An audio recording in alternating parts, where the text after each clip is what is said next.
right, good afternoon, ladies and gentlemen. I'm Texas Storm Chasers Baldy-in-Chief David-Reimer. It is Thursday, the 30th of May, 2024, 3:58 p.m. We have a tornado warning now. This is going to be a tornado warning for Harrison County. This is going to be in northeast East Texas.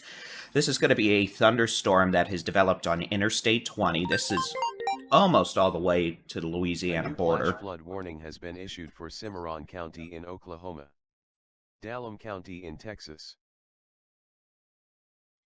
This tornado warning does include Darko in the city of Marshall, along with Scottsville and Harrison County. It does not include Wascom, Hallsville, Nesbit, or Leah. But this tornado warning does include the city of Marshall, Darko, and Scottsville until 4:15 p.m. You can see we do have a bit of a circulation. It's not a particularly violent-looking circulation, but nevertheless is a circulation that could put down a quick spin-up tornado. This is going to be located near or just east of Highway 43, not all that far south of Interstate 20. This may be located in proximity of 2625, near or just east of 43. And this storm is moving slowly off to the east, only about 20 miles an hour. This is not a fast-moving thunderstorm, but is one that may be capable of producing a quick spin-up tornado that could knock some trees down. Trees tend to fall on things like buildings, homes, roads, vehicles. Could do some damage to your property if it happens to impact you. So again, this is going to be a tornado warning for Harrison County in northeast/east Texas until 4:15 p.m. This thunderstorm again moving east slowly at about 20 miles an hour. This tornado warning does include the community of Darko, Highway 43 up to the city of Marshall, and then east to Scottsville. This tornado warning does include Interstate 20 around the city of Marshall. So if you're heading between Shreveport and Longview, you might want to just pull off, give yourself about an extra 15 minutes to let this storm either calm itself down or at least figure out what it's going to do. And this storm could also be dropping heavy rain and quarter-size hail on the interstate. So again, this is a tornado warning for Harrison County in East Texas, Northeast Texas, until 4:15 p.m.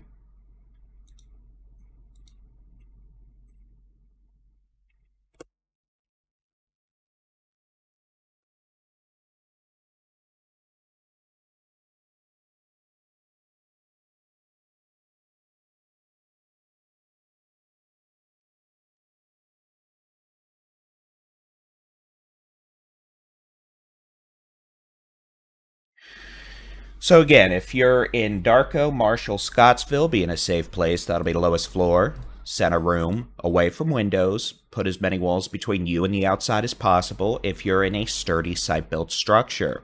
If you're in a mobile home or a trailer, it's not a great place to be in this situation. Even weak tornadoes can destroy those.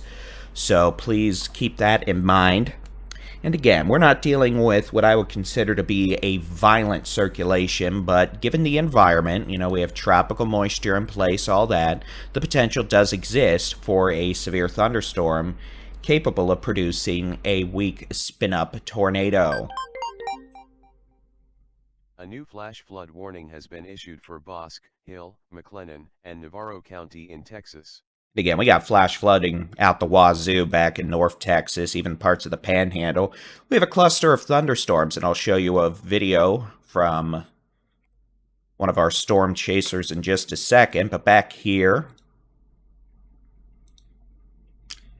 Oh, no.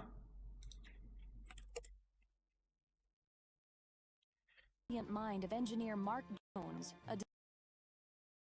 All right. Let's try this.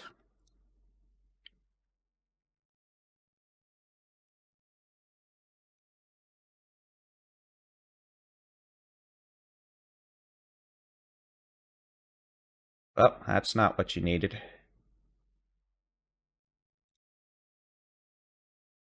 Okay, this is going to be live storm chasing video from meteorologist Jason Cooley. He's near Wortham.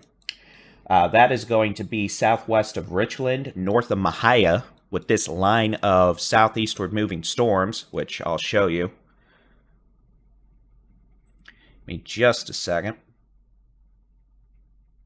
We'll get that feed set up here. Let's do a little housekeeping. Switch off one of our chasers who doesn't have a stream up right now, and we'll get it on to Mr. Jason Cooley.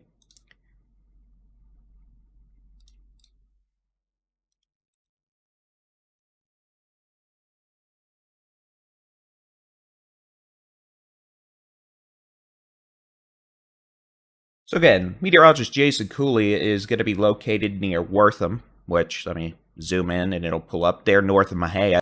This is going to be with a southeastward moving... All right, let's try that again without crashing an entire computer. So again, meteorologist Jason Cooley is going to be located on the complex of storms moving into portions, well, in the next hour at least, portions of central Texas and the northern Brazos Valley. This cluster of storms is going to be moving southeast at about 25 miles an hour, the potential for damaging straight-line winds, and maybe some quarter-size hail. This thunderstorm complex is also capable of producing quick spin-up circulations. All right, so again, we'll keep an eye on that, but the reason you're getting to hear from good old Baldy-in-Chief on his big special birthday is that we have a severe thunderstorm capable of producing a quick spin-up tornado. This is going to be in Harrison County in northeast Texas. This will be a thunderstorm capable of producing a quick spin-up tornado. It's going to be located now between highways 43 and 59. This is going to be near FM 2625, maybe about 2 miles east of Highway 43, moving slowly off to the east-northeast at about 20 miles an hour. This tornado warning does include the city of Marshall and Scottsville. It does include Interstate 20 around Marshall as well. So if you're heading between Longview and Shreveport or Wascom, you may just want to pull off for a few minutes, let this storm pass on by, because it could also be dropping some quarter-size hail. A new severe thunderstorm warning has been issued for Cochran County in Texas. And again, we got plenty of severe storms. We're going to be ramping up in the Panhandle, West Texas, the Permian Basin here in the next hour or two, with some threat of a few tornadoes, but also big hail and damaging winds.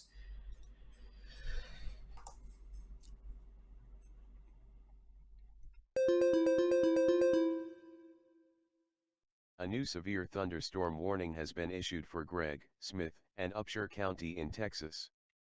There's a little bit of a circulation near Coolidge now, northwest of Mahia. Meteorologist Jason Cooley is southwest of Wortham now. I believe he's heading down Highway 14. We'll be keeping a close eye on his stream. Regardless, as we take a quick look back at these storms in portions of north central Texas, this complex of storms, in addition to flash flooding galore, has exited the DFW Metroplex. Y'all should be quiet now for several hours. You may have another cluster of storms late tonight or early Friday morning, but for now, this cluster of storms across portions of southern North Texas, moving into central Texas, and eventually the northern Brazos Valley, will continue moving south at about 30 miles an hour with the potential for localized damaging wind gusts, heavy rain, hail. Can't completely rule out a spin-up tornado, but the tornado threat is pretty low out here. Not zero, but on the low side.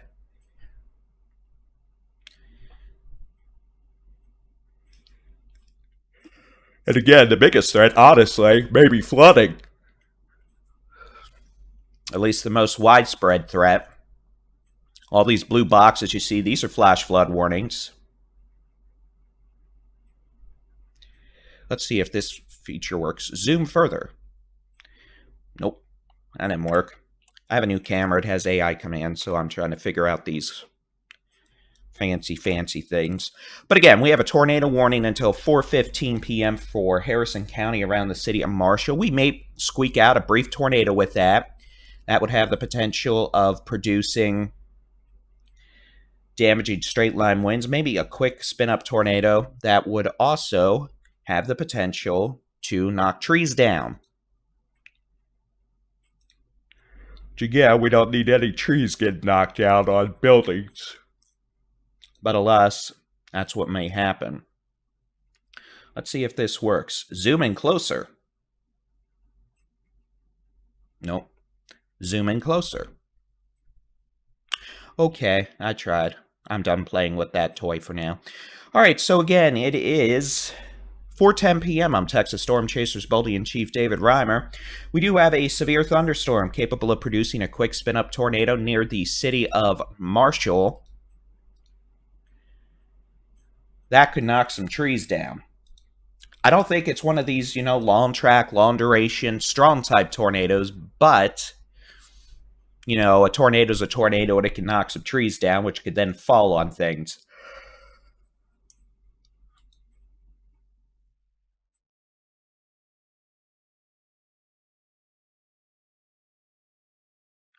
But again, this thunderstorm is going to be capable around Marshall, moving east, northeast about 20 miles per hour. I don't think they're going to extend the tornado warning based on what I'm seeing right now. It should expire at about 4:15. But again, damaging straight line winds, weak tornado, both knock down trees, which then fall on things. I realize half of you in Texas are like, oh, I don't have trees near me. What's going on? Well, we're talking about East Texas, folks. It's a whole different, geoscape here in terms of trees, forests, etc. And those falling on things tend to cause damage. Pretty large cluster of thunderstorms across the Arklatex back into North Texas. Moving southeast into portions of the northern Brazos Valley, East Texas. These storms have at least some potential of producing 40 to 65 mile an hour wind gusts. We're not dealing with widespread damaging winds right now. It does not, let me try to do that without a double negative. It doesn't look like we have widespread damaging winds, but some folks will see strong winds out of this. We're not dealing with, 100 mile an hour hurricane force, knock out the power grid type of a situation. But again, soils out here are saturated, so it'll be a bit easier for winds to knock trees down or uproot trees. Some of these storms could show quick, low-level circulations. And we could also get some pocket change size hail. Storms have exited DFW, which is good because it's flooding.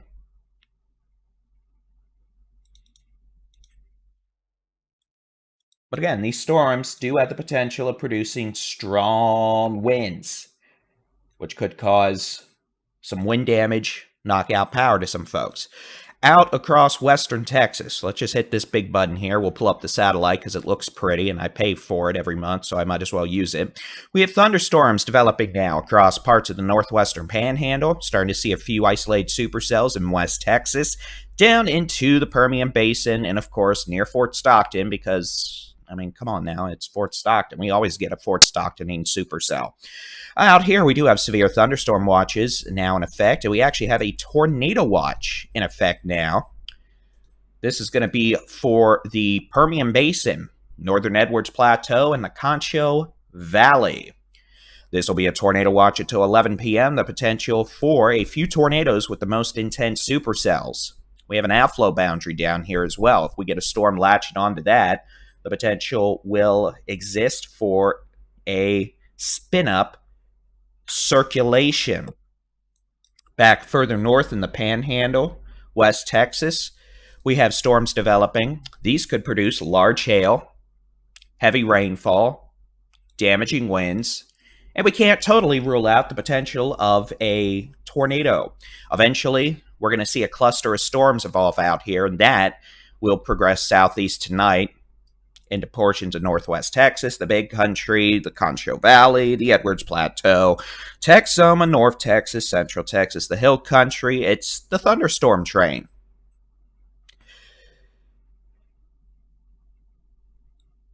And then, of course, we also have a severe thunderstorm watch until 9 p.m. Brazos Valley, parts of East Texas, and Central Texas for this cluster of southward moving thunderstorms moving out of North Texas into Central Texas, the Brazos Valley.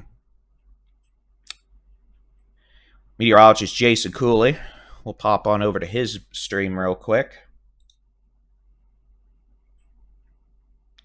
He is in, well, if I had to guess, he is going to be in the Mahia area.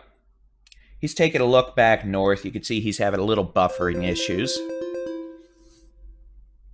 A new severe thunderstorm warning has been issued for Freestone, Limestone, McLennan, and Navarro County in Texas.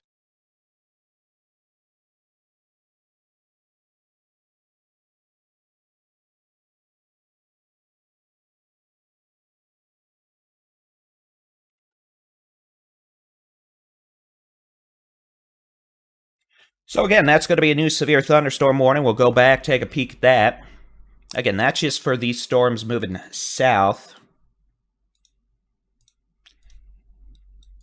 out of North Texas into, well, parts of Central Texas and the northern Brazos Valley.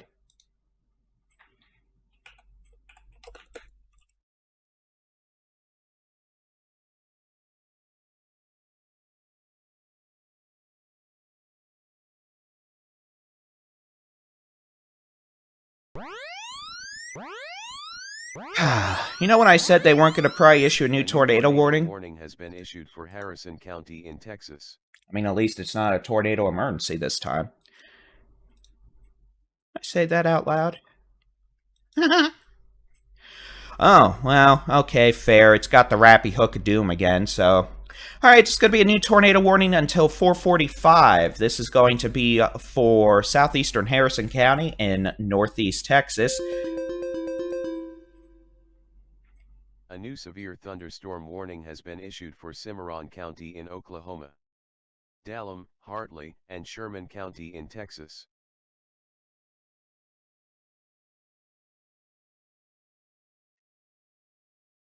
This tornado warning will run until 4:45 p.m. for southeastern Harrison County. At 4:15 p.m., a severe thunderstorm capable of producing a brief tornado was located near Marshall, about maybe a mile or two south of Marshall, really, near Highway 59. It's just south of I-20. This is moving northeast at about 15 miles an hour. This does include Interstate 20 around the city of Marshall, west of Wascom. This storm is, again, moving northeast about 15. We'll look at the which way the wind's blowing mode. And yeah, we do have weak rotation here. Given the tropical environment, we can't rule out a quick spin-up tornado that may be, strong enough to knock trees down. And then that would be the biggest issue, frankly. The trees getting knocked down on things from weak tornado here. But again, this is going to be just south of Interstate 20, near or just east of Highway 59. Liberty Cutoff coming up on 5 Notch Road. And this eventually is going to be moving northeast over 5 Notch Road. So move over Ellison Fields Road, moving southeast out of Marshall. And then this will probably be crossing Interstate 20 between Highway 59 and FM 2199. And again, this storm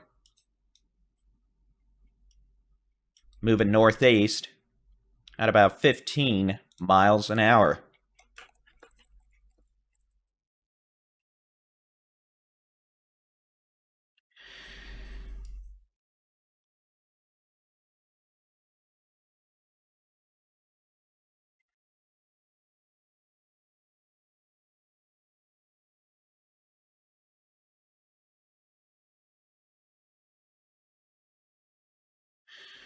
Okay, so again, that's a tornado warning near the city of Marshall, moving up towards Scottsville. Now, that's just rude. A new severe thunderstorm warning has been issued for Pecos County in Texas. Moving up towards Scottsville, this storm could have some quarter-size hail. On the how hard it's raining mode, frankly, a quite impressive signature on the how hard it's raining mode. We're thankful for the fact low-level wind shear out here is not particularly strong. Otherwise, this would have a pretty nasty-looking tornado. But as it stands, we still could get a quick spin-up tornado out of this that could knock trees down on things like buildings, roads, etc., which, you know, nothing good usually comes of that. So again, be in a safe place if you are near, well, especially the southeast sides of Marshall up to Scottsville here in Harrison County. We've got other thunderstorms back across East Texas. Sorry, I didn't mean to zoom out and make your life difficult. Local storm report from Bledsoe in Cochran County, Texas. Hail magnitude measured 1.50 inches. Reported by NWS employee.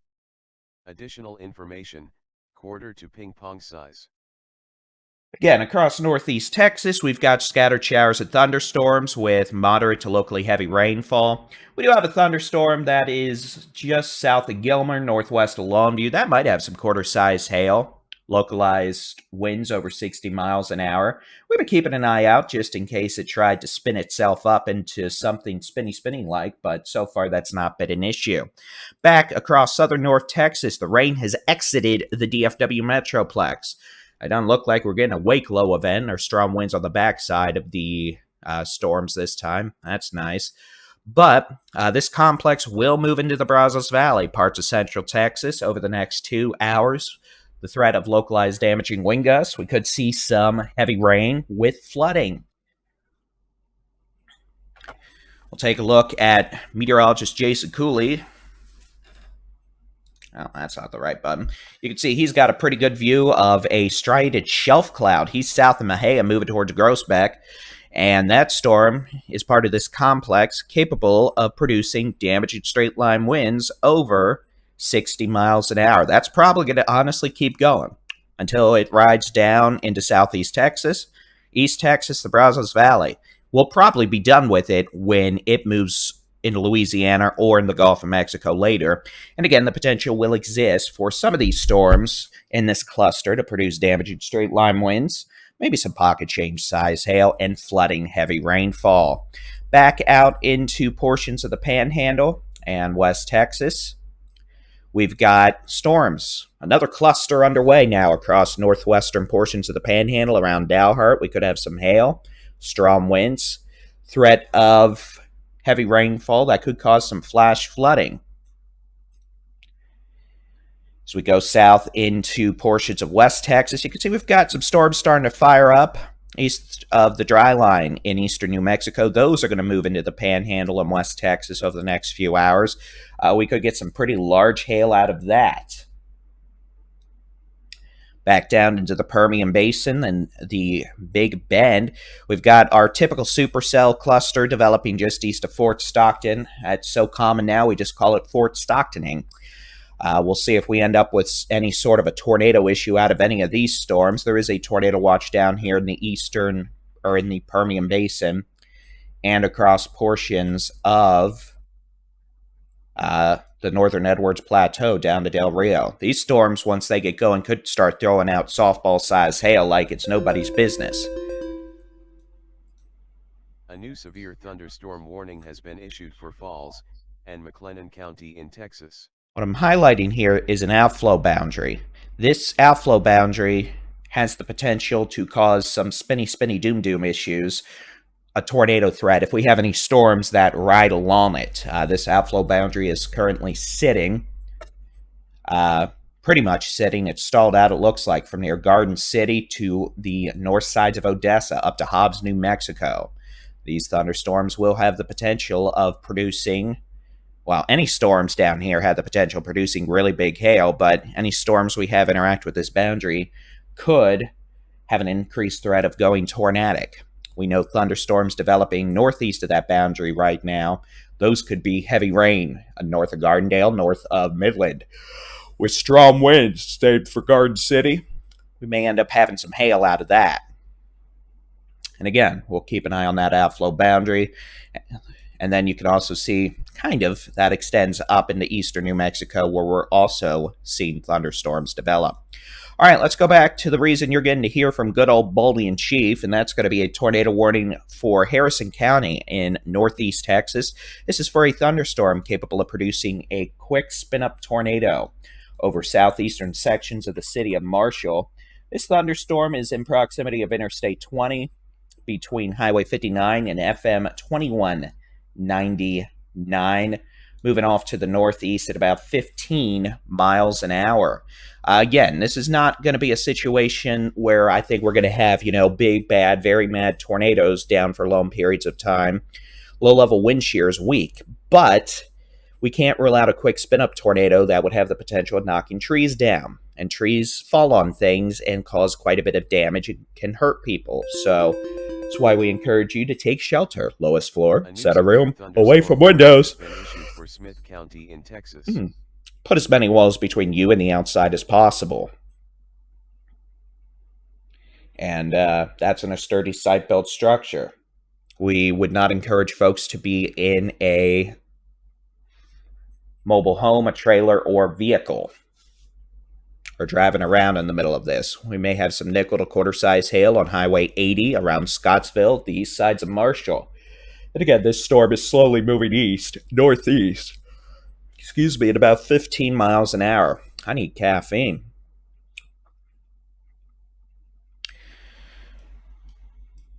And again, we're also monitoring a cluster of thunderstorms moving southeast across parts of North Texas towards, really, central Texas, the Brazos Valley, and that may eventually make it down into southeast Texas. The potential for hail, heavy rain, damaging winds. You can see these storms now extend along a line from near Gatesville to Waco to Coolidge to Corsicana to Athens to Tyler, moving southeast at about 30 miles an hour. The most intense portions of these storms could produce damaging winds, heavy rain,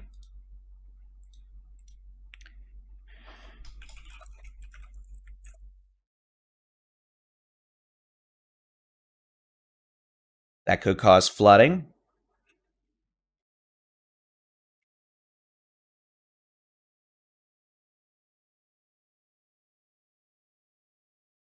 Can't completely rule out a spit-up tornado.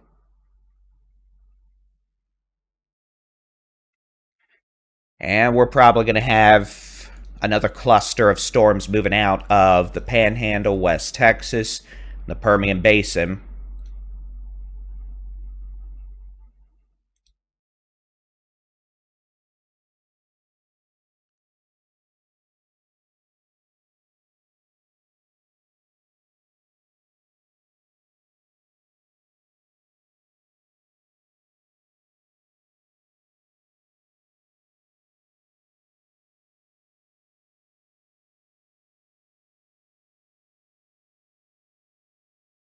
And these storms out in the Panhandle, West Texas, the Permian Basin, sorry, I know, I'm distracted, moving south will eventually develop into our next couple of clusters, which will then move southeast, impacting parts of northwest Texas, the Big Country, and the Concho Valley.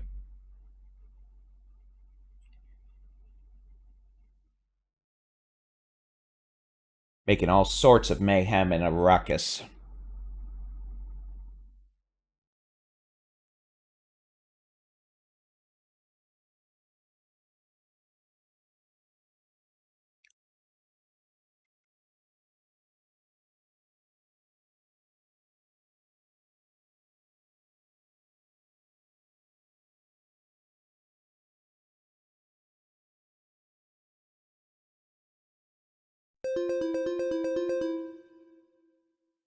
A new severe thunderstorm warning has been issued for Pecos and Terrell County in Texas.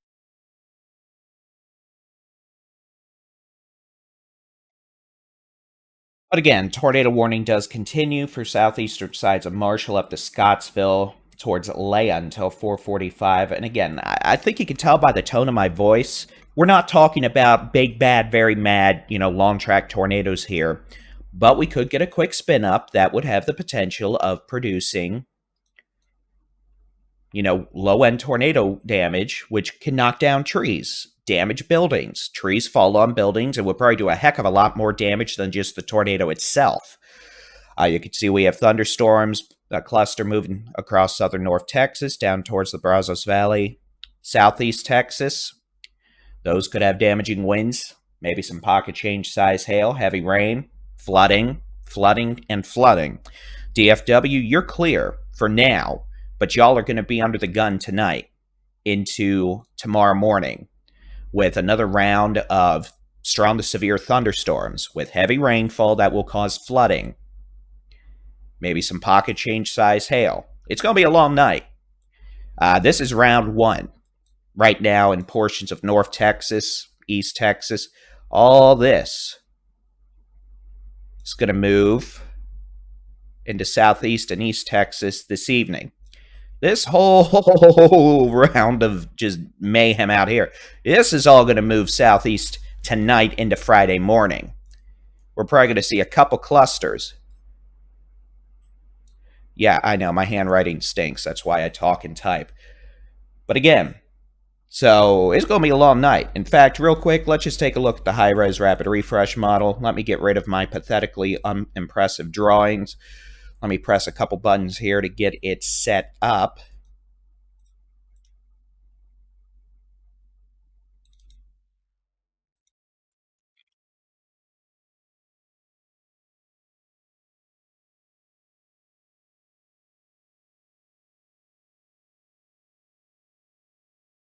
And I'm just going to load the high-res rapid refresh model from 7 p.m. tonight through tomorrow morning. Noted, I need to fix the color table settings on this. Report from 5 miles south of Valley Mills in McLennan County, Texas. Hail magnitude estimated 0.75 inches. Reported by public. Additional information, report from Ping, Dime, 0.75 inches.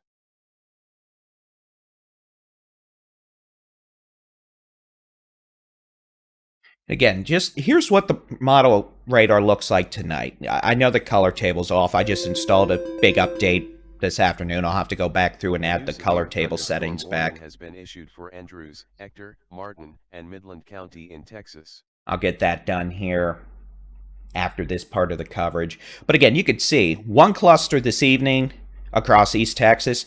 Oh, we're not done. We're not done at all. No, we're not done in any way, shape, or form, ladies and gentlemen. It's going to be a long night. We got a big old cluster of storms that are going to come say, yippity-doo, yippity-yay, hi, Texas, it's going to rain.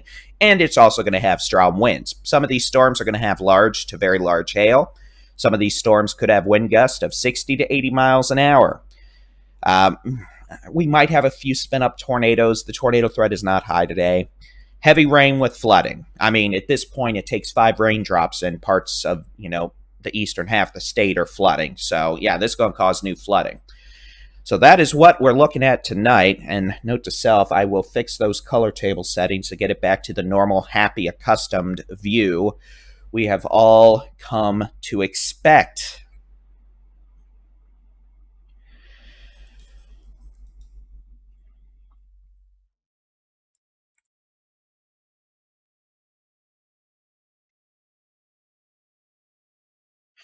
All right, we got a severe storm warning now for the city of Midland. That's going to be with a pretty rapid developing storm near a boundary. So we're going to have to watch this carefully. This storm could have the potential for some mischief. And it could start throwing out some really big hail here quick. It could end up, being an issue for the city of Midland. So we're going to have to watch that pretty carefully here. Otherwise, we're going to have a lot of storms this evening. Tonight, the Panhandle, West Texas, the Permian Basin, the Big Country, the Concho Valley. Meteorologist Jason Cooley is south of Mahia.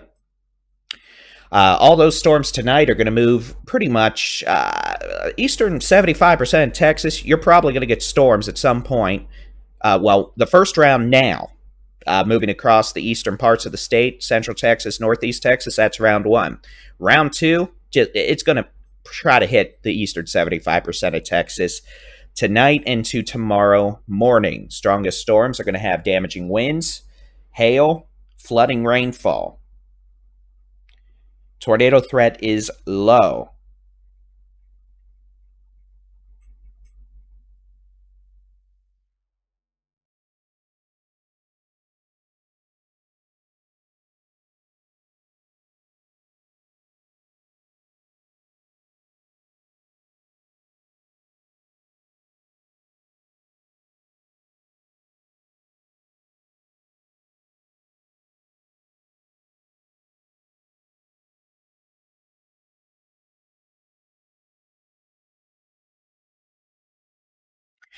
So again, I'm Texas Storm Chasers Baldy-in-Chief David-Reimer. We do have a tornado warning near the city of Marshall. And again, this is not a situation where we have a big, bad, very mad, long-lived tornado issue with this.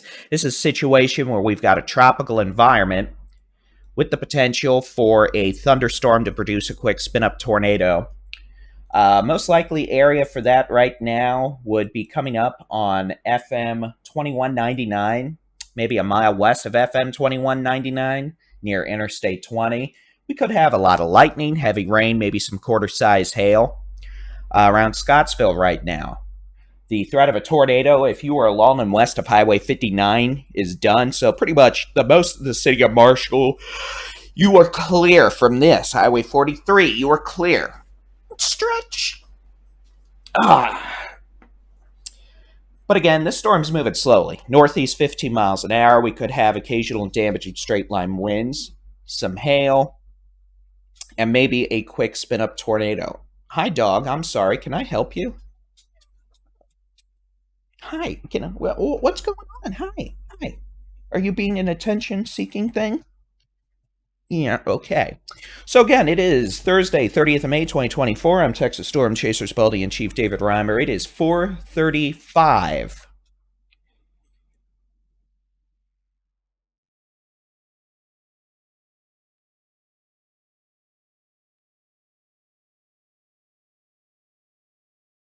We've got a tornado warning for portions of Harrison County in East Texas.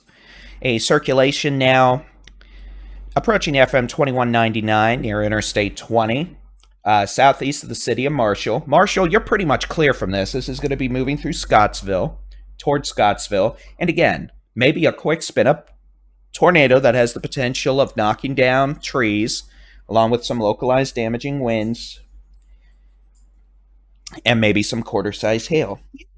Oh, you're a good girl. Oh my goodness. Oh my goodness. Can I help you? Yes, yes. You want to be in the coverage? Okay, there you go. Hi. What you doing? What you doing? Hi. Texas local storm report from Bledsoe in Cochran County, Texas. You're a very Hail introverted magnitude dog. The fact you're estimated acting 1.50 extroverted is inches. slightly concerning. What's Reported going by on? Is there a public. squirrel? Additional Is there a information. duck? Report from Ping Pong Ball, 1.50 inches. It hailed. All right, so let's take a look at the rest of the state as I continue to appease the dog's never-ending need for attention. Yeah, you're a good girl. Go lay down. Go lay down. So again, we got a cluster of thunderstorms across southern North Texas now, pretty much from McGregor to Waco to Groesbeck, where meteorologist Jason Cooley is located, up to Streetman, Athens, Tyler, Longview. This cluster is moving southeast at about 30 miles an hour. The potential for heavy rainfall to cause flash flooding. The potential for localized damaging winds over 65 miles an hour. The potential for heavy rain, and I already said that, and hail. So we're going to quickly look at Jason's stream, and I'm going to figure out why the dog is trying to get me to go out into the TV room. Hopefully a pipe didn't blow up. And we'll be back here in just a minute.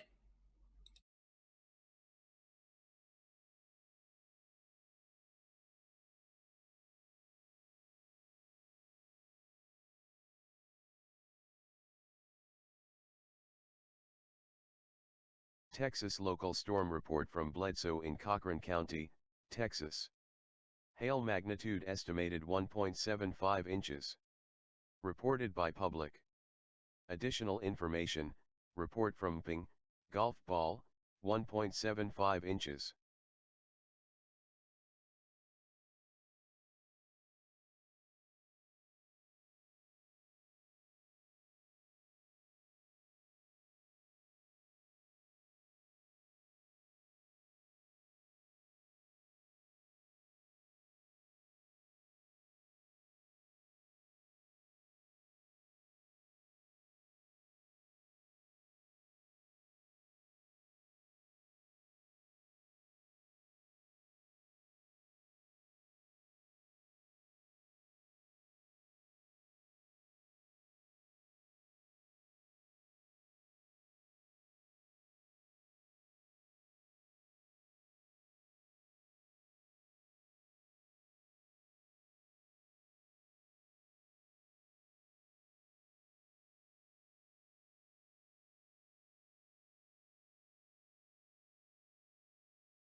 That's not the button I wanted to press, but so be it. Good afternoon, I'm Texas Storm Chasers Baldy-in-Chief David-Reimer. We're tracking a cluster of strong to severe thunderstorms moving across portions of northeast Texas, North Texas, moving down into the Brazos Valley, and eventually southeast Texas.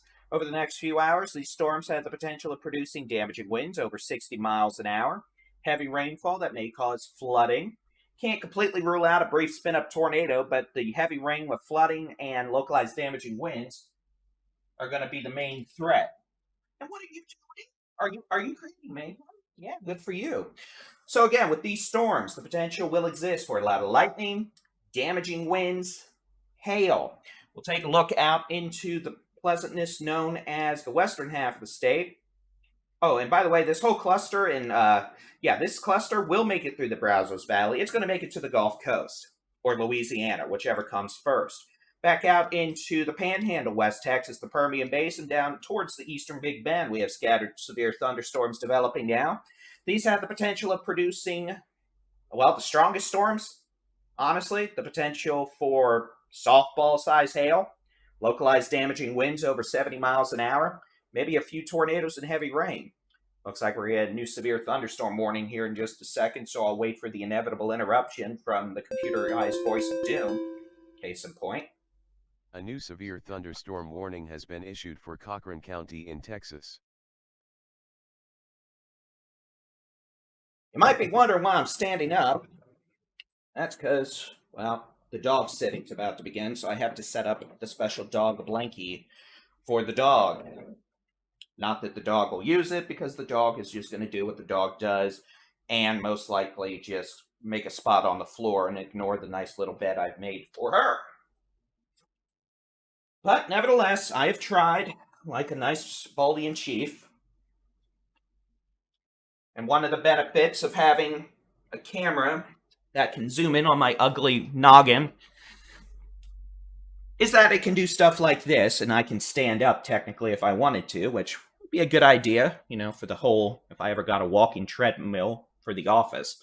So, meteorologist Jason Cooley is in the land of, well, technically Central Texas, northern Brazos Valley near Groesbeck. He is clearly dealing with a lot of rain. Flooding, again, is going to be the main issue out of all this as we go into the evening hours, with the potential of heavy rainfall causing some flooding, maybe some hail, damaging winds with this first round of storms moving across the eastern half of the state. Thunderstorms across the western half of the state, the potential for really big hail, up to the size of softballs, damaging winds, maybe a few tornadoes. A new severe thunderstorm warning has been issued for Harrison County in Texas. And again, we still have, technically, no tornado warnings now at 4:45, so in about 50 seconds we'll have no tornado warnings. That's going to be nice. We'll see how long it lasts, but again, plenty of severe thunderstorm warnings capable of producing damaging winds, hail, and flooding rains. Yes, the dog wanted attention. Aspen will be here in about 30 to 40 minutes for a couple of weeks. So, yeah, I suspect the mayhem will arise. All right, so it is 4:45 p.m. I am the one, the only, the Baldy-in-Chief, known as David-Reimer. We've got severe thunderstorms moving across portions of southeastern North Texas, East Texas, Northeast Texas, towards the Brazos Valley, technically towards and into East Texas, and Southeast Texas. These storms at times have the potential of producing damaging straight-line winds over 65 miles an hour, heavy rainfall with flooding, maybe some quarter-size hail, the ping-pong ball-size hail at times. DFW, you get a break, but you're going to get walloped tonight. A new flash flood warning has been issued for Limestone, McLennan, and Navarro County in Texas. I still think that's the best sound I picked for all those, that, like, water dropping sound for flash flood warnings. But again, you see all this stuff in West Texas, these little scattered supercells? Yeah, eventually we're going to see a whole big old cluster develop, and that's going to move across like the eastern 75% of Texas tonight into Friday morning and Friday afternoon with more rain, more damaging winds, more hail. Yay! Because who likes getting to sleep, right? And by the way, I mean me. Y'all can go to sleep all you want. Just have a way to receive weather warnings, whether it be a weather radio, your WIA wireless emergency alerts enabled on your cell phone. But for me, yeah, no, sleep. No. All right, looks like we're going to get another one of these. Oh, nope, I lied. We're not going to get another interruption. So again, so we're dealing with, we've got meteorologist Jason Cooley. He's in Groesbeck. He's going to be keeping an eye on that cluster of storms, though I suspect he'll let it pass him over here shortly, and he'll get back to the DFW Metroplex to resume his eternal duties as the father of the newborn. And then I guess he'll get to go out again at like 2 a.m. at this rate when the next cluster of storms comes in from the west.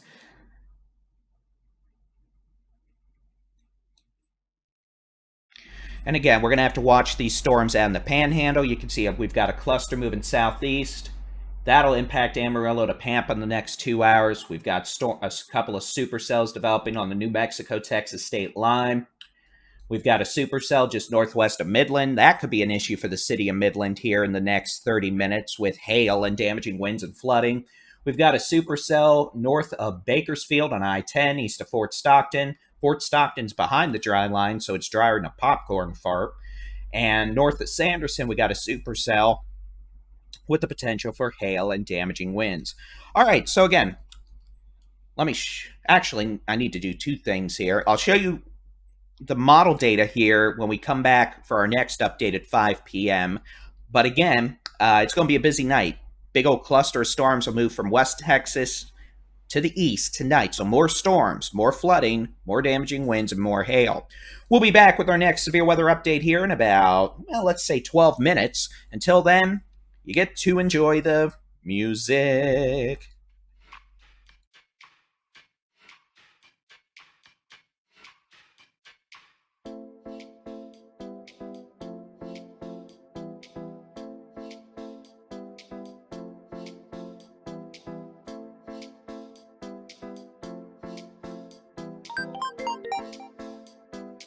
Texas local storm report from 6 miles east of Gardendale in Midland County, Texas. Hail magnitude measured 1.00 inch. Reported by public. A new flash flood warning has been issued for Camp, Cass, Gregg, Harrison, Marion, Morris, Panola, Rusk, Smith, Upshur, and Wood County in Texas.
thunderstorm warning has been issued for Falls, Limestone, and Robertson County in Texas.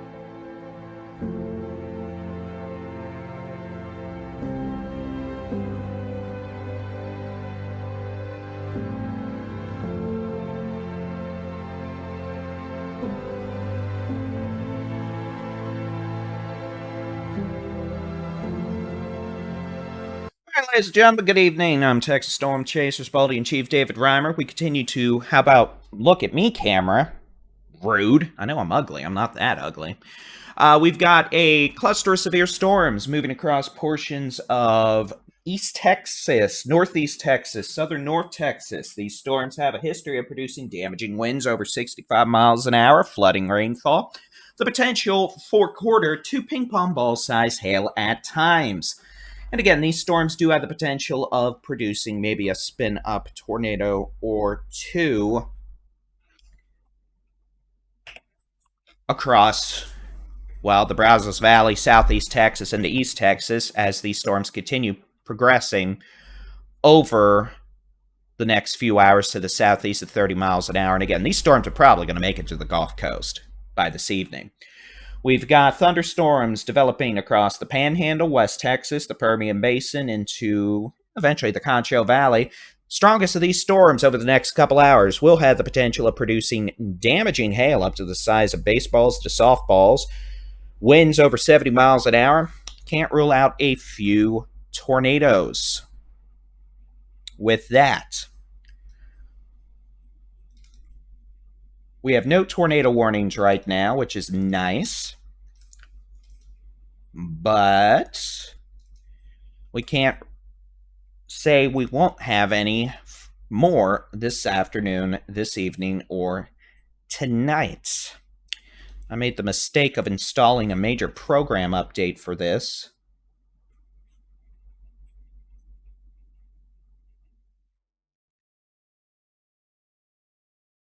Shortly before doing this coverage, so I have to update my color palettes again for some of these, which fortunately I'm doing right now, and then we'll be able to show you what the latest high-res rapid refresh model has for tonight and to tomorrow morning. To do that, I'm just going to reset this program real quick, load her back up, smile and wave and say howdy.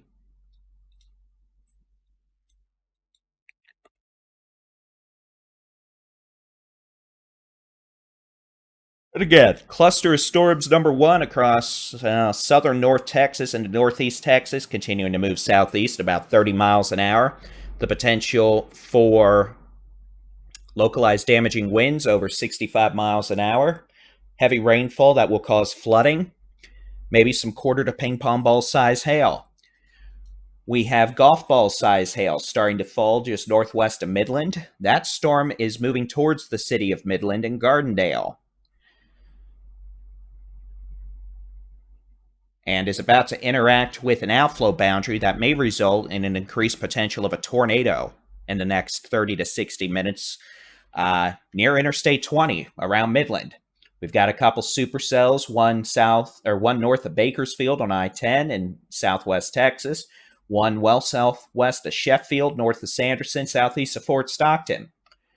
We have a very dry air mass across the borderland, the Guadalupe Mountains, the Trans-Pecos, down into the Davis Mountains.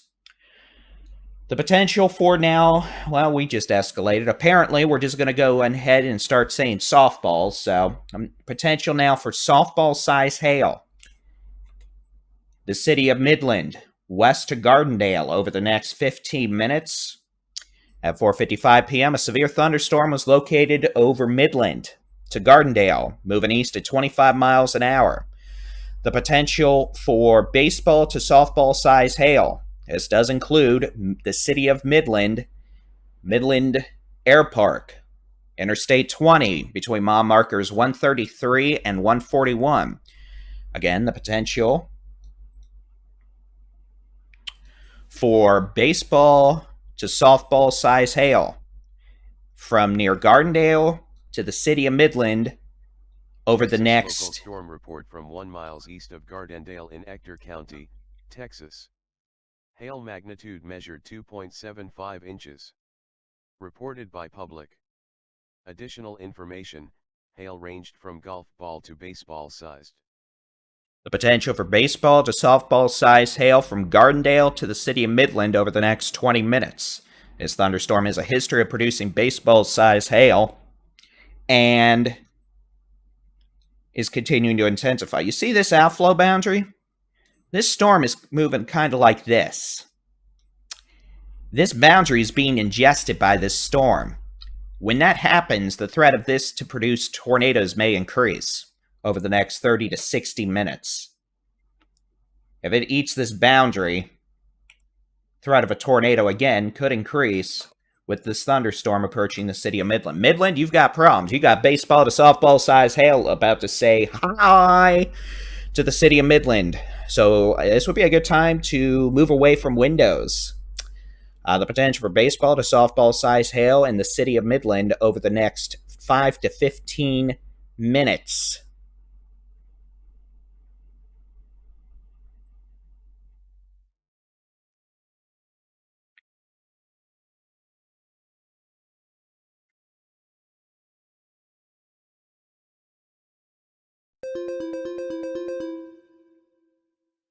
A new severe thunderstorm warning has been issued for Yoakum County in Texas.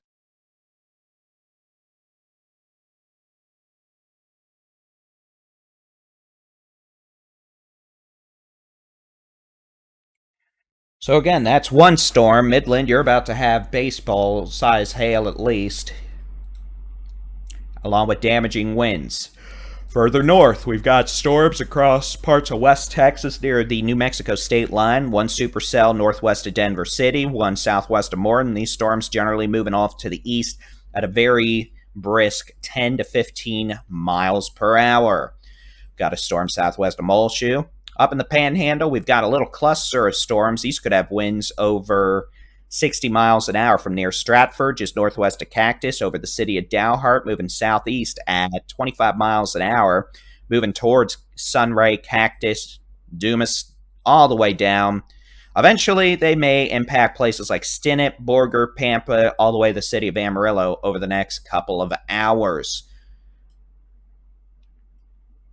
All right, let's take a look what's going on in East Texas. Northeast Texas, no tornado warnings. We've got a severe storm over the city of Tyler. That could have winds over 60 miles an hour, maybe some quarter-size hail. Storm near Scottsville. Yes, does have that scary hook on reflectivity mode, but on the which way the wind's blowing mode, not really. The wind shear out here, the low-level wind shear is just very weak, which is why the tornado threat remains very low. Back into the northern Brazos Valley, we've got a cluster of severe storms moving southeast. These have a history of producing winds over 60 miles an hour, very heavy rainfall. The potential for a lot of heavy rain to produce flooding.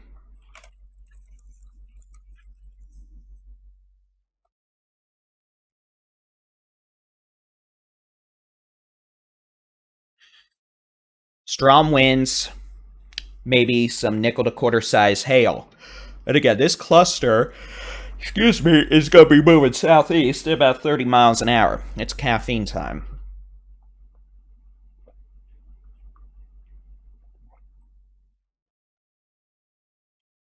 Oh.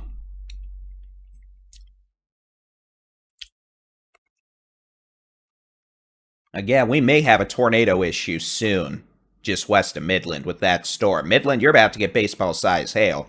Circulation, if we get one to develop, maybe just west of Midland, just northeast of Odessa. That storm almost looks like it's moving south now. And again, that thing, that could be a problem. But again, now let's take a look at what we expect tonight. I realize a lot of y'all are still dealing with the repercussions of one of our countless severe weather events over the last 5 weeks. So let's show what we're expecting tonight. We're going to switch over to the high-resolution rapid refresh model. Let's see if I fix the color table. Yay! So what I'm going to do is switch this over press some buttons. We're going to load it from 7 p.m. this evening through 8 a.m. tomorrow. I'm going to let that animation load. A new severe thunderstorm warning has been issued for Pecos County in Texas. All right, here's what the HER has for tonight. Notice we're going to get more clusters of storms. Notice those clusters. Well, just take your pick. The storms in the southern North Texas, the Brazos Valley, into southeast Texas. This model says those are going to dissipate before hitting Houston. I really doubt it. I think that cluster we have now moving into the northern Brazos Valley will make it down to the Gulf Coast, into the Golden Triangle. East Texas. We're going to have storms across the Panhandle, West Texas, the Permian Basin evolve into 1 or 2 clusters that will move east-southeast tonight across northwest Texas, Texoma, the Big Country, North Texas, the Concho Valley, Central Texas, the Hill Country, the Edwards Plateau, probably into the Brazos Valley, southeast Texas, and maybe even the coastal plains late tonight into tomorrow morning. And the strongest of those storms will have damaging winds, the potential for some hail, and flooding rainfall. So yes, we're going to have more storms tonight, tomorrow morning, into tomorrow afternoon. Probably multiple rounds in places like the DFW Metroplex, maybe, the Hill Country, out into the Big Country, the Concho Valley. I mean, this model has even another round of storms firing up just after sunrise tomorrow morning in West Texas and the Big Country. So we're going to have a lot of storms, is what I'm saying.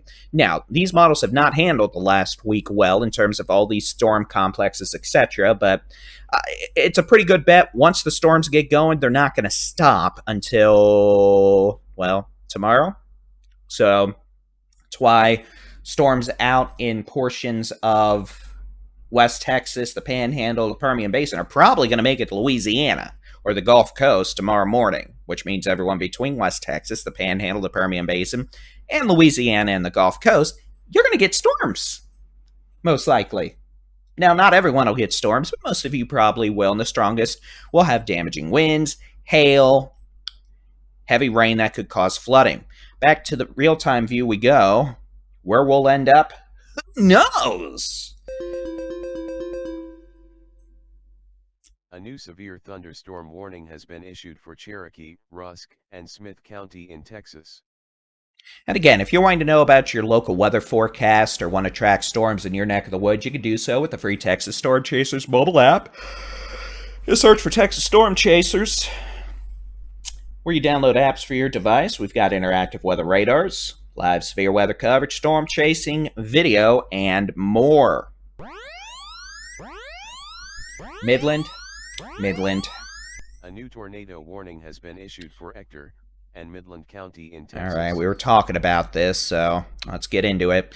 This is going to be a tornado warning that does technically include southwestern portions of the city of Midland, northeastern portions of the city of Odessa. This does include Interstate 20 between the city of Midland and Odessa.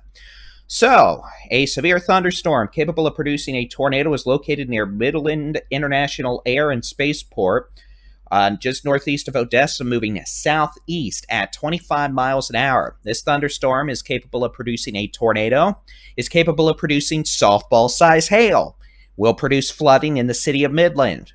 You can see here, the radar literally, by the way, is right at the International Air Spaceport. We're looking like 2 miles from the stinking radar.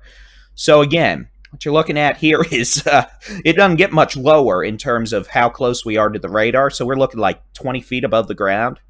Not really. We're looking maybe 50 to 100. But again, clear, well-defined supercell. You've got your hook echo. There's your rear flank downdraft. This is your hail core. We've had baseball to softball size hail. This is all moving southeast. So, Midland, big-time hail issues. Odessa, you're going to get the wind, and you're also going to be relatively close to the potential of a tornado out of this. This thing's moving south-southeast, so east sides of the city of Odessa. Happy birthday. It is my birthday, so I can say happy birthday.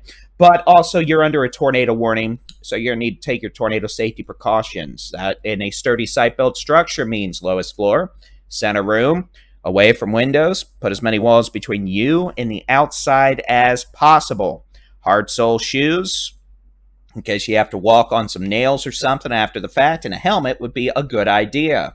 If you're in a trailer, mobile home, or a vehicle, we'd encourage you to find shelter in a sturdy site-built structure nearby, whether that be a gas station, travel plaza, fast food establishment, restaurant, friend's house, etc. That's what we would encourage you to do.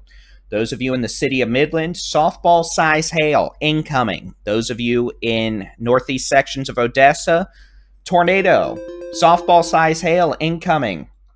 A new severe thunderstorm warning has been issued for Pecos and Terrell County in Texas. So storm with the potential for softball-size hail will impact FM 1788, Highway 191, Business Interstate 20, and Interstate 20. From Odessa to Midland, the potential of a tornado, softball-size hail, very, very strong winds. So the criteria has been met for an ouchies situation. We'd encourage you to take shelter. Even if you don't have a tornado issue, you've got softball-size hail. It's going to break things, including windows. So please get away from windows. Lowest floor, center room, interior room. Put as many walls between you and the outside as possible. Please don't go look at the hail while it's falling in proximity to glass. Preferably, I'd like you in shelter, but I'm also realistic and expect at least 60% of you are going to just go and look on your porch and be like, where's the hail? So, there you go. And parental units. One of you just tried to call me. If you're watching, which, well, you're probably not because you have better things to do than watch me. I'll call you back when Midland's not getting hit by softballs and maybe a tornado. A new severe thunderstorm warning has been issued for Anderson and Freestone County in Texas.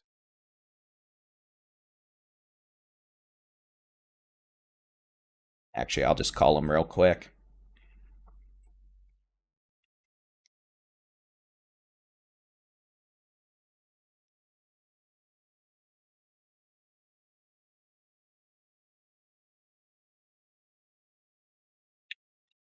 Hey, birthday boy. Hey, you and about 6,000 people say hi. What did you say? You and about 6,000 people say hi. I'm doing live tornado coverage. All right. I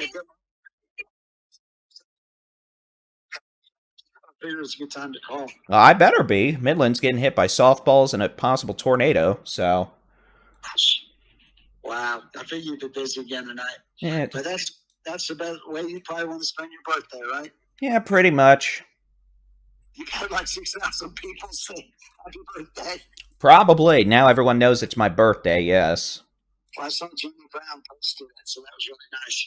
Yeah. Or no, I guess they posted a photo she took. I don't know if she's the one that posted it or not. Yeah. All right. We'll go through the whole thing. We'll pretend you're saying happy birthday, all that. I'll try to call back in a break later. Okay. Did you get your presents? I did. I haven't opened them yet. Okay. Love you. Love y'all too. You could open them live during your broadcast. I wouldn't. All right. Love you, David. Love Bye-bye. y'all too. Bye.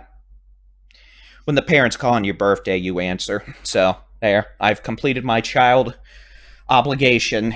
And now all of y'all watching know it's my birthday. Yeah. I guess that's one way to boost common interaction. All right, so again, we're here because we have a tornado warning. This does include the city of Midland, the city of Odessa. Realistically, the circulation is closer to Odessa than Midland, but Midland, you could get softball-sized hail. Thank you, Catherine Brown. I appreciate it.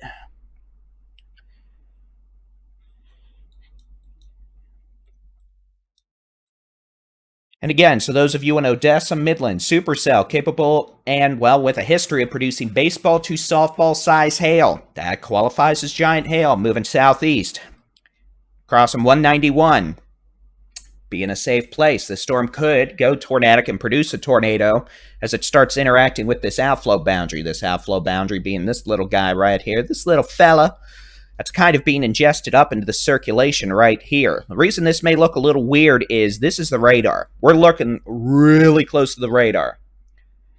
So we got a very good low-level look, but sometimes you get too good of a look and it starts to look a little weird, and that's kind of what we're doing here just because the radar is literally right next door. I can switch over to the Dias radar, and you'll see this is more of a classic-looking severe storm. Look at the velocity modes, and yeah, this thing's got an updraft the size of New Hampshire and, you know, a hail core dropping softballs. But here's what it looks like from literally within the storm. But again, we're seeing winds over 60 miles an hour in the city of Midland. We're looking like 50 feet above the ground, so this is happening. We got winds 60 miles an hour in Midland. We could have quarter to softball-size hail. Nasty winds, heavy rain.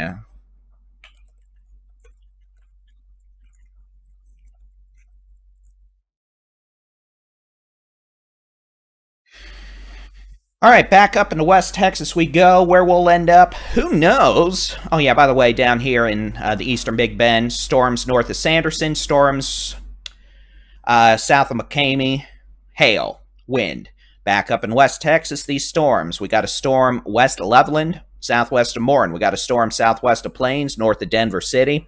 These storms, we'll have to watch for signs of low-level rotation, but for now, they could have golf ball to tennis ball size hail. We'll keep an eye up just in case they try to start shooting out spinny, spinny, doom, doom. Back up in the Panhandle, we've got a line of strong to severe storms capable of producing 60-mile-an-hour winds. Storm report from Midland in Midland County, Texas. Hail magnitude measured 2.00 inches. Reported by public. Additional information, 2-inch diameter hail at Midland Park Mall on North Loop 250.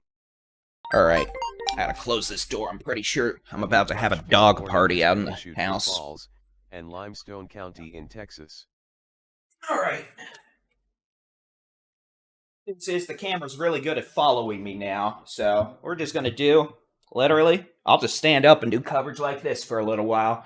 It's probably good for my back anyway. So again, it is 5:14 p.m. I'm Texas Storm Chasers Baldy-in-Chief David-Reimer. We've got a cluster of severe storms in the northern Texas Panhandle. These are going to be moving southeast at about 30 miles an hour. The potential for damaging winds over 50 miles an hour. You can see that warning just expired. But still, that could have some strong winds as it moves down towards places like Dumas, over to Spearman, Pampa, and Amarillo. Well, I'm going to look, and oh, sweet Mama May, that was an interesting convergence of doomy destruction. Yeah, she was already hyper. Now she's very hyper. Yep. All right, so down to West Texas we go, ladies and gentlemen. We do have, again, severe thunderstorms with hail up to size of tennis balls, localized damaging winds. Those are only moving east at about 15 miles an hour. We've got a tornado warning. This does include northeastern sections of the city of Odessa, the city of Midland, the potential for baseball to softball size hail. Very strong winds of Midland right now. A severe thunderstorm warning has been issued for Ector, Martin, and Midland County in Texas. Case in point, that storm's moving south-southeast about 20 to 25 miles an hour. Circulation now on 191 just north of Interstate 20, northeast sides of Odessa. Hail in Midland. Let's go take a look back into northern sections of the Brazos Valley into northeast Texas. The potential for thunderstorms to produce damaging straight-line winds over 60 miles an hour. These are moving southeast at about 20 to 25 miles an hour. Also will have the potential of producing maybe a bit of hail. So again, that's with these storms moving southeast into the northern Brazos Valley, east-northeast Texas. Out here, we've got a severe storm that was tornado warned earlier. It's going to be east of Marshall. No tornado warning with that. Still might have some quarter-size hail. It's storming and pouring.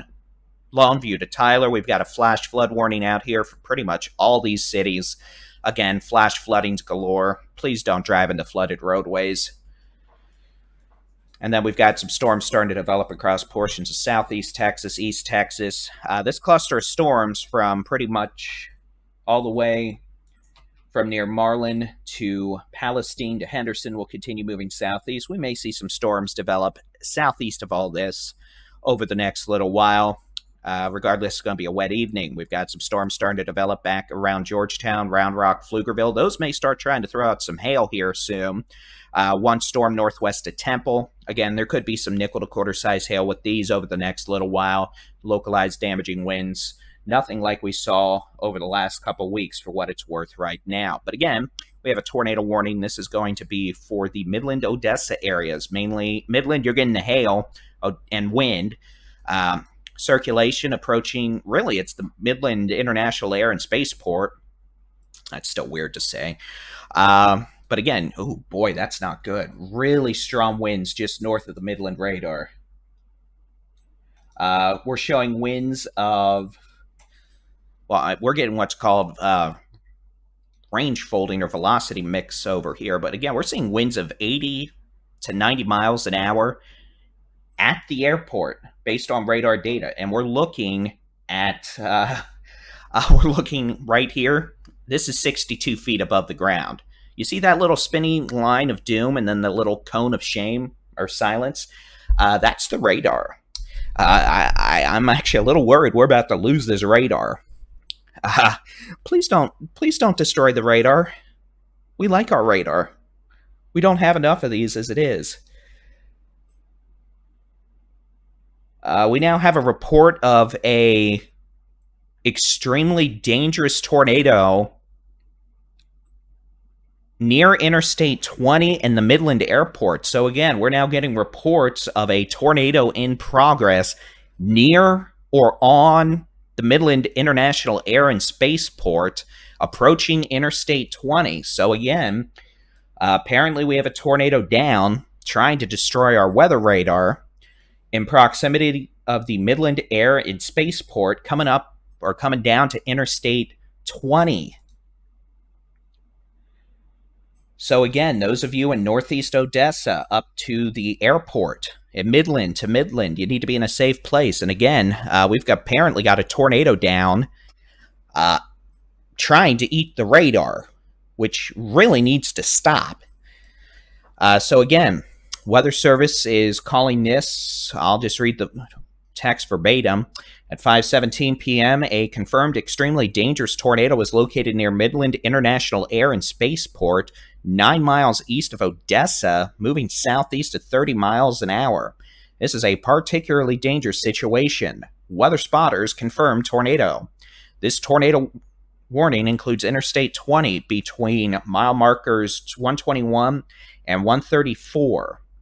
So again, we have reports of a tornado down now near the Midland International Air and Spaceport, northeast of Odessa, southwest really of the city of Midland. We're going to find out just exactly how strong the winds are here because the airport's got the weather observation equipment. I'm going to actually try to see if I can't pull up a TxDOT camera that has this. But again, those of you from the east sides of the city of Odessa through Midland need to be in a safe place. That'll be the lowest floor. Center room. Away from windows. Put as many walls between you and the outside as possible. I-20 is gridlocked, going through Midland and Odessa.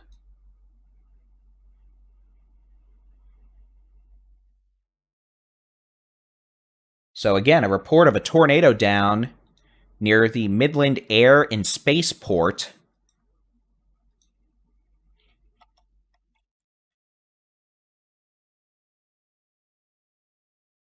And we haven't had a new update from the Midland radar in about 4 to 5 minutes. I am really worried we may have just lost this radar.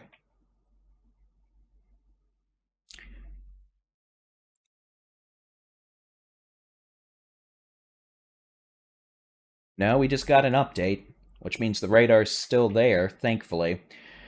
Okay, so let's go back to this. Again, a tornado in progress now. Apparently a confirmed tornado, according to the National Weather Service. A new severe thunderstorm warning has been issued for Carson, Dallam, Hansford, Hartley, Hutchinson, Moore, Oldham, Potter, and Sherman County in Texas. I would not be shocked if this was the tornado. But again, using the which way the wind's blowing mode again, we're looking at the radar. We got winds over 70 miles an hour.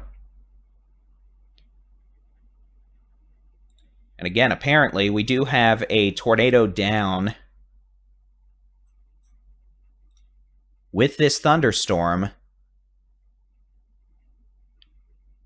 near the Midland International Air and Spaceport, near Interstate 20, about 8 miles east of Odessa, while Midland itself is getting hit with the hail, the nasty winds. I just got a report of softball-sized hail just near the Midland International Air and Spaceport. So again, this is a confirmed tornado, along with softball-sized hail. Tornado be near the Midland Air and Spaceport.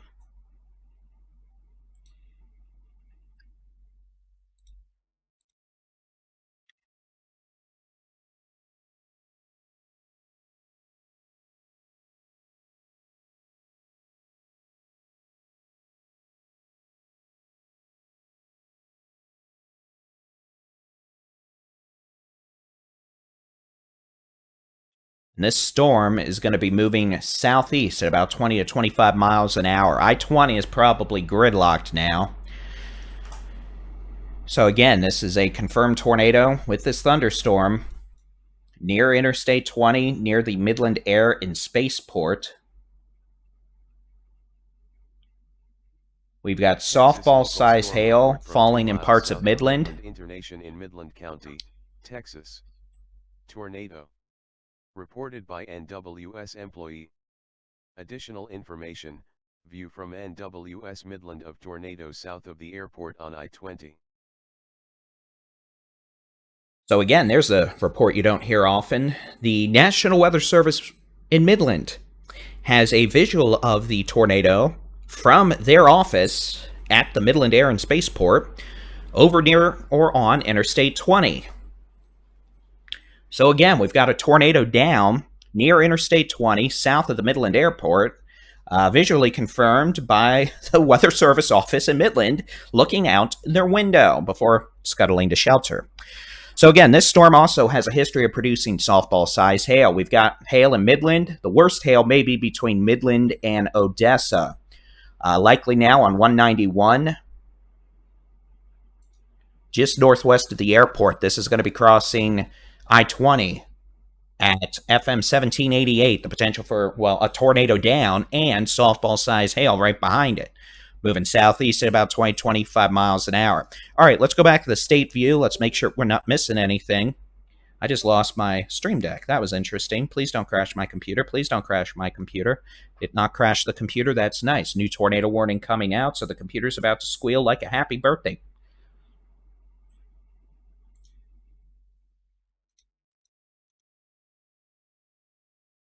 Let that warning come across.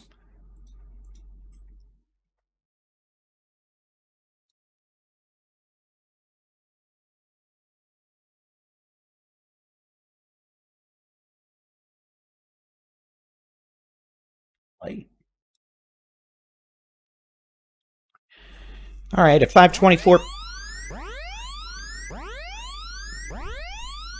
A new tornado warning has been issued for Ector, Midland, and Upton County in Texas. At 5:24 p.m., a confirmed large and extremely dangerous tornado was located near Midland International Air and Spaceport, 8 miles east of Odessa, moving southeast at 25 miles an hour. This thunderstorm is also capable of producing softball-sized hail. This is a confirmed tornado moving across now Interstate 20, just south of the Air and Spaceport. This thereafter is going to be moving southeast over pretty rural areas. This will include central Ector, southern Midland, northern Upton counties, including SkyWest Airport and Warfield. This tornado warning includes Interstate 20 between mile markers 119 and 132. And again, this is a confirmed tornado. I'll pull up the report. You can read it. Was confirmed by spotters and from the National Weather Service office in Midland itself, looking out their window. Outside of that, we've got other storms. We've got a cluster now across portions of East Texas down to the Brazos Valley, moving southeast at about 20 to 25 miles an hour. These will have the potential of producing damaging winds over 60 miles per hour, flooding rainfall, maybe some nickel to quarter-size hail. Again, this is cluster number 1 that will continue moving into East Texas, the Brazos Valley, Southeast Texas tonight. Well, this evening before moving off the moving in Louisiana or moving off the Texas Gulf Coast. Back up in the Panhandle, we've got a cluster of storms capable of producing winds over 70 miles an hour. These will likely continue to move southeast across portions of, well, the Texas Panhandle, eventually making it down towards Vega, Amarillo, Borger, Pampa. This may be the beginning of what could be a longer-lived cluster of storms that goes all the way all night, moving across Texas. We've got scattered supercells across West Texas.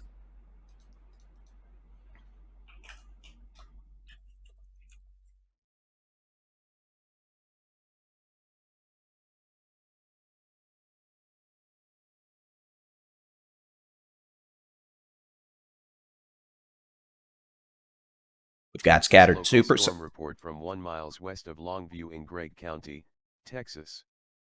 Flash flood. Reported by Train Spotter. Additional information, flooding reported in Longview near Pine Tree High School to Gilmer Road. These individual supercells currently only moving east at about 15 to 20 miles an hour. They could have up to tennis ball size hail, damaging winds, heavy rainfall. We've got a confirmed tornado now southeast of Interstate 20, southeast of the Midland International Air and Spaceport. This storm is going to be moving southeast at 25 miles an hour away from the cities of Midland and Odessa. Odessa, most of y'all, you're going to have strong winds, but no big hail or that. Midland, you're getting hail. Midland Air and Spaceport, you're getting big hail. You're getting, could be up to softball size hail. We got other supercells north of Sanderson. Notice that Sanderson storm's actually turned right. That might actually make a run at Sanderson and Highway 90. We're going to have to keep an eye on that. That could have some quarter to golf ball size hail. We've got storms between McCamey, northeast of Bakersfield on I-10. Those storms generally moving off to the east slowly, could have hail.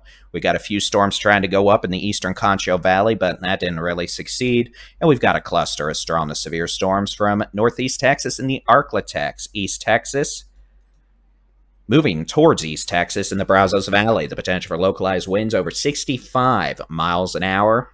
Maybe some nickel to quarter size hail. Flash flooding is going to be the big issue. It's my birthday. Be happy I'm not singing happy birthday to myself. Okay, and then Panhandle again, we got storms. So, looking out at the state, this is what we're dealing with over the last hour.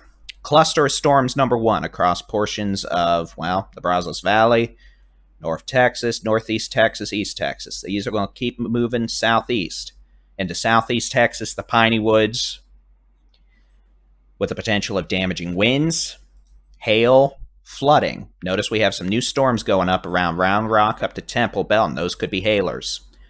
Flash flooding. This whole evolution of this cluster out here across western Texas, really the western third of Texas, those are going to be moving southeast. East-southeast tonight. We're going to see a big old cluster evolve, probably a couple clusters. Damaging winds, hail, flooding.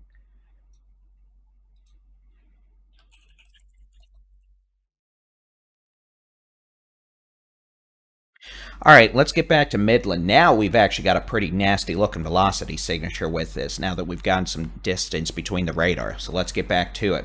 Large tornado now in progress south of Interstate 20. This is going to be with a thunderstorm that moved over the International Air and Spaceport east of the city of Odessa.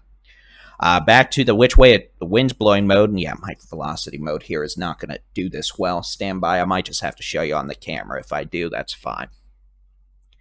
See, right here. Yeah, it's range folding here just to make life difficult. But we've got winds moving towards the radar at 105 miles an hour. We've got winds moving away from the radar at 105 miles an hour. We have a tornado debris signature. And folks, we're looking like 150 feet off the ground. Issued for Cherokee, Nacogdoches, Rusk, and Smith County in Texas. So again, we have a large destructive tornado in progress now. This is going to be southeast of Interstate 20, east of the city of Odessa, moving away from Odessa, moving away from Midland. That's your reflectivity. There's your well-defined hook echo. Back to the Debris tracker, that's your tornado debris signature right there. Large destructive tornado. We've got damaging hail, wind velocities over 180 miles an hour with this. So again, strong tornado in progress with this circulation now southeast of the city of Odessa. Let me see if I can't get some roads on here. The one thankful benefit here is it's pretty rural, but if we have folks out here, it's a problem. I'm just going to try to pull this up on Google Maps, try to give you some references. Again, this tornado in progress right now is going to be... Local storm report from 3 miles southeast of Dumas in Moore County, Texas. Thunderstorm wind gust magnitude measured 64 miles per hour. Reported by Messonnier. 7 miles south-southwest of the International Airspace Port. This is going to be 5 miles southeast of Interstate 20 and Loop 338. This is going to be about 12 miles southwest of Highway 349 and Interstate 20. Large tornado in progress. We have a debris signature. This, again, is over rural areas. This is going to be really in proximity of FM 1788 or County Road 1788, Dora Roberts Road. And again, there's not a lot of folks out here, but there are folks. So again, this may be County Road 1788, 1220, Stream Road, County Road 201, Dora Roberts Road, the KODM-FM radio antenna. And again, I mean, oh my goodness, look at this. Let me zoom out a little, just give you reference. But again, folks, you're looking at the stinking tornado. It's even got a donut hole in the middle of it. We're looking so close to this radar. Let me show you just the reflectivity mode here. And again, clear cut. This is your almost feeder band. Folks, you're looking at tornado. There's your donut hole right there. We're so close to this thing. And there you go. There's your tornado debris signature. We've got a large, damaging tornado in progress southeast of Odessa, southwest of Midland. This is a tornado emergency.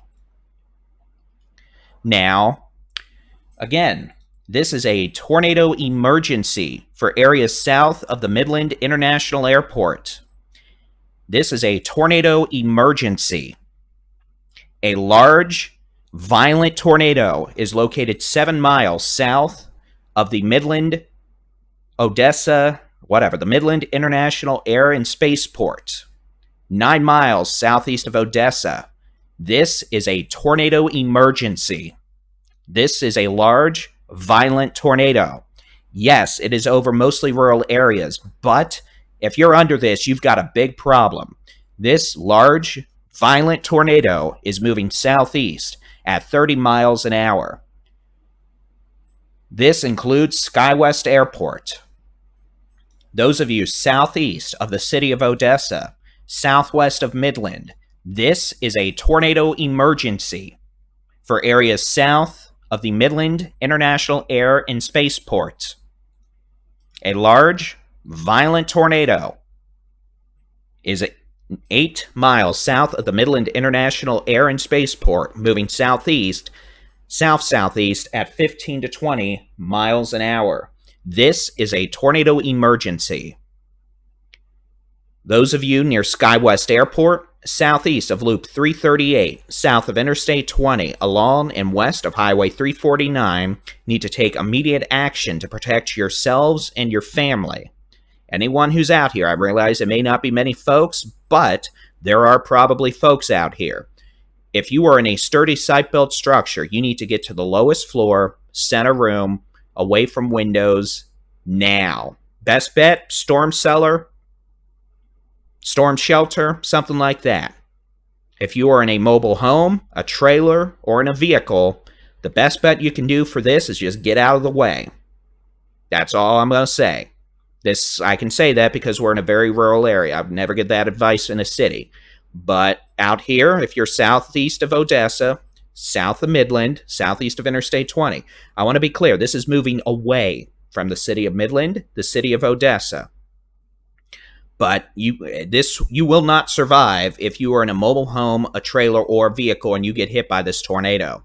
And again, this is a tornado emergency. You're wondering why you haven't seen this blinky pink box of doom before? That's because we don't see these very often. This is a tornado emergency south of the Midland International Air and Spaceport. A large, violent tornado in progress, moving southeast at 15 to 20 miles an hour. We advise no travel on Highway 349 south of Interstate 20. We'd advise no one try to go southeast out of Odessa, southeast of Loop 338, Dora Roberts Road, not a good idea. 1788, not a good idea. 1787, really not a good idea. Again, you can see, tornado in progress. This is a tornado emergency. And again, we're focusing on the most intense, life-threatening storms. I don't give a flippity-boppity-boo if this may be in the middle of nowhere. There are probably still folks here. So again, y'all need to be in a safe place if you're down here. We could have softball-sized hail still falling on Interstate 20 from near the Midland International Air and Spaceport to the city of Midland. Odessa, you're pretty much clear from this. This thing is not going to be an issue for Odessa. Again, large, destructive tornado capable of producing major damage. This is a tornado emergency. All right, looking out, we have no other tornado warnings in the state right now. And again, you can see the pink blinky box of doom. We got storms eastern half of the state. From 4 miles west of Kilgore in Gregg County, Texas. Flash flood. Reported by emergency manager. Additional information, report of a tree down on FM 1639 near Gregg County line north of Overton. A new severe thunderstorm warning has been issued for Cochran and Yoakum County in Texas. I'm Texas Storm Chasers Baldy-in-Chief David-Reimer. It's 5:40 on the 30th of May, 2024. We have a tornado emergency south of the Midland International Air and Spaceport. Large destructive hail.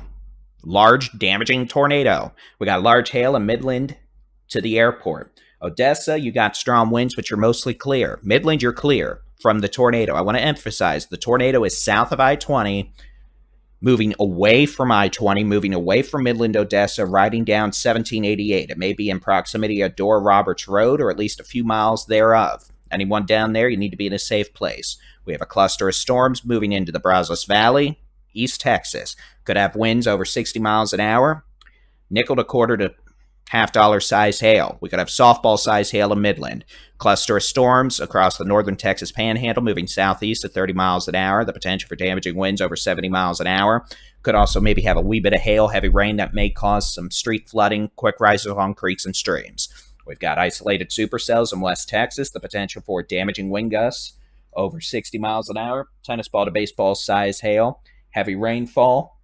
We'll have to keep an eye on those storms in case they attempt to go tornadic. The potential for that does exist. Places like Cochran County, Yoakum County, northwest of Denver City, these storms we're going to have to watch carefully over the next few hours.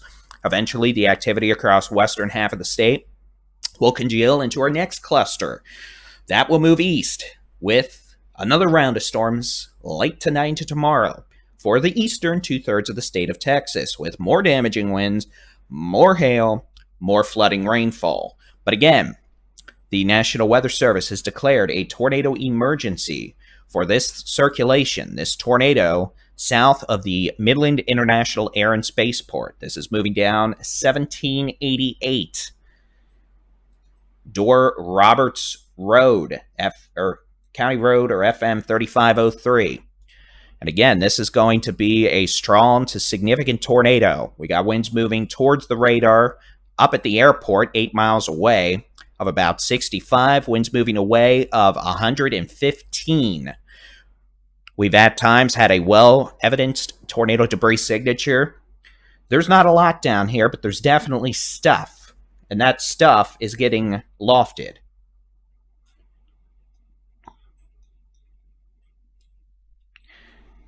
I mean, there's a lot of industry that was just south of I-20. Oh, there was a man-made camp.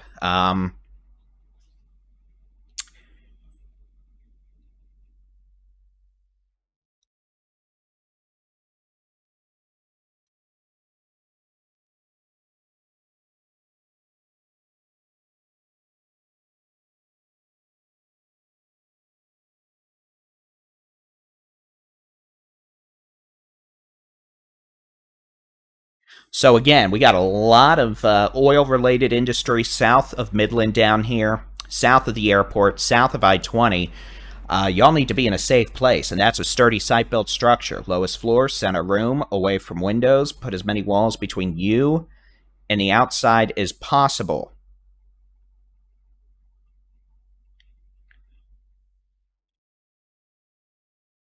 And again, Weather Service has declared a tornado emergency with this thunderstorm.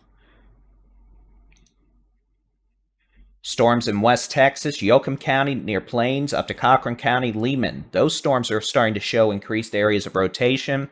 Could have very large hail right now. The potential will exist maybe for a few tornadoes with that. But again, we're going to focus on this storm.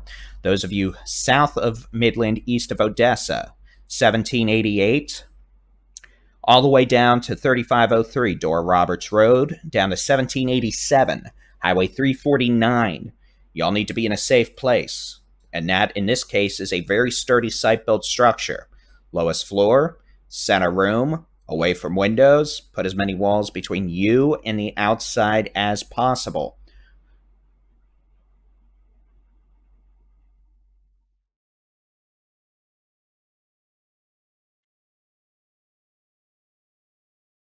Oh, that feature works. And I think this is actually the first ever tornado emergency we've had in the Permian Basin in West Texas. But again, that's what this is. Tornado emergencies are reserved for the most dangerous tornadoes when there is high confidence a large, violent tornado is in progress. Now, the radar indications from this have mellowed out a bit. The velocities have come down. I mean, the west sides of this circulation, the rear flank downdraft, we got winds over 100 miles an hour. I mean, we still, even if we don't have a tornado here, we've got, 120 mile an hour winds on the backside of the circulation here. We could still easily have a tornado develop out of this. This, again, would be south of I-20, southeast of Odessa, south of Midland, south of the International Air and Spaceport, probably in proximity of FM 1788, north of 1787 for now, but moving down towards 1787, and Highway 349 over rural areas. This is going to be over rural areas of northern Upton, southern Midland counties. This is east of Ector County, and it's going to be moving southeast at about 20 to 25 miles an hour. Again, this thing's put down a pretty bad tornado already, and it could put another one down at any time. Oh, and if that wasn't enough, there's softball-size hail. Midland got another hailer. All right, let's go back, look at some of these other storms real quick. Sanderson, for what it's worth. Storms northeast of y'all, the potential for big hail, big wind.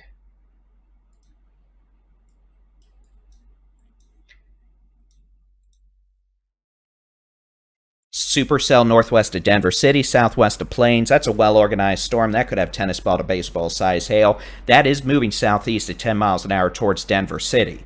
Now, it's moving slowly, so it's going to be a while, but Denver City, heads up, you may have an issue with this if it goes tornadic. Further north, we've got a supercell. That's going to be southwest of Morden, southwest of Whiteface, west of Sundown. That's going to be crossing 214 south of 125, moving east at about 15. That could have baseball to softball size hail. Up in the Panhandle, we've got a complex of severe thunderstorms moving southeast from near Channing to Dumas, west of Stinnett. It's going to be moving southeast at about 40 miles an hour. The potential for damaging winds over 60 to 70. In fact, that's not good. This thing's really become This thing's become a nasty wind maker now. We could have winds over 75 miles an hour with this thunderstorm. As it moves southeast, we've had a wind gust to 64 miles an hour reported in Dumas. We had a 58 mile an hour wind gust northeast of Sunray. Radar's indicating we could have winds over 75 miles an hour with this storm complex as it approaches Stinnett, Fritch, 287 north of the city of Amarillo.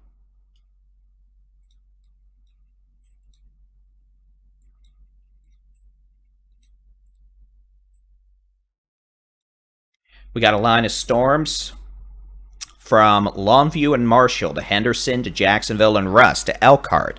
Those storms moving southeast, the potential for Nickel to quarter size hail, 60-mile-an-hour winds, and the potential for very heavy rainfall to cause flooding. And again, these storms are going to be moving southeast at about 35 miles an hour. Back into the Brazos Valley, we have a broken line of thunderstorms on Highway 79 all the way from Interstate 45 near Buffalo to Hearn, all the way to Round Rock. The potential for some hail out of this activity. The potential for localized damaging wind gusts. And Taylor, you may be getting in on some hail over the next several minutes with this thunderstorm. And we've got more isolated storms around Austin up to Round Rock, Pflugerville. None of those are considered severe right now, but we're going to have to keep an eye on it. Okay, we've got a tornado warning. This is going to be southeast of Odessa.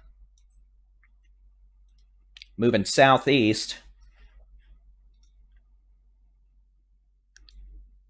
Down FM 1788 towards 1787, Highway 349, southern portions of Midland County, northern portions of Upton County. This storm is moving away from the city of Midland, moving away from the city of Odessa. This will not be a threat to either city in terms of tornadoes. We still have heavy rain, maybe gusty winds and hail in Midland. That'll be calming down shortly.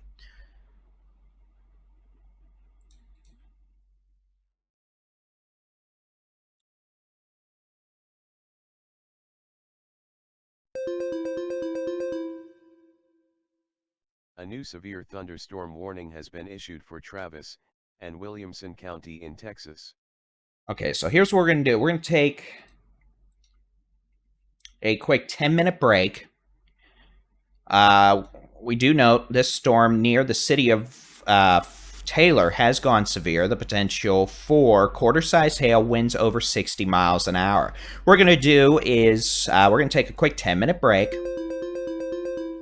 Oh, no, we're not. Every time I say that, we get new warnings. So let's just sit here. Issued for Armstrong, Carson, Gray, Hutchinson, Moore, Oldham, Potter, Randall, and Roberts County in Texas. All right, we'll put a storm track on this whole mess. Moving southeast at 40. I'm going to do 45 because it makes me happy. Spearman by 610, Borger 615, Stenitz 6 to 605, City of Pampa about 645, Panhandle 645. We'll see if it takes that long. Panhandle about 640, 635, City of Amarillo by 630. The potential for strong damaging winds over 70 miles an hour, blowing dust, heavy rainfall, maybe a wee bit of hail. So again, that's going to be making a ruckery on 287 between Amarillo and Dumas. Could be making a ruckery on 154 from Pampa to Stinnett to Dumas. 60 is going to be unpleasant between Amarillo all the way up to Canadian and 83 as this line of storms moves southeast at about 40 to 45 miles an hour.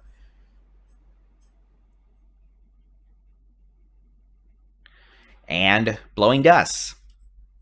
Back in West Texas we go. These storms around south of Morton, capable of quarter to tennis ball size hail, moving east slowly at 15. We got a storm south of Plains over 214 northwest of Denver City. This could be quarter to baseball size hail, and yes, these storms are rotating. We're going to have to keep an eye on them closely just in case they try to do some sort of mischief, but for now, they're hailers. And then, of course, we have this tornado warning that is southern Midland, northern portions of Upton County and the Permian Basin. This storm has a history of producing a tornado.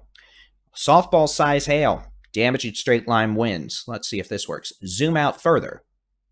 Nope, I don't have the AI feature on, sad.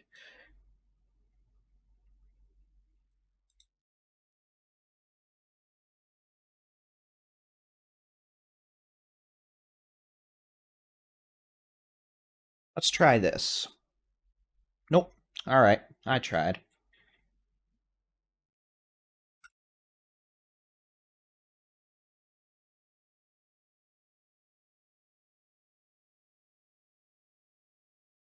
All right, so it is 5:52 on the 30th of May, 2024. I'm Texas Storm Chasers Baldy-in-Chief David-Reimer. We've got a tornado southeast of Odessa by 12 miles, about 10 to 15 southwest of Midland, moving away at 25 miles an hour. Could still have softball-sized hail over rural portions of southern Midland and northern Upton counties. This Texas storm. local storm report from 4 miles north of Denver City in Yoakum County, Texas. Hail magnitude measured 2.00 inches. Reported by NWS employee. Moving Additional south. information, falling on Highway 214. A new flash flood warning has been issued for Midland County in Texas. A new severe thunderstorm warning has been issued for Yoakum County in Texas. All right, here's what we're going to do. I'm going to take a quick 8-minute break, 7-minute break. We're going to be back here at 6 p.m. with another severe weather update, and we'll take a look at what we can expect for the rest of tonight into tomorrow. Here's a hint, it's going to be busy. So we'll be back here at 6 o'clock with our next update sooner if necessary.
A new severe thunderstorm warning has been issued for Terrell County in Texas. A new severe thunderstorm warning has been issued for Gregg, Harrison, Panola, and Rusk County in Texas.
Texas local storm report from 2 miles north of Denver City in Yoakum County, Texas. Hail magnitude measured 3.00 inches. Reported by NWS employee. Additional information, on Highway 214. A new severe thunderstorm warning has been issued for Beaver and Texas County in Oklahoma. Hansford, Hutchinson, Ogletree, and Roberts County in Texas. A new severe thunderstorm warning has been issued for Gaines County in Texas.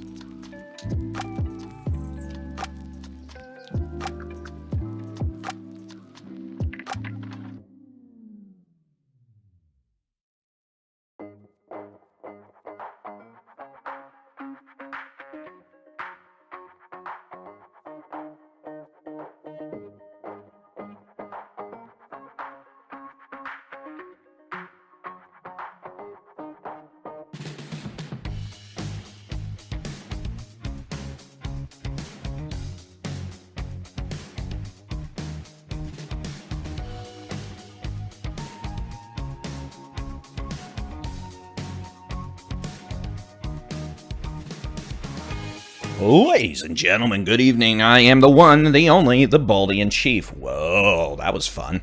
It's 6 p.m., the 30th of May, 2024. Let's talk about what we've got going on right now. We've got thunderstorms.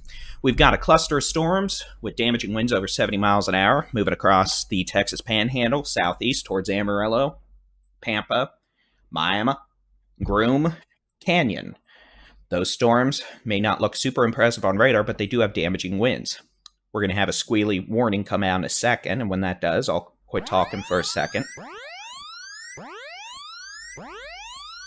A new tornado warning has been issued for Midland and Upton County in Texas. All right, we've got a cluster, well, we've got a supercell now well south of Midland, southeast of Odessa, that's got a history of tornadoes and softball-size hail. We've got severe thunderstorms that are in progress across portions of Cochran County. That storm's weakening. A new severe thunderstorm warning has been issued for Milam and Robertson County in Texas. We've got softball-size hail about to move into Denver City and Seagraves. That eventually could be an issue for Seminole and Gaines County. If that storm keeps up, it would actually end up in Midland, Odessa in about 2 hours. We've got a storm northeast of Sanderson moving towards Dryden with hail. A new severe thunderstorm warning has been issued for Brazos and Burleson County in Texas. We've got scattered severe storms in the Brazos Valley with cluster number 1. Those storms mostly moving southeast about 30 miles an hour. The potential for damaging winds over 60 miles an hour, quarter to ping pong ball size hail, heavy rain that may cause flooding. So what are we expecting as we go into tonight and Friday? Well, let's take a look at the high-res rapid refresh model.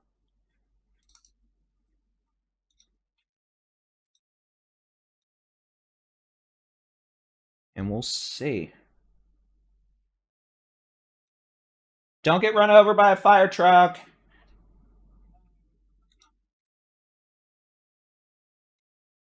So we're going to take a look from, we're just going to look from 8 p.m.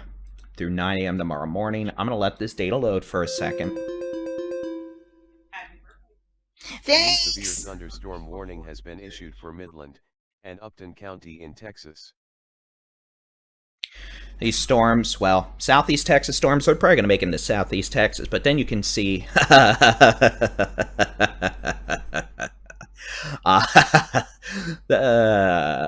it's going to be a long and busy night.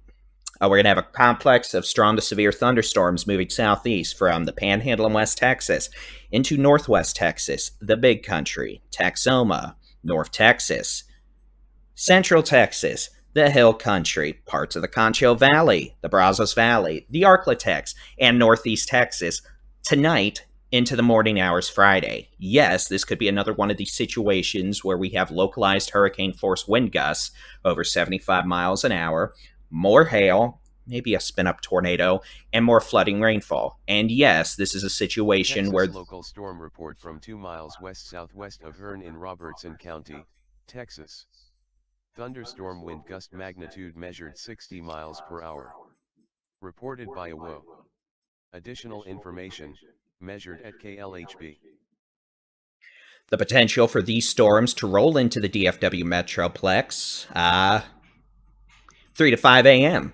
Maybe a bit earlier, maybe a bit later.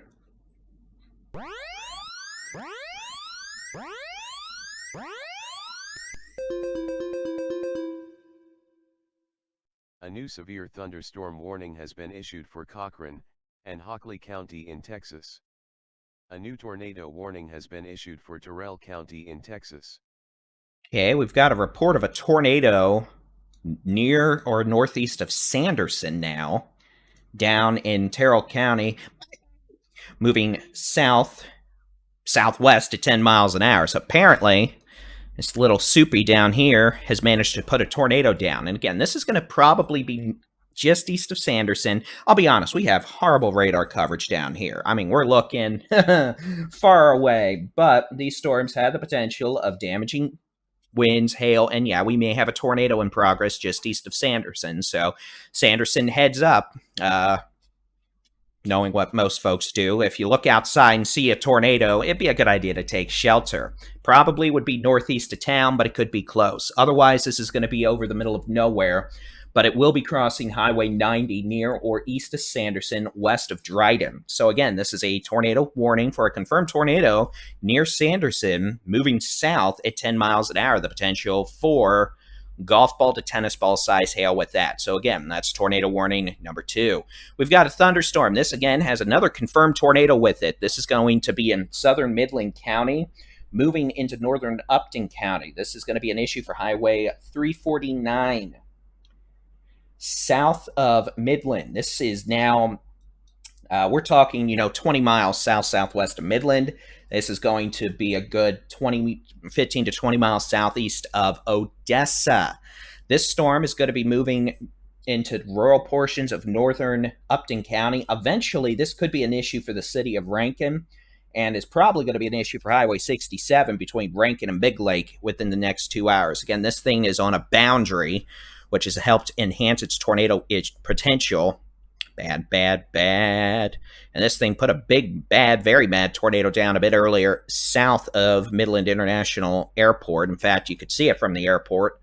So again, we've got a thunderstorm 20 miles south of Midland moving towards rural Upton County. That has a tornado with it. We've got a tornado reported near Sanderson on Highway 90, all the way down almost on the Mexico border.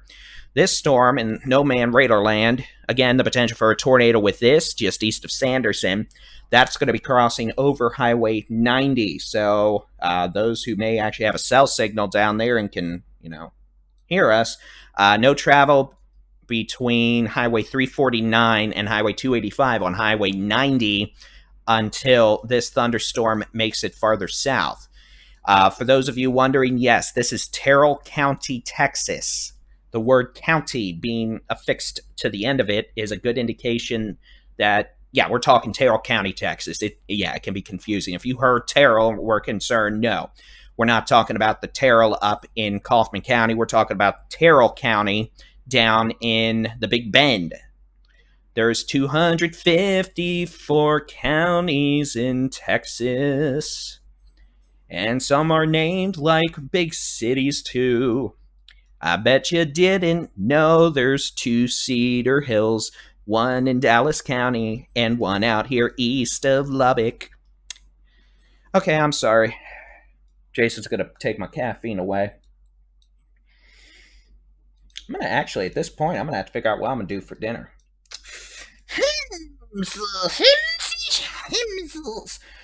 That Denver City storm is actually starting to show a pretty good circulation. Texas storm report from 1 miles northeast of Denver City in Yoakum County, Texas. Hail magnitude estimated 3.50 inches. Reported by Storm Chaser. Additional information, photo via social media. A new flash flood warning has been issued for Angelina, Cherokee, Nacogdoches, Rusk, San Augustine, and Shelby County in Texas. Now, we got some storms out Texas here. local storm Are report you from kidding? YNW Warfield in Midland County. It's like the old style Texas. GPS that just won't stop talking to Thunderstorm you. wind damage. Reported by public. Additional information, report from Ping, 3-inch tree limbs broken, power poles broken. Okay, so we've got supercells, one on 125 near Whiteface, west of Loveland. Unfortunately, this is moving east towards Loveland, has the potential of producing quarter to ping-pong ball-sized hail 60-mile-an-hour winds. Texas local storm report from Warfield in Midland County, Texas. Thunderstorm wind damage. Reported by public. Additional information, report from Ping, 3-inch tree limbs broken, power poles broken. A new severe thunderstorm warning has been issued for Angelina, Cherokee, Nacogdoches, and Rusk County in Texas. We've got a supercell over Denver City. That could have baseball to softball size hail. We are starting to see some increasing mid-level rotation. I believe this is the storm our folks are on out there. I don't think we have data for live streams, but we'll have to keep an eye on that storm as it moves southeast. That storm could end up trying to do some spinny mischief. Okay, a funnel cloud with dust circulation qualifies as a tornado, by the way, to the storm spotter / chaser that just reported a funnel cloud with dust circulation. So if that's the case, we may end up actually having a circulation issue, and we may end up having a tornado warning for Gaines County here in a minute with this storm near Denver City. A spotter just reported a funnel cloud with a dust circulation, which, P.S., typically that means tornado, because if you have a ground circulation, that qualifies as a tornado, even if there's not a fully condensed, funnel cloud going from all the way to the surface to the base of the cloud. Today's storm spotting lesson with Baldy-in-Chief. By the way, this thing's throwing out softball-sized hail in Denver City. I'm very sorry. I broke the radar. We're going to have to reset that very quickly.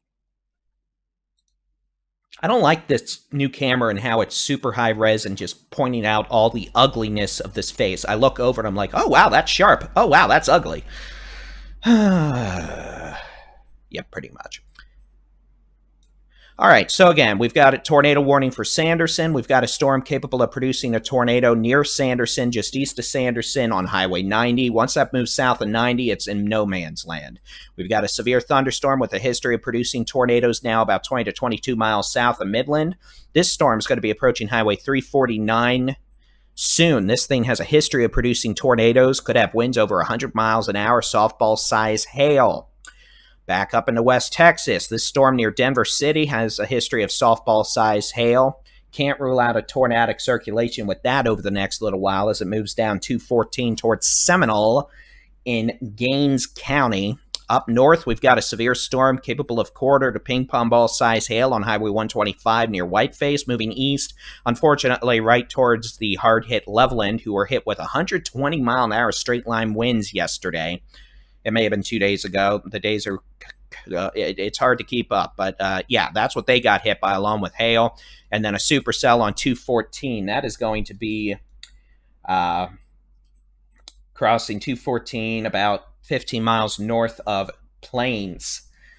Okay, up into the Panhandle. Then we're going to go back to the Brazos Valley in East Texas. We've got a line of severe storms from near Hooker, Oklahoma to Spearman, Stinnett to Borger, about 10 to 15 miles north of Amarillo. The reflectivity mode may not look super impressive, but the wind mode sure is. Very, very, very strong winds of 65 to 75 miles an hour, moving towards the city of Amarillo, moving towards Panhandle, moving down 287. This is going to be an issue for Amarillo. Could have a wall of dust with this. This is going to be an issue for Highway 60, all the way from, Panhandle all the way up to Pampa. And again, we're seeing some indications of winds over 75 miles an hour. There may not be hail, may not be a whole lot of rain, but oh mama, is there a lot of wind with this. All right. And again, that's moving southeast at 40 miles an hour. All right, let's go take a look at this mess. East Texas, we've got a cluster of severe storms now from near Marshall, west of Carthage, Cushing to Alto. That's moving southeast. We could have winds over 60 miles an hour in spots, nickel to quarter size hail, heavy rainfall that will result in flash flooding. Notice we got rain back behind the main cluster. We got flash flood warnings galore. Back into the Brazos Valley, we've got a severe storm approaching Bryan College Station. That could have, there's actually a little bit of a circulation with that. Interesting. Some damaging winds approaching Highway 21 from near Caldwell up to Bryan, Wixon Valley, all the way up 190 towards Madisonville. That could have heavy rain, hail,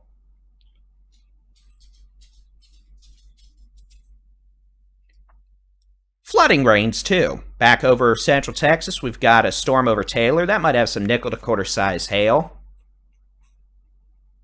Gusty winds, heavy rainfall. Hi, dog. No, don't start with me. No, sirree, Bob. Go lay in your bed. And then again, Permian Basin, we got this storm. Potential for damaging winds over 70 miles an hour. Heavy rain, hail. All right, let's take a look at the high-res rapid refresh model for this evening. And then we're going to take a small break. So we're going to clear everything off. Go back statewide view, and we're just going to show you what the expectations are for tonight into tomorrow morning. And again, let's just load this from 7 o'clock through 9 a.m. tomorrow. I'm going to let this data load, then I'll let it play out.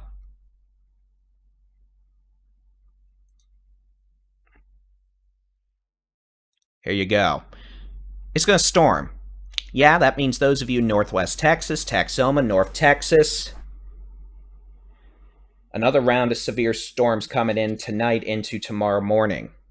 And then more storms tomorrow afternoon. So yeah, we're going to have more storms producing damaging winds, heavy rain, hail. Can't rule out a spin-up tornado or two with the complexes tonight and tomorrow morning. So yeah, we're probably going to be dealing with more wind damage, more flooding, more hail. And we're going to have more rounds. Maybe 2 or 3. I mean, honestly, at this rate, maybe 4 or 5 by the time we get into Sunday.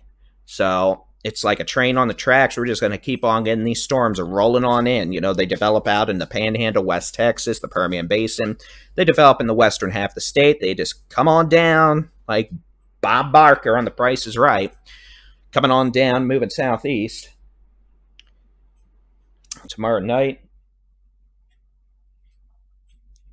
into Saturday, maybe even parts of Sunday. Hi, Cece. Yeah, you're a good girl. That blanket's for Aspen, not you. You're always stealing your sister's stuff. So again, this is what we're expecting tonight.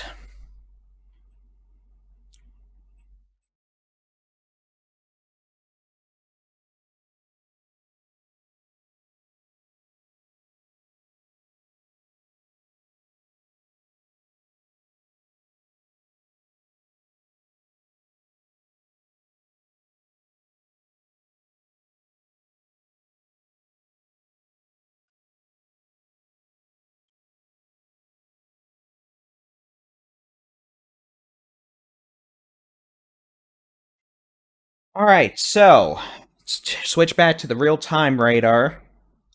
I'm Texas Storm Chasers Baldy-in-Chief David-Reimer. So again, that's all to say we're going to be here probably all night. The plan is we're going to take a quick break. We're going to be back here at 6:30, sooner if necessary, with our next severe weather update. And again, you can keep an eye on the sky with the free Texas Storm Chasers mobile app. We've got multiple interactive weather radars. You're able to use our main radar under the radar tab, but if you want to use our other one, you can click the More tab, and that'll let you utilize the Zoom radar, which is the second radar. We've also got live severe weather coverage, storm chasing video, and more. And yeah, we're probably going to be here all night is the expectation with this stream. So buckle up. We'll be back here at 6:30, sooner if necessary, with our next severe weather update. I'm Texas Storm Chasers Baldy-in birthday boy, David Reimer.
A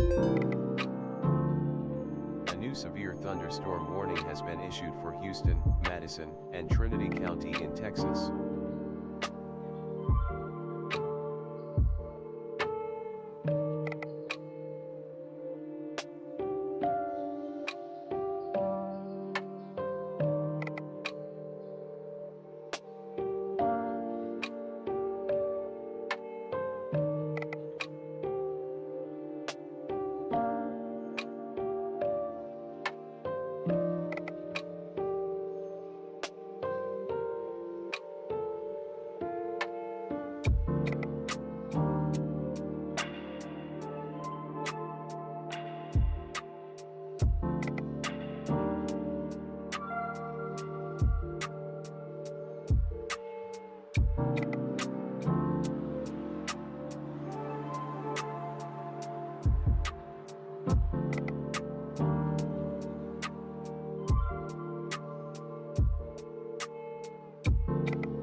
A new severe thunderstorm warning has been issued for Brazos, Grimes, Houston, and Madison County in Texas.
All right, ladies and gentlemen, good evening. I'm Texas Storm Chasers Baldy-in-Chief David-Reimer.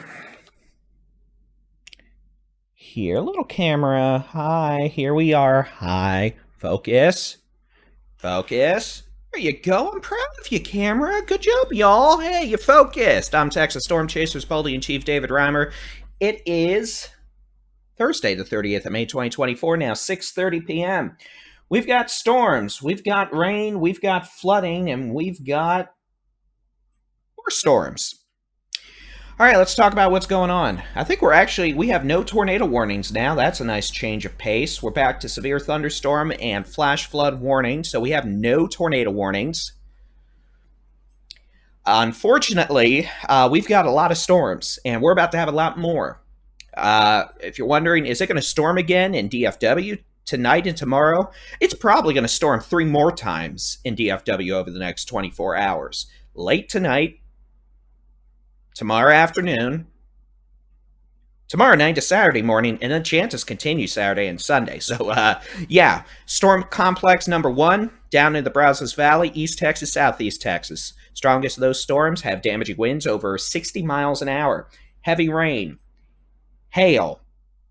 Looks like we had about golf ball to tennis ball size hail for a brief period around Hutto earlier in central Texas. I was with a quick developing supercell that got overstimulated and then ended up throwing out big hail and has since calmed down.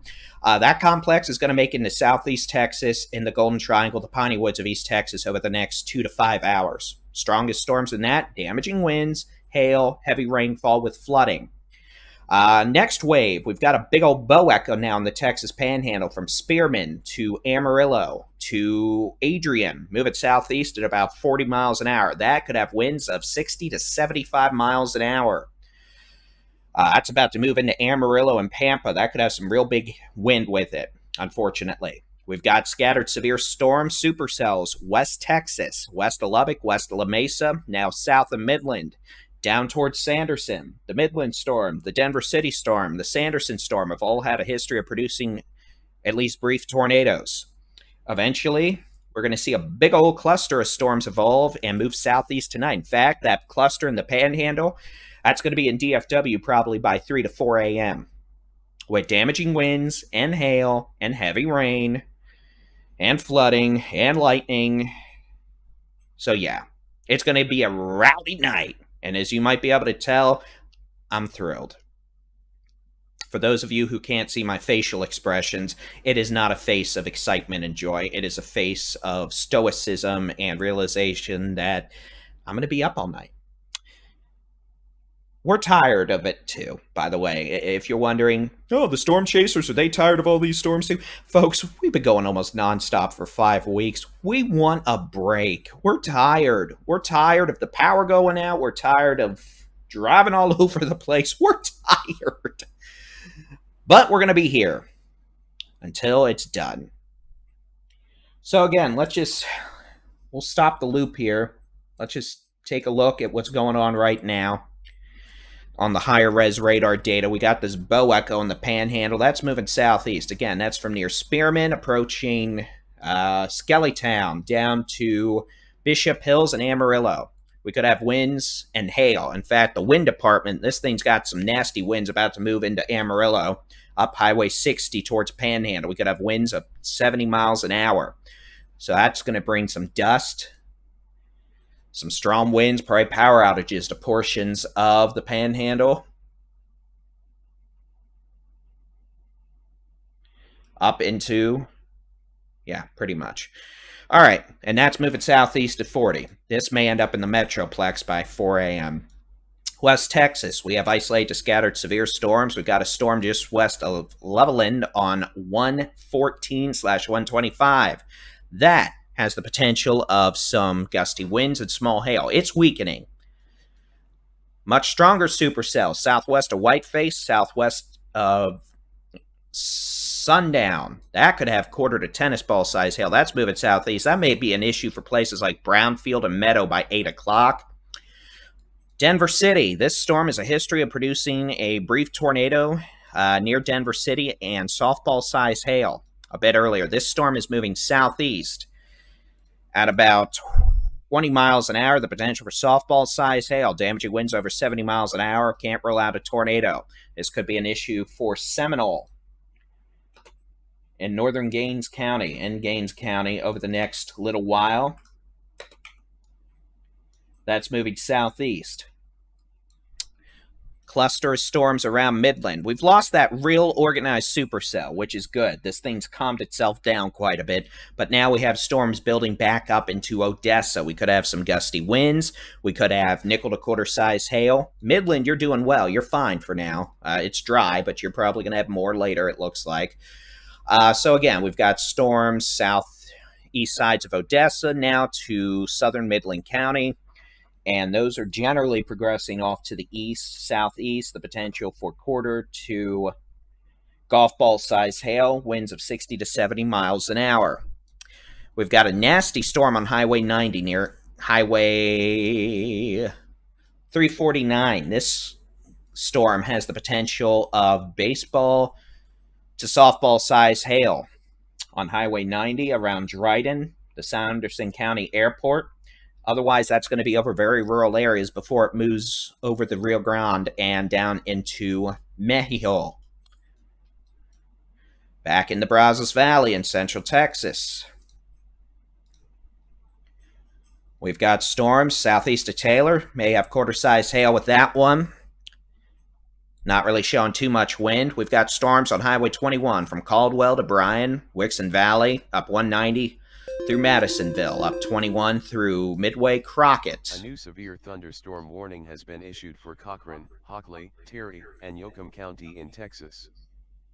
All the way up to near Nacogdoches, Tatum, and Carthage in East Texas. All these storms are part of a thunderstorm complex that's organized and is moving southeast. Localized winds of 50 to 60 miles an hour. Maybe some nickel to quarter size hail, not a big hail threat. Heavy rain. Oh, yeah, that's probably going to be the most widespread issue with this. Texas local a quick 1 to 3 inches of rain with flash of flooding. County, Texas. Thunderstorm wind gust magnitude measured 64 miles per hour. Reported by Public.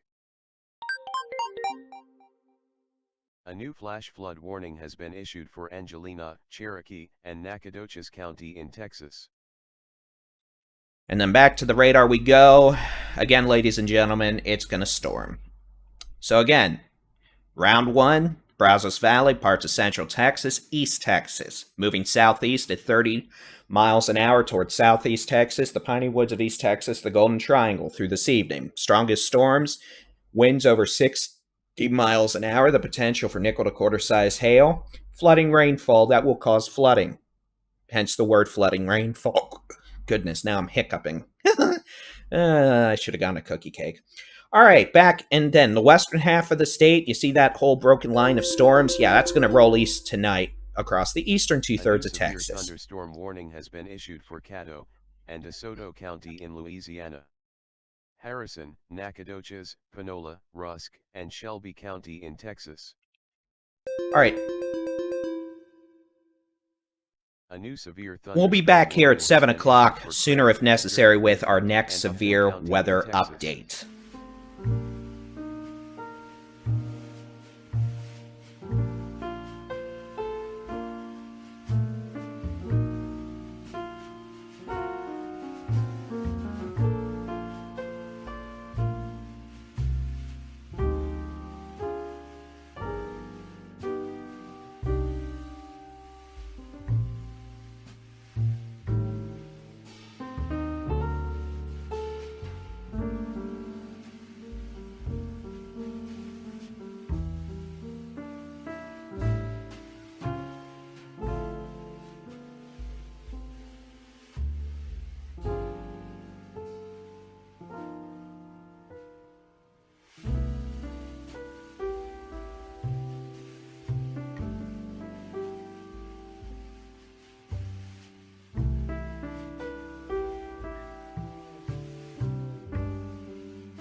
new tornado warning has been issued for Terrell County in Texas.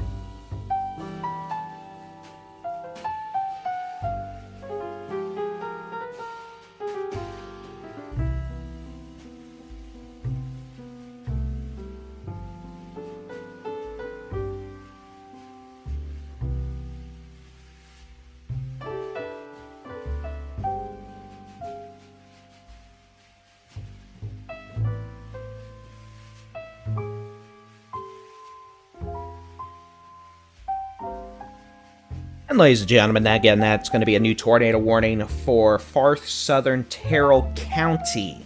Terrell County, not the city of Terrell in Kaufman County. That'll be for Highway 90 around Dryden, to Sanderson County, or Sanderson Regional Airport, down to the Rio Grande, and portions of the Big Bend of Texas. That's the only tornado warning we have at this time. We'll be back at 7 p.m. sooner if necessary.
A new severe thunderstorm warning has been issued for Gaines County in Texas.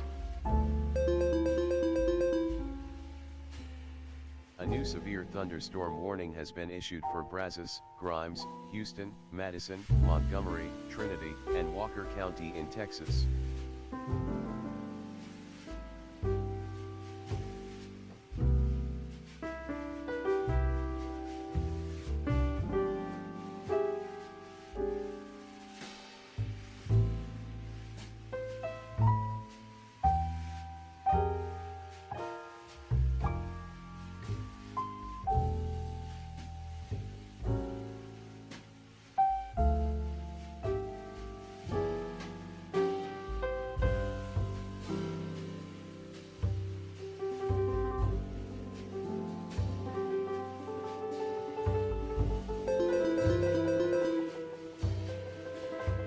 Severe thunderstorm warning has been issued for Williamson County in Texas.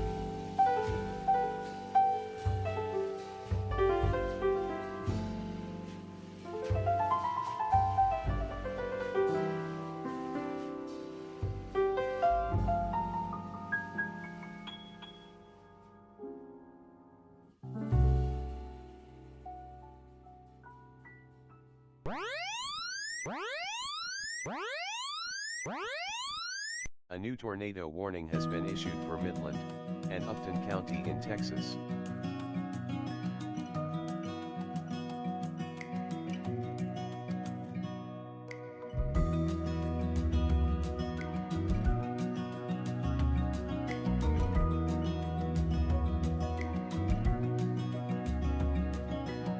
And ladies and gentlemen, an update from Baldy-in-Chief. We'll just go ahead and take a look at that. A new severe thunderstorm warning has been issued for Armstrong, Carson, Donley, Gray, Hemphill, Hutchinson, Potter, Randall, Roberts, and Wheeler County in Texas. That was excessive. This is going to be a severe thunderstorm that has intensified again. This is capable of producing a tornado on the Upton Midland County line, about 3 miles west of Highway 349. Very strong signature here, capable of a tornado. In fact, wouldn't be shocked. Maybe a little tornado debris signature. We're going to have here is, again, winds moving towards the radar at about 60, winds moving away at about 60. So again, tornado likely in progress.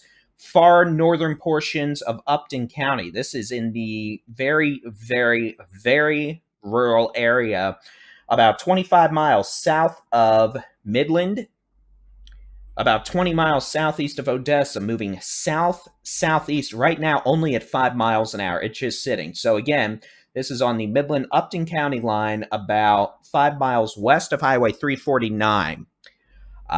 No communities in the path of this right now. This storm's just spinning out there all by its lonesome, not doing much. But again, tornado likely in progress 5 miles west of Highway 349 on the Upton Midland County line. We'll be back at 7 p.m. with your next severe weather update.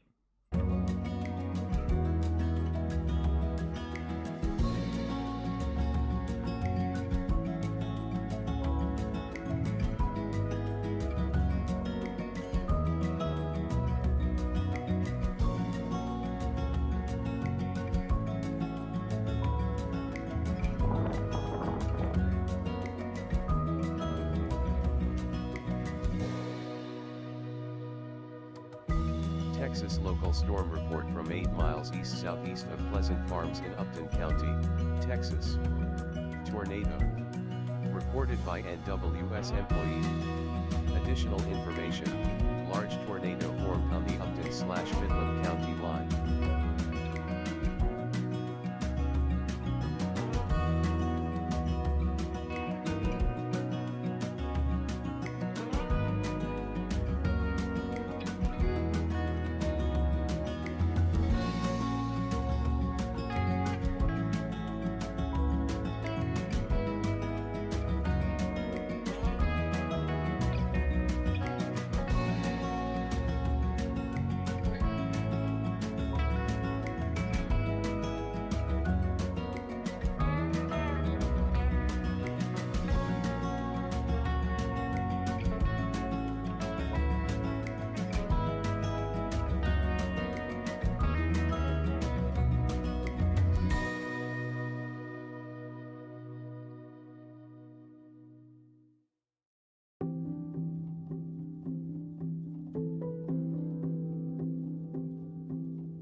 Texas local storm report from 9 miles north of Seminole in Gaines County, Texas.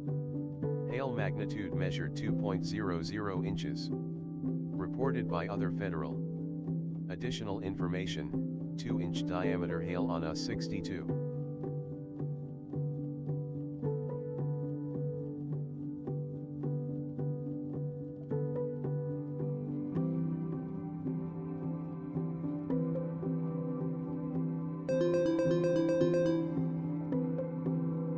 Severe thunderstorm warning has been issued for Sabina County in Louisiana.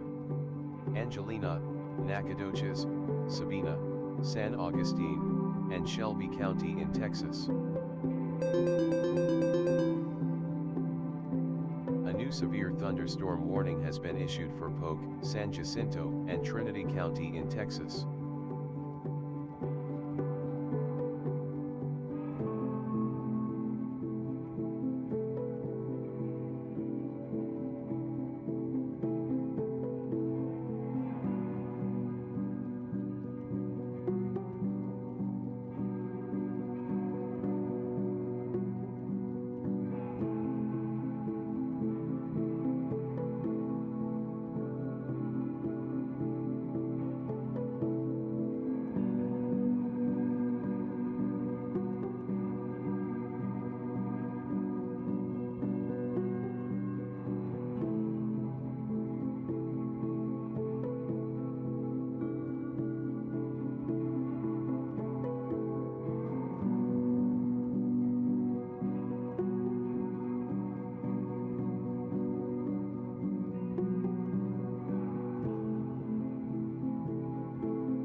A new severe thunderstorm warning has been issued for Beaver and Texas County in Oklahoma. Hansford, Hemphill, Hutchinson, Lipscomb, Ochiltree, and Roberts County in Texas.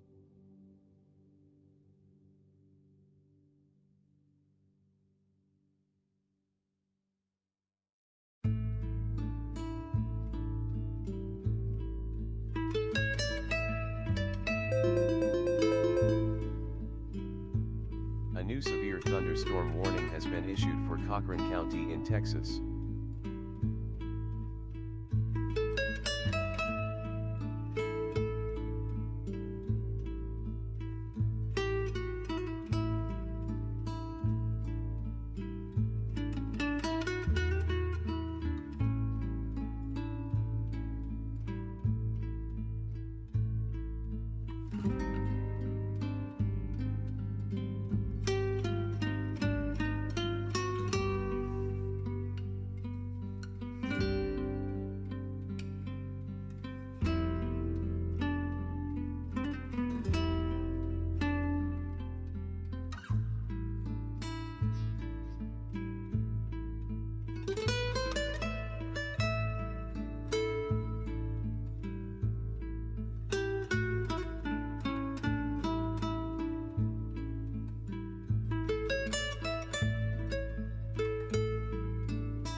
Texas local storm report from 5 miles southeast of Taylor in Williamson County, Texas. Hail magnitude estimated 1.00 inch. Reported by amateur radio. Additional information, reports of 0.5 inch to 1 inch hail near CR 448/FM 619.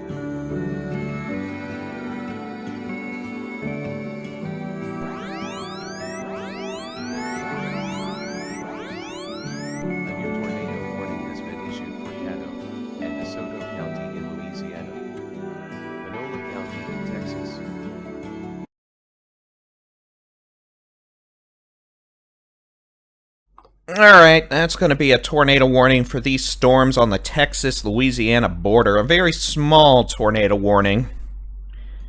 We're going to have to deal with it for a wee bit. This is going to be for a spin-up circulation east of Carthage now. This is going to literally be on the Texas-Louisiana border almost. This is southeast of Highway 79. Good distance east of Carthage. This is one of these little spin-up curlicues on the front edge of a squall line. This is not going to be an issue for the city of Carthage. It won't be an issue for us very long either, but again, it's going to be well north of the Toledo Bend Reservoir, southeast of DeBerry. This is going to be on FM 123. Not all that far from Nansko Farms in far eastern Panola County in East Texas. So again, this is a quick tornado warning for far eastern Panola County in East Texas. This storm will not be in the state very long, but those of you on FM 123 east of Highway 79, southeast of DeBerry, at this point, east of FM 31 on FM 123, moving towards the Skokie Creek stream. Need to be in a safe place. That'll be the lowest floor. Center room. Away from windows. Put as many walls between you and the outside as possible. Again, we could have a quick tornado spin up here that could knock some trees down on buildings, roads, etc. And again, this is going to be on FM 123, east of FM 31, southeast of Highway 79, well east of the city of Carthage, and southeast of DeBerry. Otherwise, it's a great place to start talking about our line of storms. We've got a pretty gnarly little line now that has developed. Potential for damaging straight line winds of 70 miles an hour. This apparently is moving east. I doubt this is moving east at 70 miles an hour. Come on now. This is moving east at about 40 miles an hour. The potential for damaging winds of 50 to 70 miles per hour. Heavy rain that could cause flooding. A new severe thunderstorm warning has been issued for Brazos, Burleson, Grimes, and Washington County in Texas. Oh, excuse my. And again, the potential for some damaging winds over 60 miles an hour. Pretty good wind signature near center, actually. That could be an issue. In fact, if that tightens up at all, that may end up being a pretty good area of straight line winds over 70 miles an hour near center down Highway 87. We're going to have to make sure this actually doesn't try to spin up into a circulation near center. It's kind of trying to, but again, those of you in center down Highway 87 towards the Toledo Bend Reservoir, west of Huxley, 147-87 could have winds over 70 miles an hour. Can't rule out a spin-up tornado near center, down 87 southeast towards the Toledo Bend Reservoir and Huxley. And again, pretty nasty wind signature with this. That may just be a lot of damaging straight line winds, which in itself is nasty, but can't completely rule out the potential for a brief spin-up tornado. Regardless, a lot of trees are getting knocked down here near center and southeast of center on 87. That will be moving towards Logansport and Huxley over the next 30 minutes. Further southwest, St. Augustine to Brodus, Zavala, Dibble, Lufkin, Corrigan, Onalaska to Huntsville. We've got a line of storms. Could have winds of 16 plus miles an hour. Maybe some quarter to ping pong ball size hail. And heavy rainfall with the threat of flooding. These storms, again, wind damage, power outages. Definitely going to have to keep a close eye on that. But again, those of you around Shelbyville, the center, you could have a storm producing destructive winds of 75 to 80 miles an hour. The potential for quarter to ping pong ball size hail, and we can't completely rule out a spin-up tornado. That circulation will be moving east towards the Toledo Bend Reservoir. Huxley moving east on FM 2694. Back southwest, this thing near Elgin definitely has a hail look. This thing on 95 between Taylor and Elgin is barely moving east at 15. This could have up to golf ball size hail, maybe tennis ball size hail. And again, this would now be southeast of Taylor, northeast of Elgin, moving near Copeland, moving eventually just into rural portions of southeastern Williamson County. Otherwise, we got storms, Bryan, College Station, Snook to Huntsville, flooding, strong winds, could have a bit of heavy rain as well with, well, flooding, heavy rain, hail. Yeah, that pretty much covers it. All right, we've got this storm on the northern portions of Upton County. This had a tornado down for probably 15 minutes over very rural portions of northern Upton County. That circulation is diminishing now. We'll see if a new one develops. Storm chaser Adam Lucio is there north of Rankin. And again, this may be an issue for Highway 67 around Rankin to Big Lake at about 8 to 8:30, maybe 9. But for now, it's just rural portions of northern Upton County. Clear Midland, clear Odessa. Can't rule out more storms later. Nasty supercell northeast of Seminole. That could have up to softball size hail. Southeast of Seagraves. That's going to be moving southeast, crossing over Highway 180 between La Mesa and Seminole. That's just a nasty look with a nasty hail core there. We've got another storm moving into Denver City. That could have the potential for large hail up to the size of golf balls as well. Both storms moving southeast. We got storms west of Lubbock. One storm west of 214 on 125 southwest of Borden. That could have quarter to ping pong ball size hail moving southeast. A storm just southwest of Sundown. That is also showing a little bit of hail. And then the Panhandle, our next big old bow echo, which is going to visit parts of Oklahoma, northwest Texas, Texoma, North Texas tonight into Friday morning, extending from Perryton to Pampa to Claude to Canyon. This cluster has the potential of winds of 50 to 65 miles an hour, maybe up to 70. Can't rule out some quarter-size hail. Quick round of heavy rain, but this is a wind maker. Wouldn't be shocked to have blow and dust as well. Down in Sanderson, south of Highway 90, a supercell approaching the Rio Grande. That could have a tornado and baseball-sized hail. That's in no man's land down there. So again, otherwise we have a tornado warning for far eastern portions of Panola County. This is now on the Louisiana border. Damaging straight-line winds, maybe a quick spin-up tornado. That will be in Louisiana shortly, moving towards Kichi. And that will be an issue for western DeSoto Parish and southwestern Caddo Parish in Louisiana. Their names for counties are parishes. But that'll be out of Texas here in the next 5 to 10 minutes. All right, let's take a look at the high-res rapid refresh model for this evening into tonight. Just to show you, yes, it is going to storm.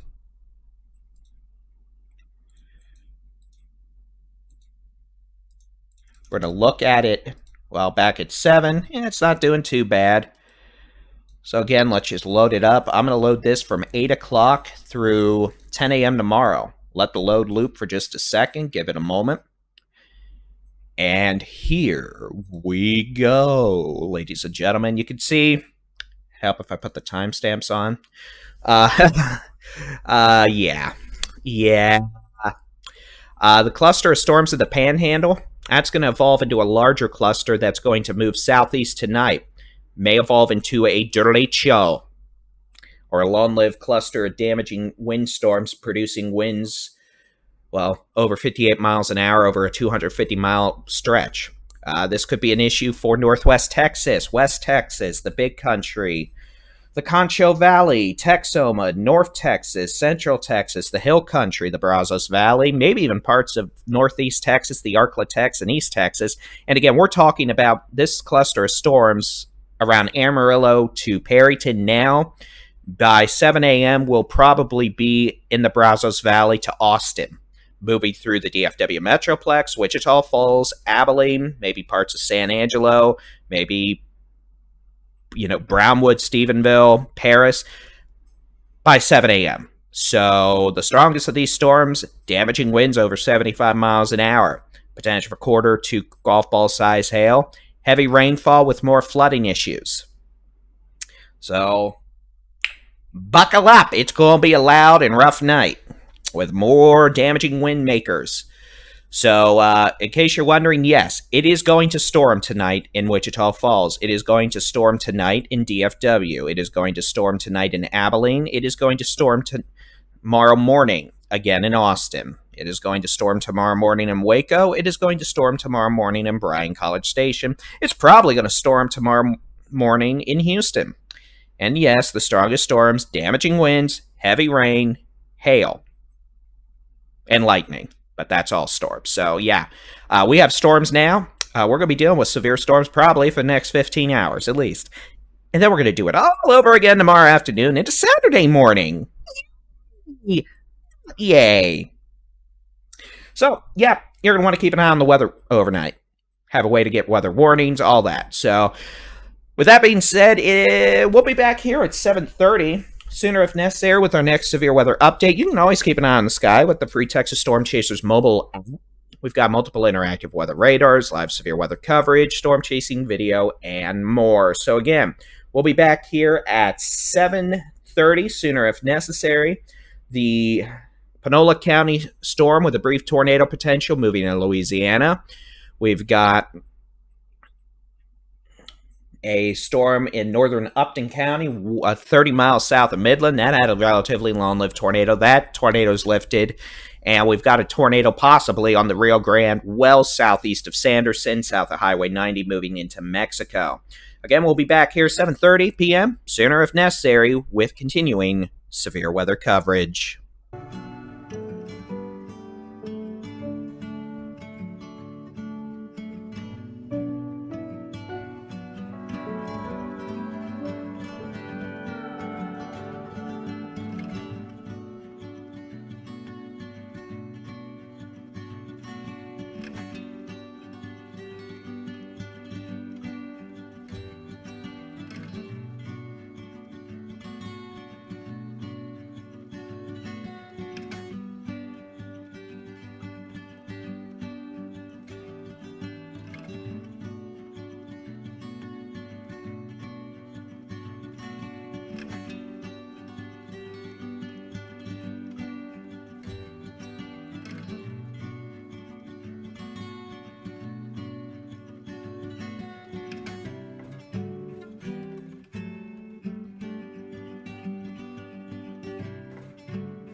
A new severe thunderstorm warning has been issued for Grimes, Montgomery, Hope, San Jacinto, Trinity, and Walker County in Texas.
Texas local storm report from 15 miles northeast of Crane in Upton County, Texas.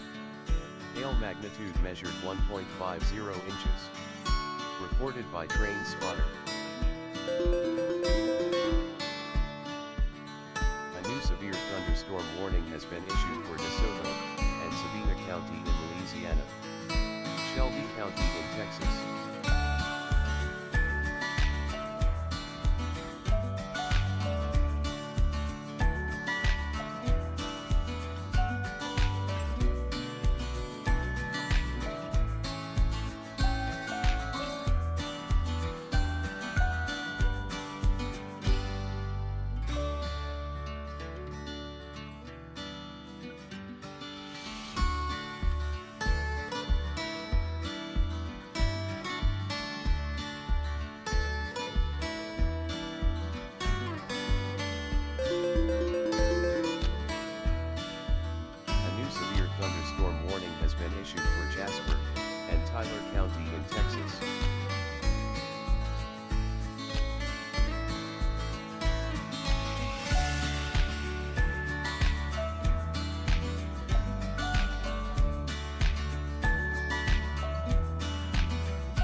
Caddo, and DeSoto County in Louisiana, Harrison, and Panola County in Texas.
severe thunderstorm warning has been issued for Terrell County in Texas.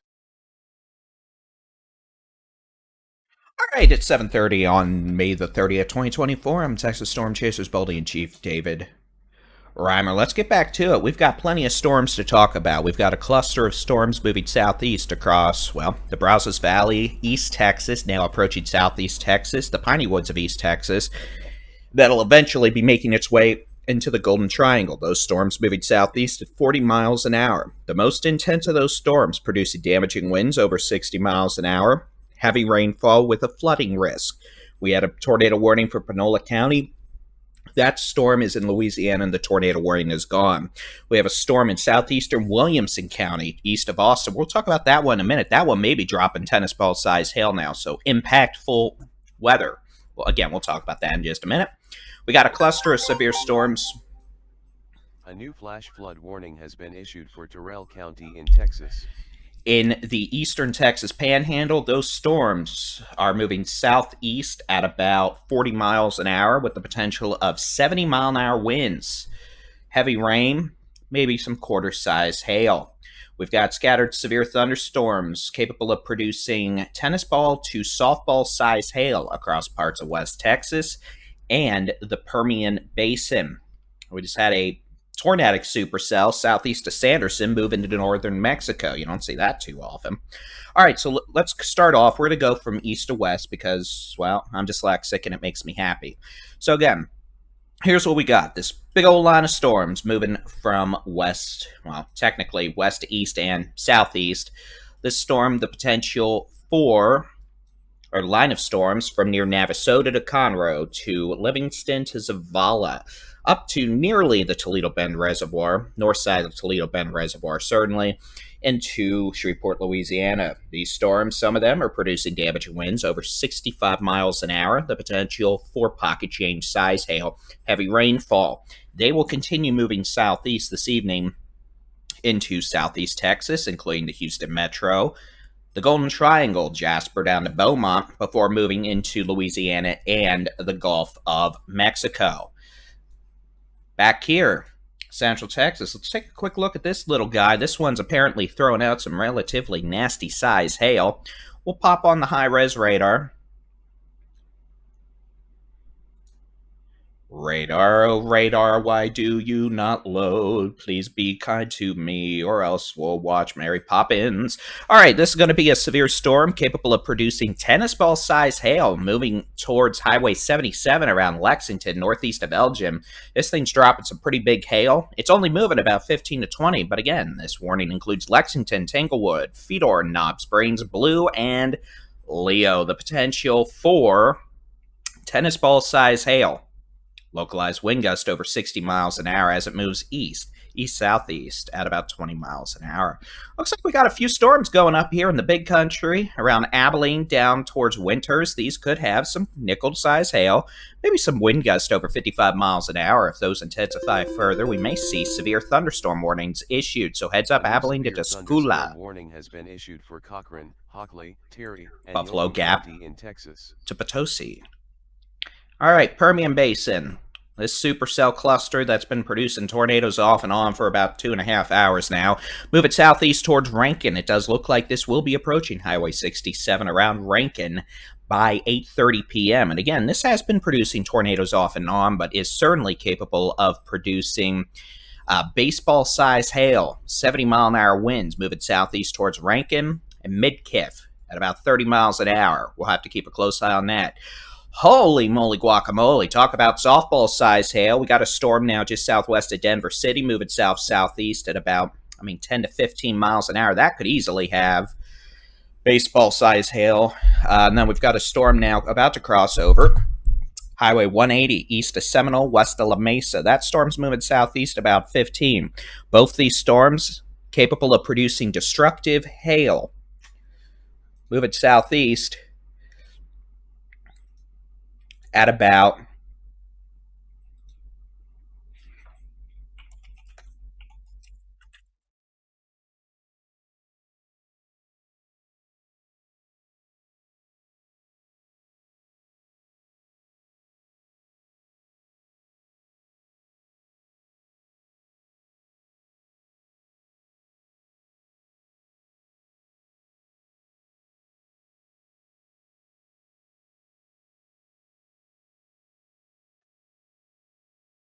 Move it southeast. Again, these could have baseball to softball size hail. Move it south-southeast like 10 to 15 miles an hour. Looks like we've got a storm that's reinvigorated itself a wee bit around Ropesville on Highway 62 southwest of Lubbock. Not really showing much in the wind department, but the potential for quarter-size hail will exist. This storm's moving east at about 30 miles per hour.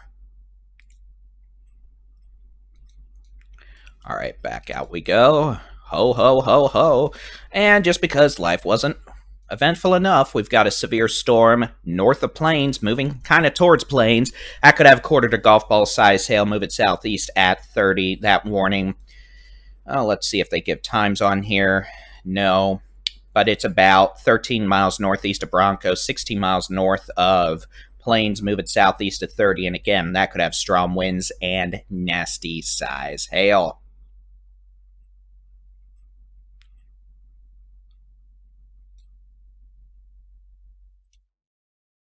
Oh. All right, Panhandle again, big old bow echo moving across from approaching Highway 83 near Canadian, back southwest to McLean, Claude to Canyon and Happy. This cluster is moving southeast at about 40 miles an hour. The potential for damaging winds up to 70 miles an hour. Maybe some hail, not a real big hail threat though, maybe some nickels. Heavy rainfall.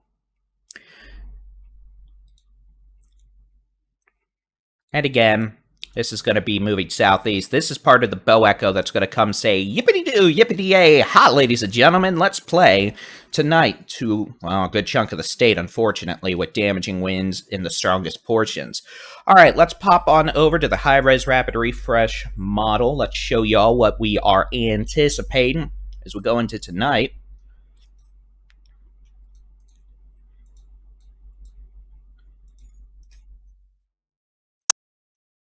Dogs, take a chill pill. It's okay. So you whine some more. That's what I get. Don't give them attention. Don't stare at them. Nope, nope, nope. Nope, don't look down. All right, so here's what the high-res rapid refresh model shows tonight. Now notice, I've shown you a couple different runs of this now. This is a model run every hour, and each subsequent run kind of has looked a little different from time to time. That goes to show you, yes, there is still some uncertainty how tonight will evolve, and models don't handle it well, but again, this thing, we're expecting a cluster of storms to move southeast again tonight into Friday morning, pretty much the eastern two-thirds of the state of Texas. Strongest storms in the clusters, not all of the storms, will produce damaging winds over 70 miles an hour, quarter to golf ball size hail, heavy rainfall with a flooding threat. Yes, this is likely going to impact portions of northwest Texas, the Texoma region, North Texas, including the DFW Metroplex, the Big Country, the Concho Valley, Central Texas, the Hill Country, eventually into the Brazos Valley and Southeast Texas tomorrow morning. There will be multiple clusters probably just to make life difficult. So yes, severe weather is probable with the most intense storms with damaging winds, hail, and flooding and heavy rain. No, not all storms will be producing enough wind to knock your trees down or knock your power out. No, most storms won't be producing big hail. Tornado risk tonight is low to very low. We could see a few spin-ups with the bow echo, but not expecting too many of that, much of that. And yeah, heavy rain with flooding. All right, so plan of attack here is we're going to be back here at 8 p.m. with our next severe weather update. As always, you could keep an eye on the sky with the free Texas Storm Chasers mobile app and interactive weather radar. We've got interactive weather radars in our mobile app. Live severe weather coverage, storm chasing video, and more. And as always, you can visit us on the web, texasstormchasers.com/radar, for our interactive weather radar there. All right, we'll be back at 8 p.m. sooner if something happens. And we're going to be here all night, it looks like. So buckle up. Send me Venmo for money, or Venmo for coffee. No, I'm kidding. Actually, I've got caffeine galore. Venmo. Huh. I'm going to keep eating my dinner so I can start making words in coherent sentences again. All right, we'll be back here at 8 p.m. sooner if necessary. Happy birthday to me. I'm going to eat chocolate cookie cake. New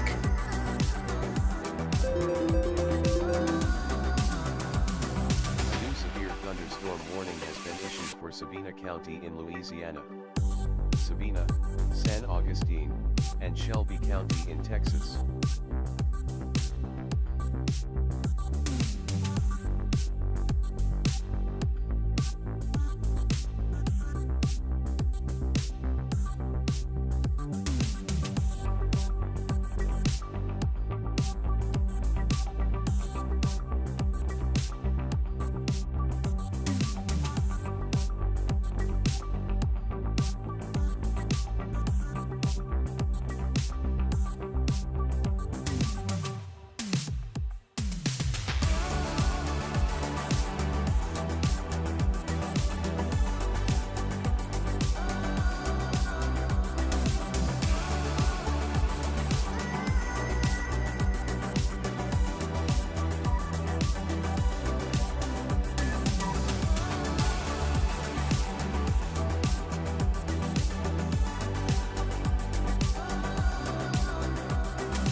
severe thunderstorm warning has been issued for Andrews and Gaines County in Texas.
A new severe thunderstorm warning has been issued for Reagan and Upton County in Texas.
Oh, the lights playing games on all the counters and window panes. Sun is bright, it's a new day, and I feel brand new. All the winter is gone. Seems it's been here so long. I wanna feel like I belong, part of something good.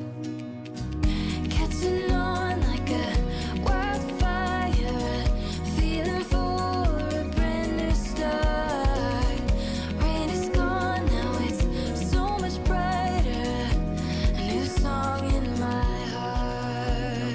Louisiana, Newton County in Texas.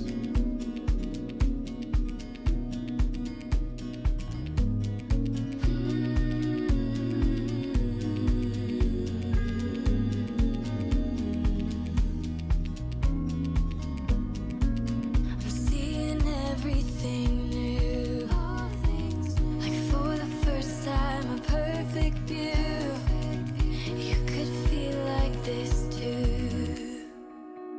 Catching on like a wildfire, feeling for a brand new start.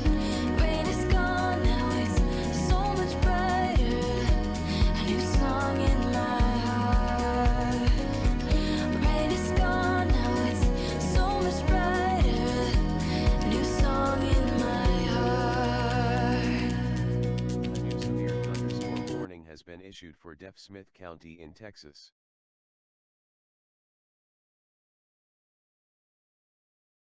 Hello, ladies and gentlemen. It is 8 p.m. Thursday, the 30th of May, 2024. I'm Texas Storm Chasers Baldy-in-Chief, David-Reimer. We got storms. We got a lot of storms. We got a big old cluster of storms moving in across the piney woods of East Texas into western Louisiana. Apparently, we've got tornadoes down just southeast of Shreveport now. It's always interesting how those storms wait till they get to Louisiana and then just start dropping tornadoes left and right. We've also got storms in southeast Texas moving towards Houston. We got a storm out in the southwestern Brazos Valley. Those storms moving southeast. The apex of that bow now north of Woodville, kind of translating and transitioning over into western Louisiana, damaging winds over 65 miles an hour, the potential for some hail. That's across portions of Lee County, southwest of Lexington, could have baseball-size hail at times. That thing's been dropping big hail the last few hours. We've got a new cluster of severe storms now that has developed quickly in the proximity of Abilene down to north of Bollinger, Tuscula. Those storms could have winds over 65 miles an hour, quarter to ping pong ball size hail, moving off to the east at about, let's just say 30 to 40 miles an hour. We've got scattered supercells in West Texas, the Permian Basin, a storm that's actually developed near Junction, southeast of Junction, actually, but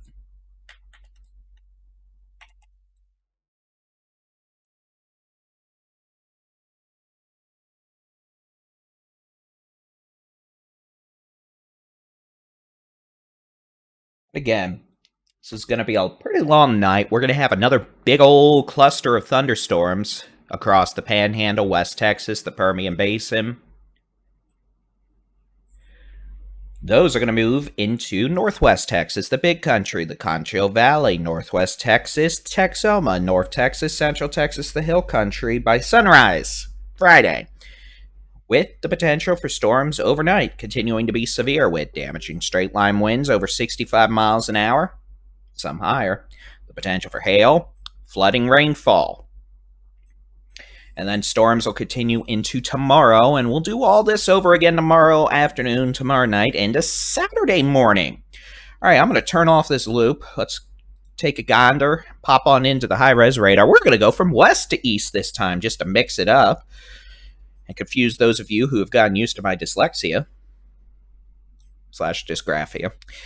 Okay, line of storms: Canadian, McLean, Clarendon, Happy, kind of back west to Hereford. Most of these storms no longer severe, at least for the moment.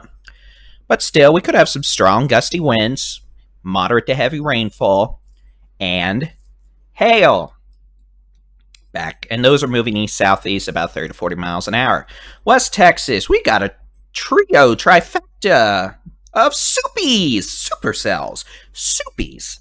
One over Plains, that could have hail. Storms developing over Brandfield, those could have hail. Storms developing west of Tahoka, those could have hail. Storm northwest of Seminole, southwest of Denver City, that could have golf ball size hail. Storm on Highway 180 between Seminole and La Mesa, that could have baseball to softball size hail.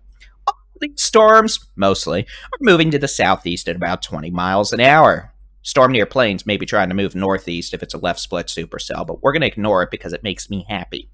Okay, storm north of Rankin, showing weakening trends, which is good considering it's already been a big, bad, very mad storm this afternoon. Still moving southeast, may still have quarter-size hail. If it continues weakening, it may not even make it down to Highway 67. And boy, look at that supercell now in northern Mexico. That went tornado warning southeast of Sanderson. We'll pop over the Del Rio radar. I'm going to be really mad if that actually turns left.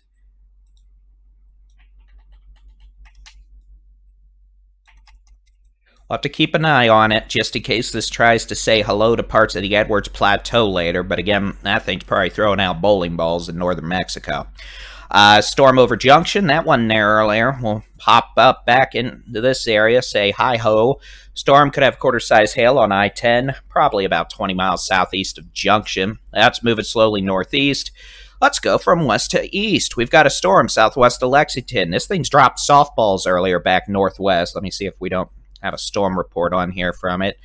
There's quarters, there's golf ball to baseballs, there's baseball to softball near Coupland. Yeah, apparently this thing overperformed in the hail department. And then again, back into southeast Texas we go. Where we'll end up, who knows? Storms from near Todd Mission, Willis, Conroe. Probably starting to make a mess of Intercontinental's operations. This storm could have quarter-size hail. We've had quarter-size hail reported.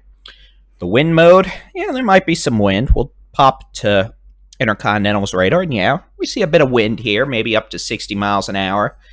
West of Conroe, northeast of Pinehurst. Nothing like a few weeks ago. Again, we're not talking 100-mile-an-hour winds with this, but again, the potential for some damaging winds and quarter-size hail. Let's continue our journey to the northeast, ladies and gentlemen.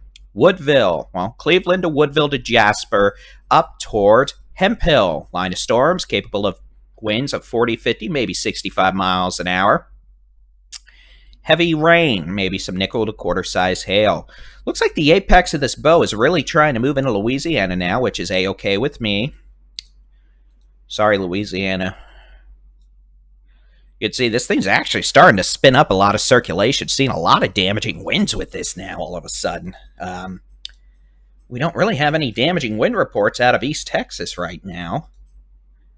But this thing actually has gotten really rambunctious here. As it moved into Louisiana, this thing's going nastyville. Could have winds over 70 miles an hour.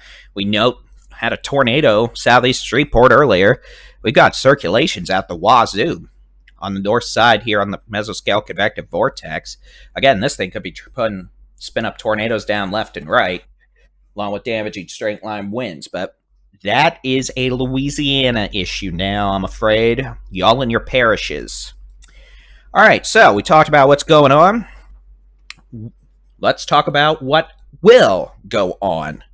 All right, we're going to press some buttons here. Let's clear everything off the screen. We're going to look at the, well, that wasn't the button I was supposed to press. Oh, I have made a boo-boo. I have made a boo-boo. That was a pretty big boo-boo, ladies and gentlemen. I don't know what it was, but let's try to fix it. Let's never do that again. All right, I'm sorry. Let's try that again without completely and utterly annihilating all things visually.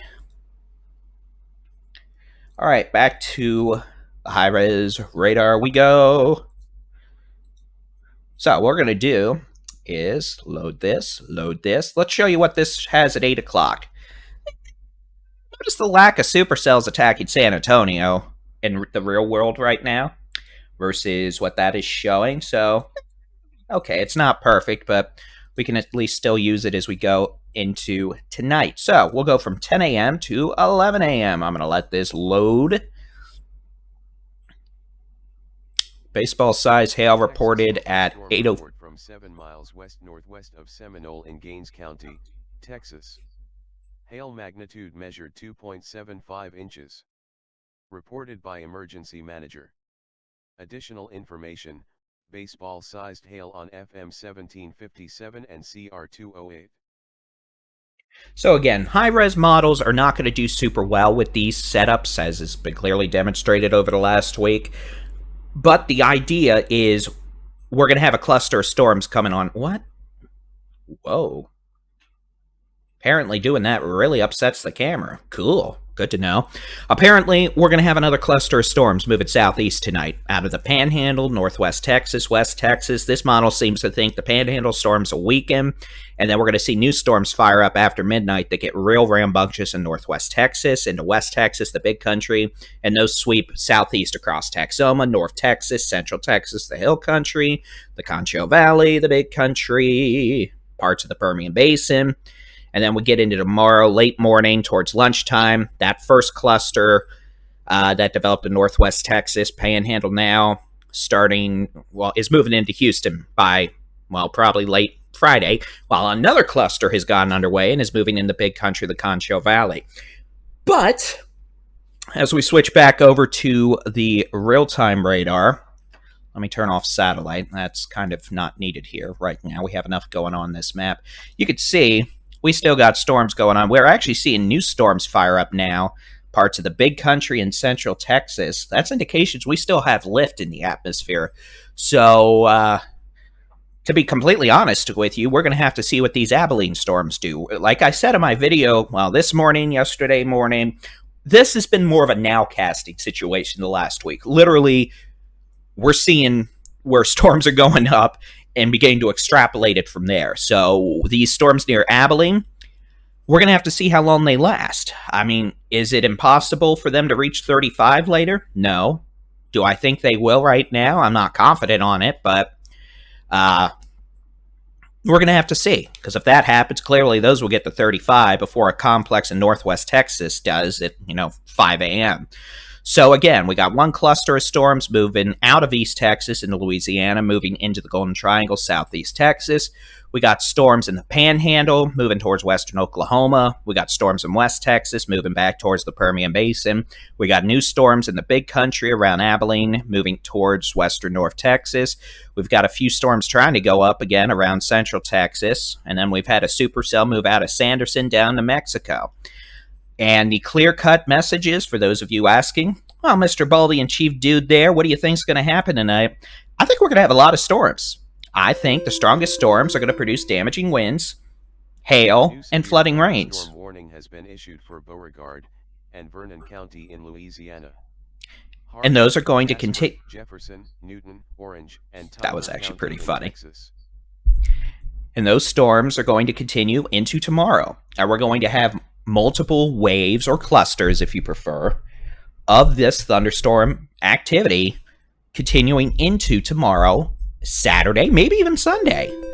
It's going to rain. It's going to storm. And some of y'all are going to get really strong winds, unfortunately, and hail. And Lee County in Texas. All right, that's all I got to say for now. We'll be back here at 8:30 p.m. with your next... Why does it do that? Did I learn some new AI function? I've got a new camera here, so apparently it does smart things. Zoom in further. Nope, I tried. Sorry, we'll play with it later. All right, we'll be back here at 8:30 p.m. with our next Texas severe weather update. Sooner if necessary. You know what? No. King Mountain in Upton County, Texas. Hail magnitude estimated 3.00 inches. Okay, that's an ouchies. Reported by public. Additional information. Report from Ping, Teacup, 3.00 inches. And now I want to watch...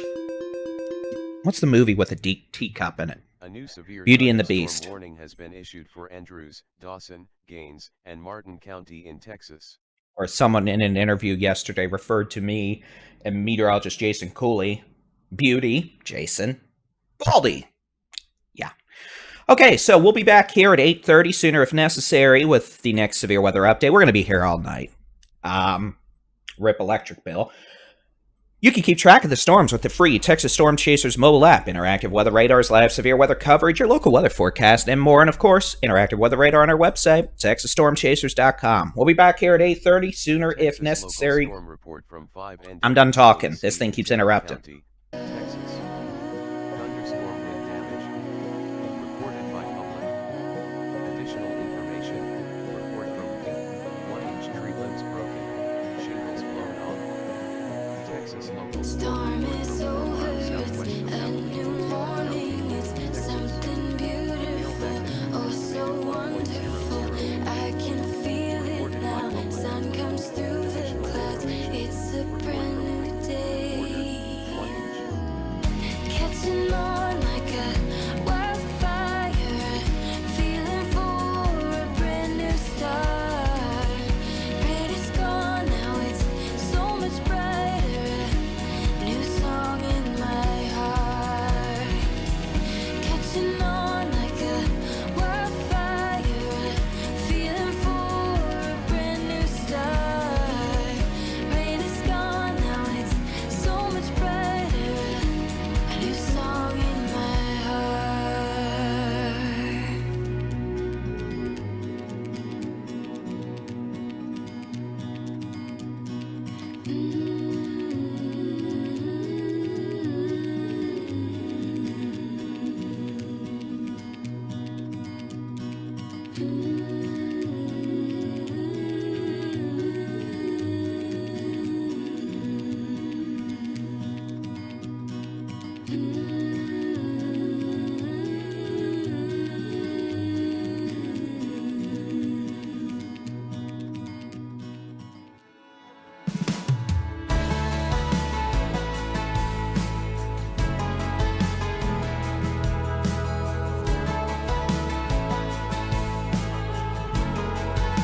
Ladies and gentlemen, good evening. I'm Texas Storm Chasers Baldy-in-Chief David-Reimer. It is 8:30 on the Thursday, 30th of May, 2024.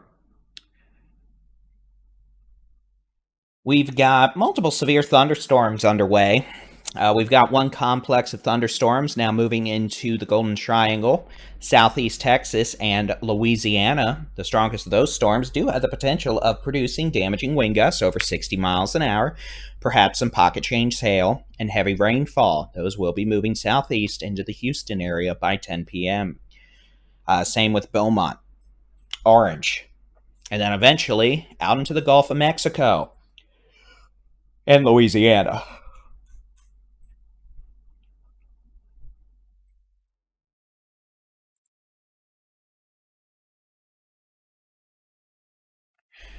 We've got a new cluster of thunderstorms that has developed over the last hour. This cluster of storms is now from near Potosi and Clyde down through Novice to Talpa to Valera west of Coleman. This cluster of storms has shown an increase in organization and has accelerated, now moving east at 50 miles an hour. This cluster of storms could have wind gusts over 65 miles per hour, quarter to ping pong ball size hail, and is now on a beeline to say hello to places like Coleman, Santa Ana, and the entirety of Brown County, including the city of Brownwood, up to Crosscut, Cross Plains, Rising Star, over the next 30 to 45 minutes. So those of you in Brownwood, heads up, you've got the potential for damaging winds, another round of maybe some hail, heavy rain. A new flash flood warning has been issued for Caddo and DeSoto County in Louisiana, Panola If y'all and Shelby County in Texas. haven't had enough of that, we've got a thunderstorm rapidly weakening now northeast of Rankin. That storm is the one that produced tornadoes just south of Midland earlier with softball-size hail. That storm's evaporating. It'll be gone by probably 9 o'clock. We've got other thunderstorms across portions of West Texas. We've got a supercell southwest of La Mesa. That storm, about 10 miles southwest of La Mesa, could have baseball-sized hail, winds to 70 miles an hour. We've got a storm passing near or just west of Seminole. It's going to be a close call for Seminole. That storm could have baseball-sized hail and wind gusts to 70 miles an hour. And we have new thunderstorms developing from, well, pretty much right on, honestly, Highway 82, from Plains to Brownfield to Tahoka, all the way down to almost southeast of Post, and then moving over Highway 84 from Post to Augustus, Justisburg, almost down to Snyder. And that's indicative of some increasing upper-level lift, which appears to be how we've also had thunderstorms develop further east into portions of the Big Country, moving towards western North Texas. This activity, again, is part of what will continue to be several days of rather unpleasant weather across the state, at least the eastern 80% of the state. Hey, camera, you want to focus on me? Camera. No, quit moving around like a happy hot dog. Where's the button? Here we go. We're going to press this button. You're going to sit still. I mean, we'll do that. We'll see what this button does. Oh, that just, no, well, you don't need to see my stomach. I'm very sorry.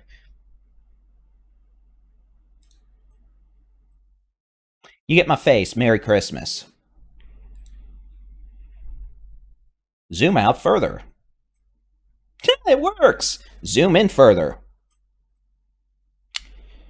Oh, zoom in closer. Oh, isn't that fancy? Okay.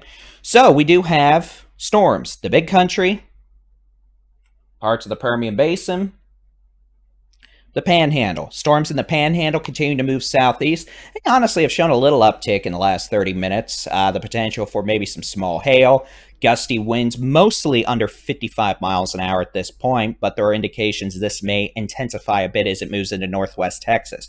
All right, let's take a look. Let's turn everything off. I didn't mean to turn the county lines off and the roads off. My apologies. I was overexcited. All right, so we're going to load the high-resolution rapid refresh radar from 10 o'clock through 11 a.m. And again, these models are not going to have a super-duper handle on the specifics of what's going to happen, but as you can see, and what is probably going to happen, we're going to have complexes of storms moving southeast across Texas. over the next, 36 to 60 hours. Multiple rounds, multiple potentials for damaging winds, maybe some hail. Heavy rain is a good bet. Flooding, good bet.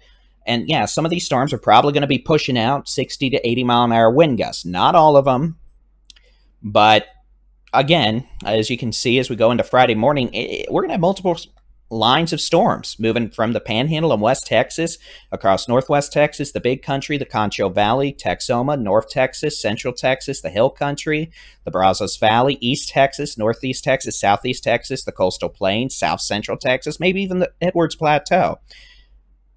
So pretty much the eastern 75% of Texas, north of a Laredo to Corpus Christi line. We're going to have multiple rounds of storms over the next 2 to 3 days. Strongest storms, big hail, well, yeah, maybe some big hail, but hail, damaging winds, and a low threat of a spin-up tornado or two, and heavy rainfall. That could cause more flooding. So again, yeah, we're going to be here probably most of the night. I hate to say it this way. The next few hours may be comparatively less active than what we may be dealing with after midnight into Friday morning, as we start to see some upscale growth in the BOECO department. Zoom out further. And again, so, well, it didn't listen to me. Zoom out further. Oh, come on. Zoom out further. Well, that doesn't help if I have to have the window open for that to work. I've got like 10 monitors here. Okay, so again, we're going to be dealing with storms. Yes, some of them are going to be rowdy. Yes, lightning, wind, hail. And yes, if you're the eastern 75% of Texas, north of a line from Laredo to Corpus Christi, you're probably going to be dealing with them. So buckle up. We'll be keeping an eye on it. And again, we're going to be here all night. So we'll have our next severe weather update here at 9 p.m. Again, we'll be back sooner if necessary. It's not like, we're leaving or anything. I'm sitting here keeping an eye on things. I'm just playing with the dogs and hoping they don't start tearing up my office too badly. So far, they haven't, but they can be rambunctious. As always, you can keep an eye on the sky with the free Texas Storm Chasers mobile app. We've got interactive weather radar, storm chasing videos, live severe weather coverage, your local weather forecast, and more. So we'll be back here about 9 p.m. sooner if necessary. I'm Texas Storm Chasers Baldy-in-Chief, David-Reimer. Happy birthday!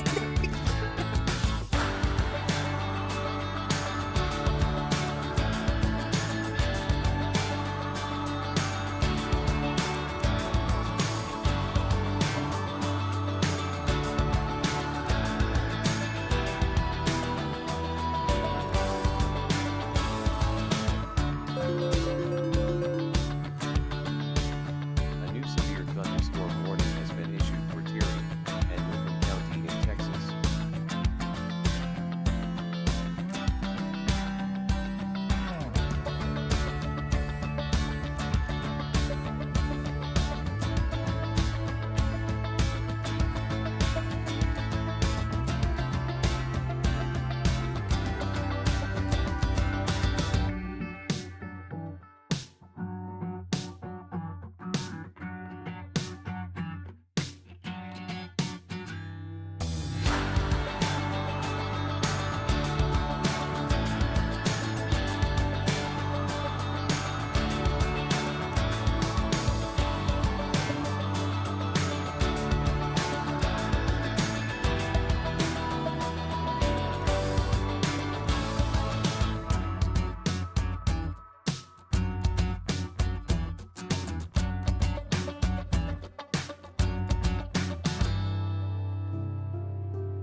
severe thunderstorm warning has been issued for Collingsworth County in Texas.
All right, ladies and gentlemen, good afternoon. I'm Texas Storm Chaser's David Reimer. It's really evening. It's 9 o'clock now on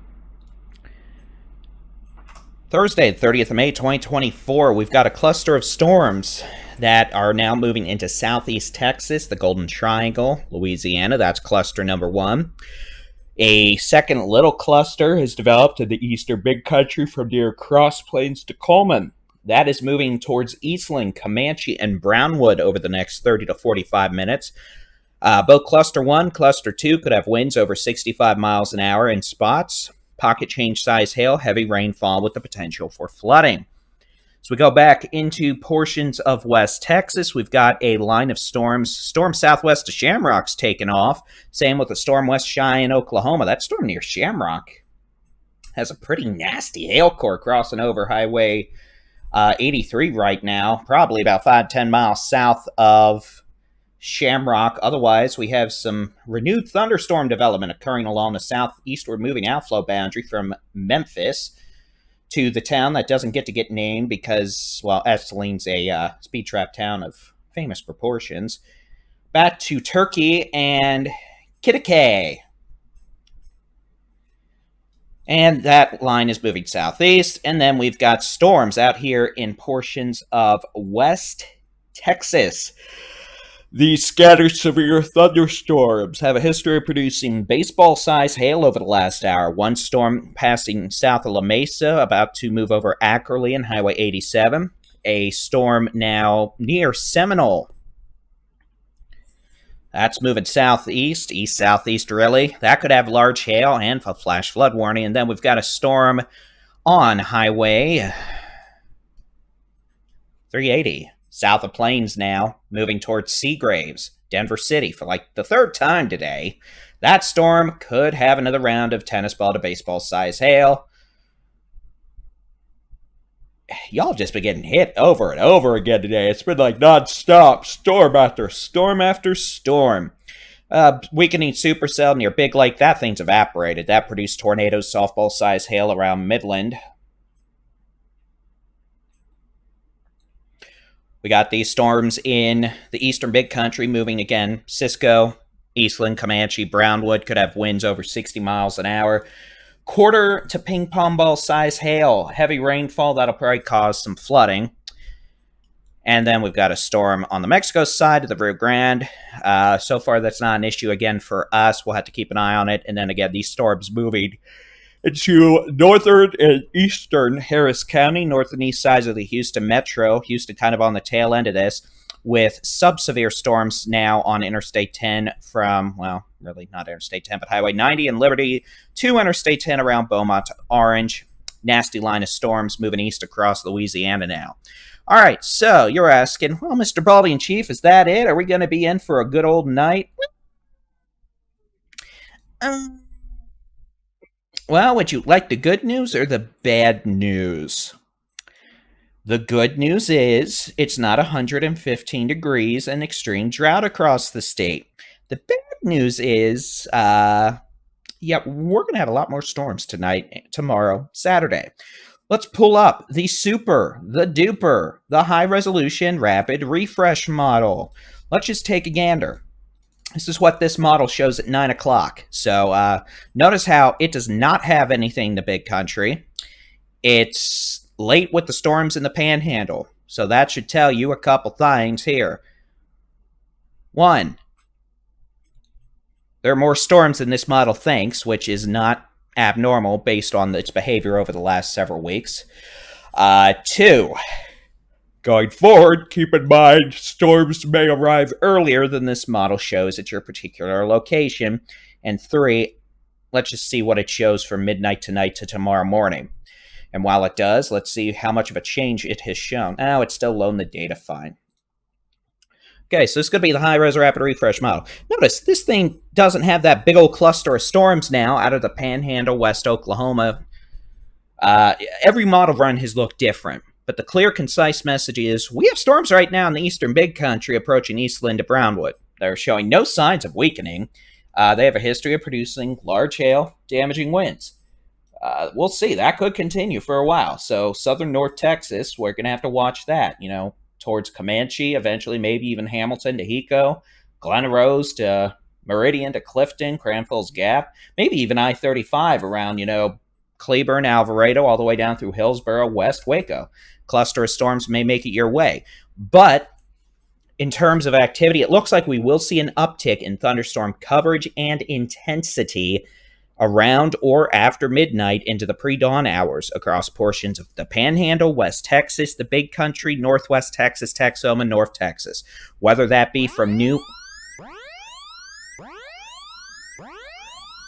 A new tornado warning has been issued for Terry and Yoakum County in Texas. Individual storms or ongoing thunderstorm clusters, we're going to have storms. The strongest storms, large hail, maybe, quarter to golf ball, damaging straight line winds, heavy rainfall that'll cause flooding. And yes, this will impact Northwest Texas, the Big Country, the Concho Valley, Texoma, North Texas, Central Texas, the Hill Country, the Arklatex, Brazos Valley, Texas. tomorrow morning Hail magnitude measured 1.00 and tomorrow afternoon. reported by law enforcement. Additional information reported by Coleman PD. And we may have more storms tomorrow night.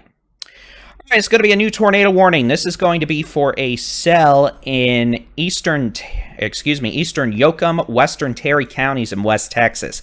For what it's worth, this storm is generally on track to impact the city of Seagraves around 10 p.m. National Weather Service, looks like we had a funnel cloud reported. So, reason for this tornado warning, we had a brief funnel cloud reported with this storm. And these storms are moving southeast. So again, this is going to be a tornado warning for this storm that is, southwest of Tokyo, southeast of Plains, moving away from both communities, moving away from Highway 82, on track to impact the city of Seagraves. Can't rule out a spin-up tornado. Also can't rule out tennis ball-size hail. So that is what we're expecting with that storm. Notice we have a storm south of La Mesa moving towards Ackerley. That storm could have large hail. And again, we got this whole big cluster, parts of the Big Country moving east. Pretty good winds now approaching Lake Brownwood up to Cross Plains, moving east towards De Leon, Comanche, city of Brownwood.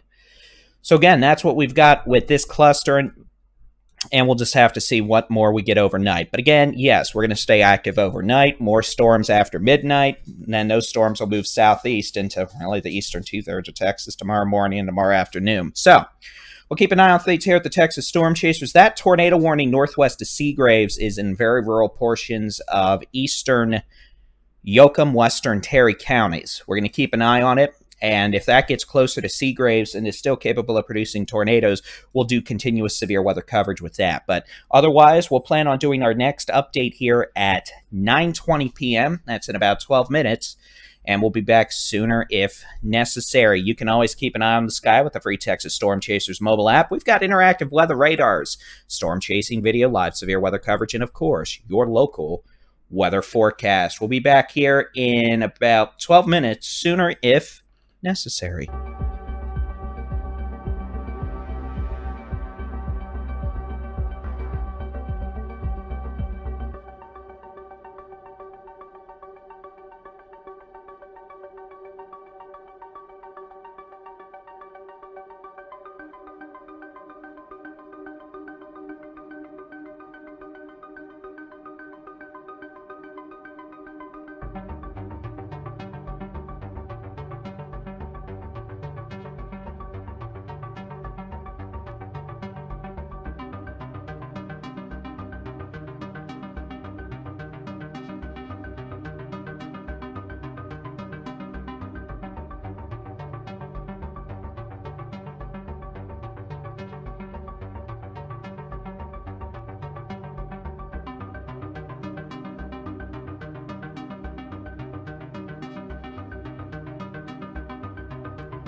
Texas.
All right, we're back. It's 9:20 p.m., Thursday, 30th of May, 2024. I'm Texas Storm Chasers Baldy-in-Chief David-Reimer. Let's talk about what we've got going on. We've got a cluster of thunderstorms. The eastern Texas Panhandle, western Oklahoma. That is going to progress towards northwest Texas. We've seen a bit of an uptick in intensities over the last hour or so. And that means this very well may end up being a cluster that makes it into northwest Texas, it's in western Oklahoma. Question there is it going to make it into Texoma, North Texas in the morning? Probably. If not, we'll have new storms develop that make it a fun morning. We've got a couple of severe storms, including a tornado warning. It's going to be a tornado warning for western portions of Terry and eastern Yoakum counties. At 9:17 p.m., a severe thunderstorm capable of producing a tornado was located 10 miles southwest to Tokyo, or 10 miles northwest to Seagraves, moving southeast. At 15 miles an hour, this is generally moving towards Seagraves. In addition to the potential of a tornado, we could see tennis ball size hail. So again, that's going to be this northern storm here. This will stay northeast of Denver City this time, unless it does something really dumb like turn hard south. But it's moving towards Seagraves. We've got a storm at Seminole with flash flooding. Slowly weakening, but that could have some hail. We have a storm southeast of La Mesa moving over 87 near Ackerley. That could have hail. Notice we're seeing an uptick in thunderstorm intensities along the Highway 380 corridor. I think that's 380. Yeah. From Brownfield to Tahoka to Post. Those storms starting to show a bit of an uptick. We could see some hail with that. Strong winds, heavy rain. Storm in the southern Permian Basin is gone. Storm west of Del Rio showing a downtick in intensity, but is still capable of producing hail. This storm is currently on the Mexico side of the Rio Grande. It's about, 15 miles southwest of Comstock, or about 20 miles northwest of Del Rio. If it shifts east anymore, it may end up trying to bring some hail and rain and wind to Del Rio in the next hour. We'll keep an eye on it. Otherwise, we have a few showers trying to go up over Bexar County, up to Bernie. And we'll have to keep an eye on that just in case they try to get going. And we've got a cluster of storms now, a bit of a Boeing shape, so an increased damaging wind threat from Cisco to Lake Brownwood, back down towards Brooksmith. These storms moving east at about 40 miles an hour, the potential for 65 to 70 mile an hour winds with that. And again, they're moving due east. Model data did not pick up on these. Model data hasn't picked up on a lot of things today, which is why I said in my morning video this is probably going to be more of a nowcasting situation where, we start to see the trends in real time and then can forecast and extrapolate from there. If these storms do manage to survive, and I'm not saying they will, but I'm also not saying they won't, they could impact parts of the DFW Metroplex into southern North Texas by, maybe 11 p.m. There may be some strong winds, a little bit of hail, more heavy rain with flooding potential. We're going to have to watch that. Southeast Texas, we've got a storm from near Barrett up to Liberty on Highway 90. Heavy rain, that may cause some localized flooding. Gusty winds up to 60 miles an hour. So a modestly severe storm. We're not talking Hurricane Dorothy like we were a few weeks ago. That's not its name, by the way. I just named it that because, my prerogative. Some showers with lightning, maybe some 40-mile-an-hour winds from Jersey Village to Aldine, the northern sides of the Houston Metro. And then we've got some showers all the way out east now along Interstate 10, from Anahawk to Winnie to Port Arthur to Orange, some lightning, maybe some gusty winds. The worst of this complex has shifted in Louisiana, where you can see they're having all sorts of issues with tornadoes and hurricane-force winds now. I don't know why these storms, always the minute they get into Louisiana from Texas, go from being behaved to, haywire, but you think we train them better, right? All right, so that's what we're expecting the next few hours. We're going to have storms tonight into tomorrow morning and tomorrow afternoon. Northwest Texas, the Big Country, the Concho Valley, Texoma, North Texas, Central Texas, the Hill Country, the Brazos Valley, Northeast Texas, East Texas, even parts of the Edwards Plateau, South Central Texas, Southeast Texas. I can't tell you exactly when, but along the northwest of 35, I'd say, you're going to have a decent chance of storms before 6 a.m. Friday, and maybe way before 6 a.m., depending on what this cluster near Brownwood does. And if we have any new storms develop after midnight from DFW West, which we might. And again, the strongest storms may have wind gusts over 65 miles an hour. Yes, that'll be enough to cause some power outages, knock some stuff down, maybe some hail, heavy rainfall, which will cause new flooding, flash flood warnings. And then it's just going to keep on going tomorrow. We may see a cluster make its way into southeast Texas, South Texas, from the north out into the Gulf of Mexico, and we may see another cluster of storms tomorrow afternoon, tomorrow evening, tomorrow night in the Panhandle, northwest Texas, west Texas, and if that happens, those would move southeast. Isn't it a fun time? So again, we'll be back here at about 9:40 Seagraves. You may have some hail issues soon. I really don't think they'd extend the tornado warning past 9:30 at this point unless, something happens between now and 9:30, and it might because that's happened before. But otherwise, again, It will be a rowdy night with storms, multiple storms, damaging winds, some hail, and some heavy rainfall. All right, we'll be back here in about 15 minutes, 9:40 p.m. with your next severe weather update. As always, you can get your local weather forecast, interactive weather radars. We've got a radar on, well, I'll tell you about that in a minute. Interactive weather radars, live severe weather coverage, storm chasing video, and more in the free Texas Storm Chasers mobile app. Just search for Texas Storm Chasers where you download apps for your device. If you click on the radar tab, that's our main radar. But if you click on the More tab and click Zoom Radar, that's our second radar you can also use. You can pick your favorite. And you can also access the radar on our website, texasstormchasers.com/radar. We'll be back here at 9:40 with our next severe weather update. Sooner if necessary.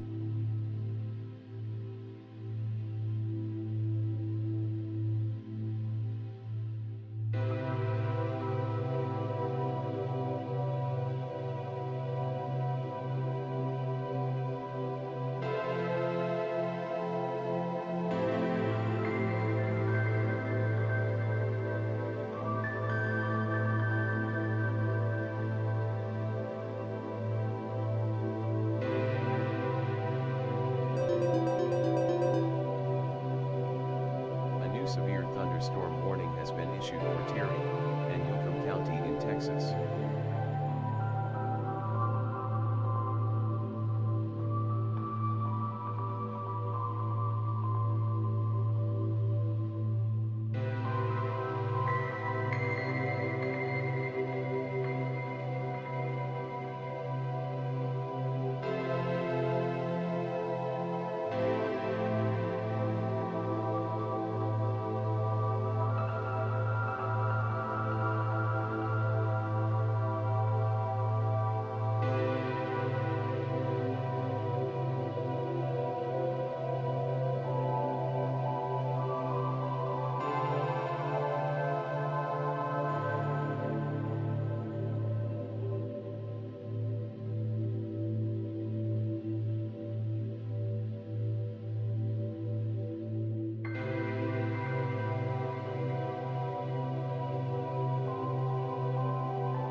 A new severe thunderstorm warning has been issued for Bosque, Comanche, Eastland, Erath, and Hamilton County in Texas.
You know, it would have helped if I had unmuted. As Jason yells, can't hear you, muted. Alright, well, we'll do that all again, don't worry. So again, eastern column of Panhandle counties, you still got some rain. Otherwise, that activity's moved into Oklahoma. The Oklahoma activity may keep going east for a while, but could also start trying to progress more southeast, which would bring it into northwest Texas, Texoma, North Texas later. Here in West Texas, only one severe warning left, approaching Seagraves. This could still have golf ball to tennis ball size hail, no more tornado. The rest of these storms kind of on the downtrend, which is nice. Out here in the big country, again, North Texas, cluster of severe storms moving east at 40, could have winds to 65 miles an hour. By 10:45, these storms are likely going to be entering southwestern portions of the DFW Metroplex down to Bosque County, Somerville County, Hood County. Can't roll these out trying to turn a little further north, but if they don't, well, we may not have too many issues in DFW proper. With this round, there'll be more storms in the morning. All right, let's go down to the Edwards Plateau. We got a storm west of Del Rio by like 5 to 10 miles. This storm showing indications of maybe some quarter to golf ball size hail. It, for all intent and purposes, continues to try to track just inside northern Mexico. I'll switch back over to the main timeline. Moving southeast. And again, hail core hopefully will stay on the Mexico side of the Rio Grande. But it may be a close call. And then a few showers still here in parts of the hill country between Austin and San Antonio. Nothing to write home about right now. Southeast Texas, no more severe warnings. Just some heavy rain, gusty winds to 45, 50 miles an hour. It's not a knockout half the city's power grid event. It's just, rain. A couple flash flood warnings remain in effect for Far East Texas. Those are expiring. And for most, we're starting to see a break. with the exception of those in parts of West Texas and then now southern North Texas, with this cluster moving east at 40 miles an hour. I'd show you the high-res rapid refresh model, but it's doing even worse than it was earlier, so that would just be a waste of time and a disservice to you. I'll just verbally describe the expectations, and that is we're going to see new storms develop before sunrise, probably after 1 a.m. Northwest Texas, the big country, North Texas, maybe into West Texas. Those storms initially could have hail, then damaging winds when a cluster organizes. We're going to have to keep an eye on that cluster, Northwest Texas, Western Oklahoma. Models weren't picking up on that, but it's there, so that may eventually try to move southeast more towards southern Oklahoma. If it does, Northwest Texas, Texoma, North Texas, before sunrise, probably. And some of those storms with damaging winds. We're going to probably have a big old complex of storms move southeast across the eastern 75% of Texas tomorrow morning into tomorrow afternoon. The strongest of those storms will produce damaging winds over 70 miles an hour. Pocket change to golf ball size hail. Very heavy rainfall with probably more flooding, but at the same time, some folks west of 35 really need the rain, and you're going to get it tonight into Friday, and then more storms Saturday, because why not? So, all right, we're going to be back here at 10 p.m. with your next severe weather update, nowcast forecast for Texas. You can keep an eye on the sky with the free Texas Storm Chasers mobile app. We've got interactive weather radars, live severe weather coverage, storm chasing video, your local weather forecast, and more. So again, just search for Texas Storm Chasers where you download apps for your device. We'll be back here in about 13 minutes, sooner if necessary. I'm the one, the only, the Texas Storm Chasers, Baldy-in-Chief.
for Greer, Harmon, and Jackson County in Oklahoma, Hardeman, and Wilbarger County in Texas.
Thunderstorm warning has been issued for Brown County in Texas.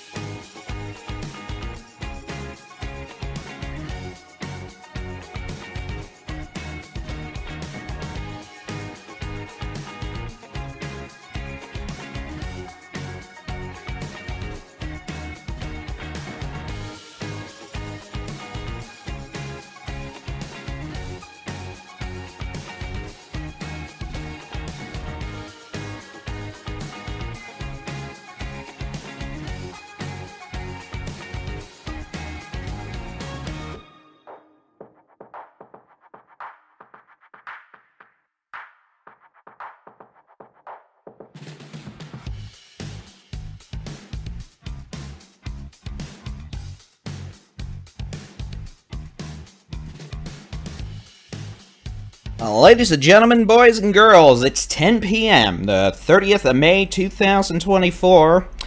Most importantly, and before we get to anything, how about them as? Okay, that's about it in that department, but that'll be fun. Alright, we've got some severe stormies. Good news, Southeast Texas, you're done being mischievous. Happy birthday. Thank you. Let's not do that again anytime soon, even though we'll probably be doing it in less than 12 hours. All right, we've got a cluster of severe thunderstorms approaching Dublin, Stephenville, Alexander, Claret, wow, Hiko, Chalk Mountain, northern Hamilton County. This cluster has the potential of producing damaging straight-line winds over 65 miles an hour, knocking out power, knocking down some trees, doing some wind damage. Here's just a loop over, let's do the last hour. Again, you can see this is a cluster of severe storms moving east, 65-mile-an-hour winds, not really much hail, heavy rain, and yes, just because it wants to say hello, it'll probably impact the DFW Metroplex, especially along and south of I-20, down towards Hillsborough by 11:30 p.m., maybe sooner. Yay, because that was what I wanted to deal with. I was saying tomorrow morning, early tomorrow morning. I didn't want to be dealing with it before midnight, but guess what? I don't get a vote. All right, let's go back. Western Oklahoma. Notice this cluster of storms models thought would be dead by now. Yeah, it's not dead. The potential for damaging winds, northern portions of Hardman County into Wilbarger counties could also have a wee bit of hail, heavy rain, lightning. These storms are moving off to the east, east-southeast at about 35 miles an hour. These thunderstorms do have the potential, again, strong winds, a little bit of hail, heavy rain. We'll see if this cluster of storms organizes and moves southeast towards Texoma and North Texas overnight. Some data suggests yes. Back in West Texas, we're calming down. Notice our little scary hail cores of doom have mostly diminished and dissipated. We have no tornado warnings, which makes Baldy a happy boy.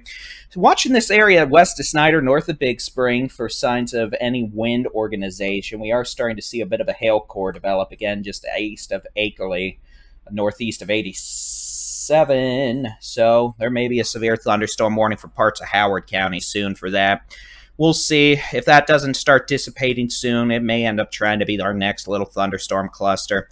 We got some storms west of Del Rio. Those storms so far staying on the Mexico side of the Rio Grande, but some rain starting to move into Del Rio proper. Southeast Texas, again, you're about to be done for a while until tomorrow morning.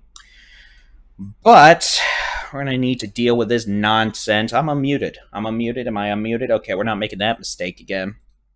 I could be playing Uno right now. I'm kidding. All right. Let's take a look at the high-res radar here at this Dublin storm. Now, this is a wind maker. Hey, radar, you want to load? Please and thank you. That could be an issue for the southern DFW Metroplex down towards, Hillsborough, Waco. You can see we have a bit of an inflow or a rear inflow jet coming in here. This is where the winds on the backside start pushing the apex of a bow out, and that's how you end up with this bowing shape. We'll switch over to the how hard the winds are blowing mode, and yes, sir, Bob, here we go. We've got winds, ho, ho, ho. Winds over 60 to 65 miles an hour with these storms moving east towards Stephenville, Hiko, Olin, Claret. It's in Dublin now. So again, maybe some small hail, damaging winds. Brownwood, you've got the tail end. You might have quarter to ping pong ball size hail with this coming on in the next few minutes. Tracy shouldn't have made a remark about me being an old grumpy man. Not on my birthday, no sirree, Bob. So if you get hail, blame Tracy. Sorry, Tracy. All right, so again, these storms moving east. We are starting to see a few storms pop up further north, though. Jason, what did you do? I don't like it when I see this. Oh, look, y'all in DFW thought you were going to miss out. Guess what? Storms are developing farther north now. Stevens County, Palapino County. We've even got a few storms starting in Johnson, Tarrant County. So it's about to rain in the Metroplex. You're going to get some lightning and wind and maybe a bit of hail. I'm very sorry, but I hope you brought a pail. I don't know. Clearly, I've gotten into the rhyming routine. That's what happens when we're doing live streams at 6 hours in length. Note to self, the Facebook stream is going to cut off in a minute if that time limit's in effect. So again, main severe complex for now, Stephenville to Dublin, moving towards places like probably Glen Rose, Walnut Springs, Meridian, Clifton, Hiko, Stephenville. But new storms are starting to develop farther north. Some of those storms may end up having some hail, gusty winds, and heavy rain that could impact portions of the DFW Metroplex over the next 1 to 2 hours just because fun. You're wondering what's going to happen overnight? Well, at this point, this cluster of storms southwest North Texas is probably going to keep moving east, to I-35 at least. It could continue on for a while. Storms in the West Texas, Permian Basin, western Big Country. We'll see if that organizes in anything. That might try to form into a cluster. And then we've still got storms up here in western Oklahoma. If that is able to organize into a cluster, that would also probably start moving towards Texoma and the Red River portions of North Texas at least. So, yeah, we're going to be around for a while. All right, here's what we're going to do. We're going to keep the radar loop on. We're going to keep things going here. And we'll have our next update at 10:30. We'll do it sooner if needed, but I want a break. But we'll do it sooner if needed. So next update by 10:30, sooner if necessary. You can always keep an eye on the sky with the free Texas Storm Chasers mobile app. We've got interactive weather radars. We got 2 of them. You can click the More tab and click Zoom Radar for the second one. We've got your local weather forecasts, live severe weather coverage, storm chasing video, and more. All right, we'll be back here in about 25 minutes, sooner if necessary. And again, we're not going anywhere. I'm still here. It's just, I I don't like to talk that much if I don't have to, so if I could take a little break, I'd be very thank you. All right, we'll be back by 10:30, sooner if necessary.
A new severe thunderstorm warning has been issued for Borden, Howard, Mitchell, and Scurry County in Texas.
Come on and talk about this again a little more.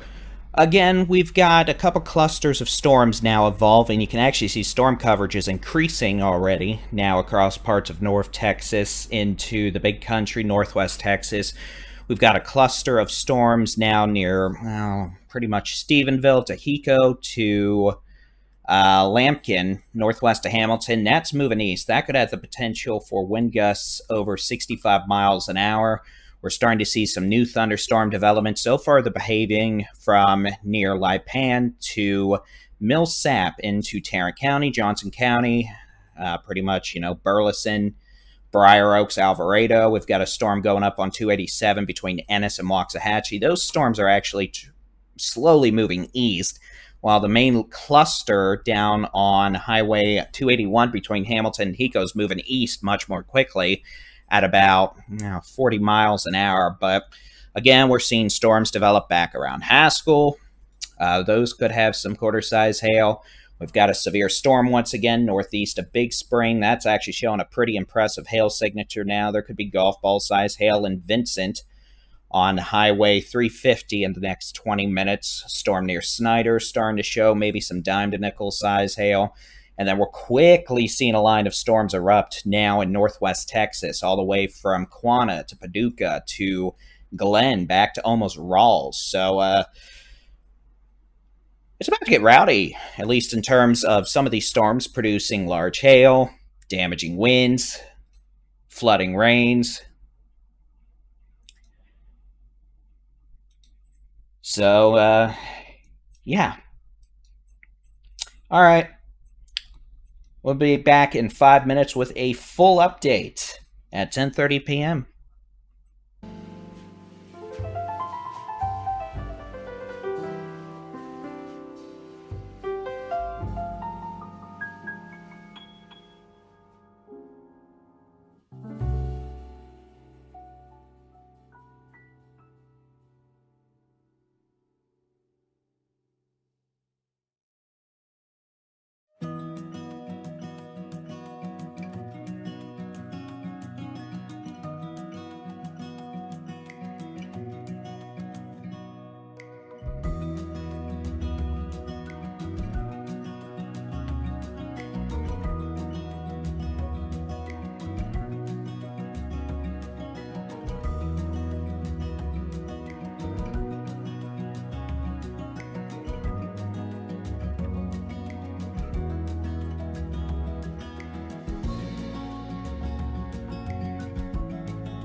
Texas local storm report from 1 miles east-southeast of Brownwood in Brown County, Texas. Hail magnitude measured 1.00 inch. Reported by public.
Well, ladies and gentlemen, good morning, good evening, whatever you want it to be. I don't really know anymore. I just know it's 10:30 on this Thursday, the 30th of May, 2024. It's my birthday. I don't get a birthday hat, though, because Mama Nature's throwing a temper tantrum.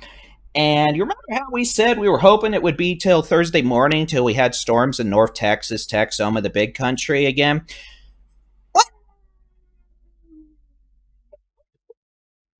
Well, I have good news and I have bad news. The good news is we don't have any tornadoes.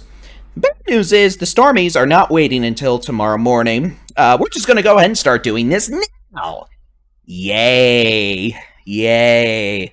I wish I had a firework in here I could just shoot at this computer and be like, oops, done. But alas, no, here we are. So let's talk about what's going on. We got a bow echo, Stephenville to Hiko to Hamilton. That could have winds near 70 miles an hour. That's racing east at 40 miles an hour. Notice how we're starting to see storms fire up on the northern periphery of that now from Parker County, Palo Pinto County, Stevens County, Johnson County, Ellis County, Southern Tarrant County. We may have storms moving in the Metroplex here soon. Maybe some small hail, gusty winds. The high wind threat? Well, it may be trying to ride up Highway 67 at this point, so it may move towards Glen Rose, and if it tries to push further north, well, we're going to start dealing with southern DFW by 11 o'clock in terms of the potential for stronger winds.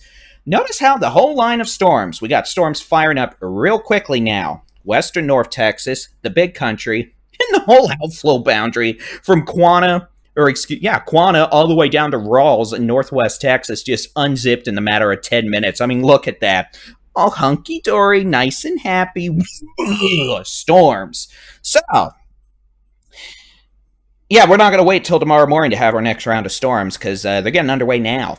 So, strongest of these storms, damaging winds over 65 miles an hour, quarter to golf ball size hail, heavy rainfall with a flooding threat. Way too much lightning. Can't completely rule out a spin-up tornado. The tornado threat's very low, but not zero. So, yay! We're doing this again.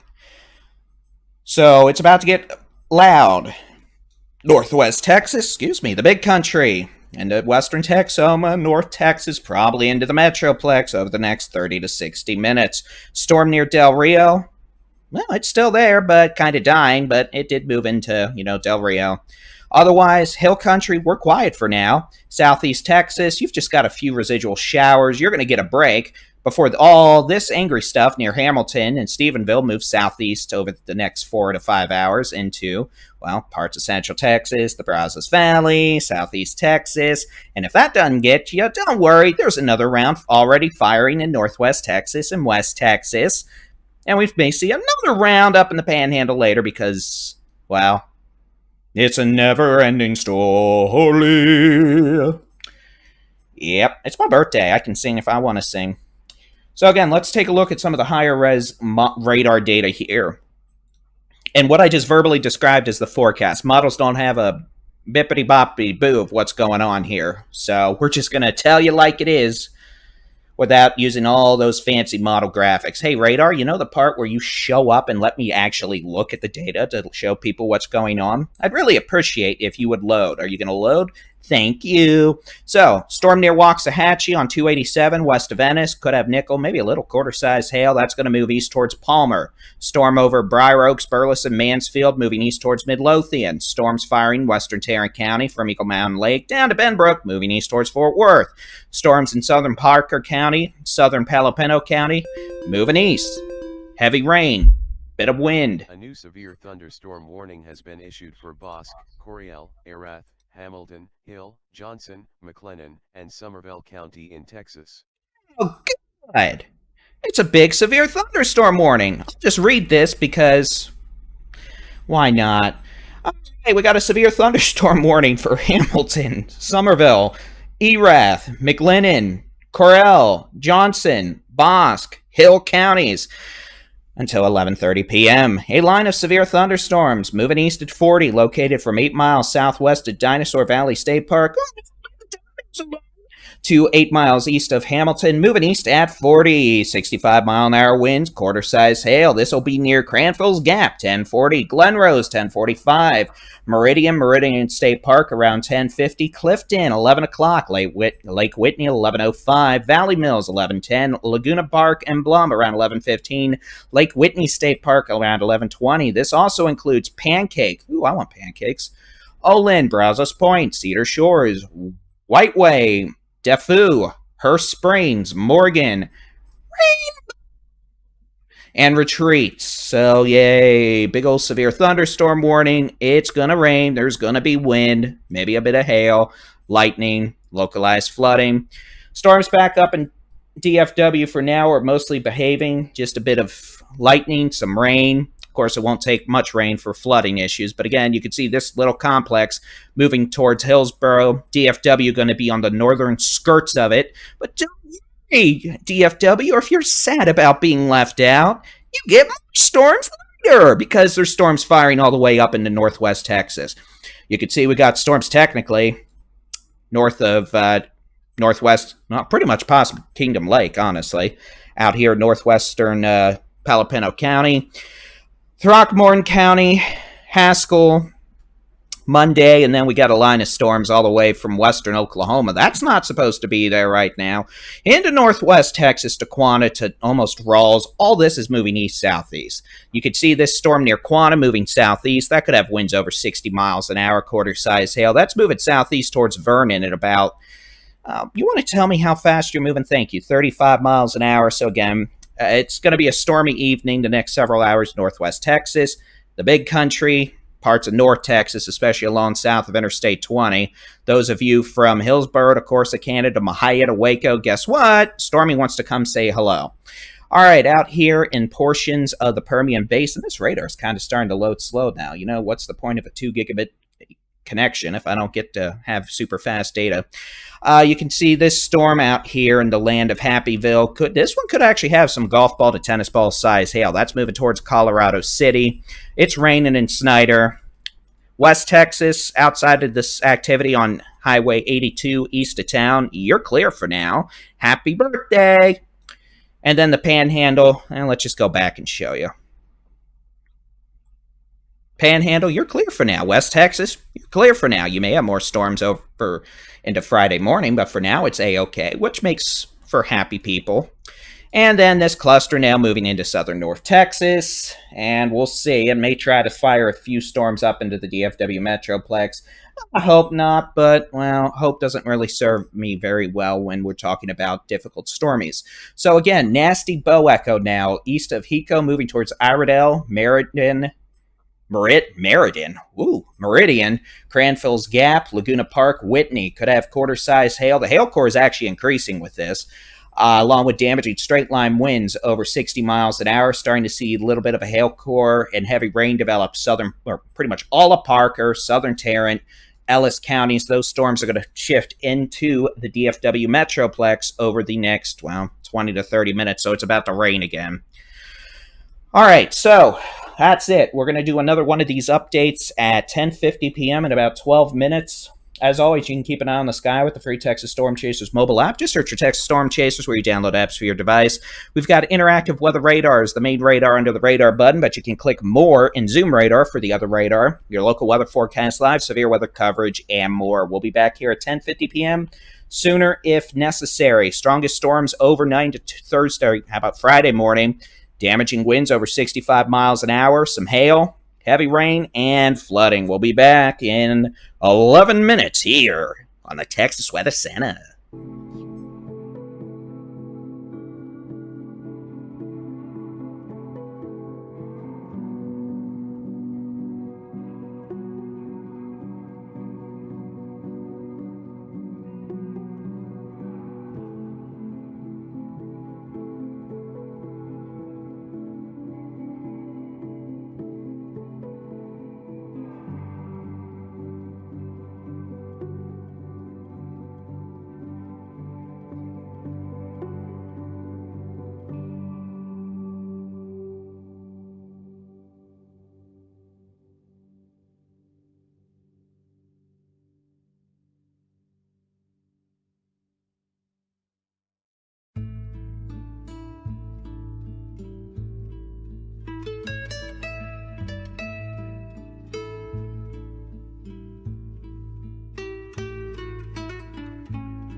Well, ladies and gentlemen, good evening. It is I, the Baldy-in-Chief. No, I didn't get to play Uno on my birthday. Very sad. But we do have thunderstorms bringing lightning, heavy rain, some gusty winds, and a wee bit of hail to portions of North Texas, the big country, Northwest Texas.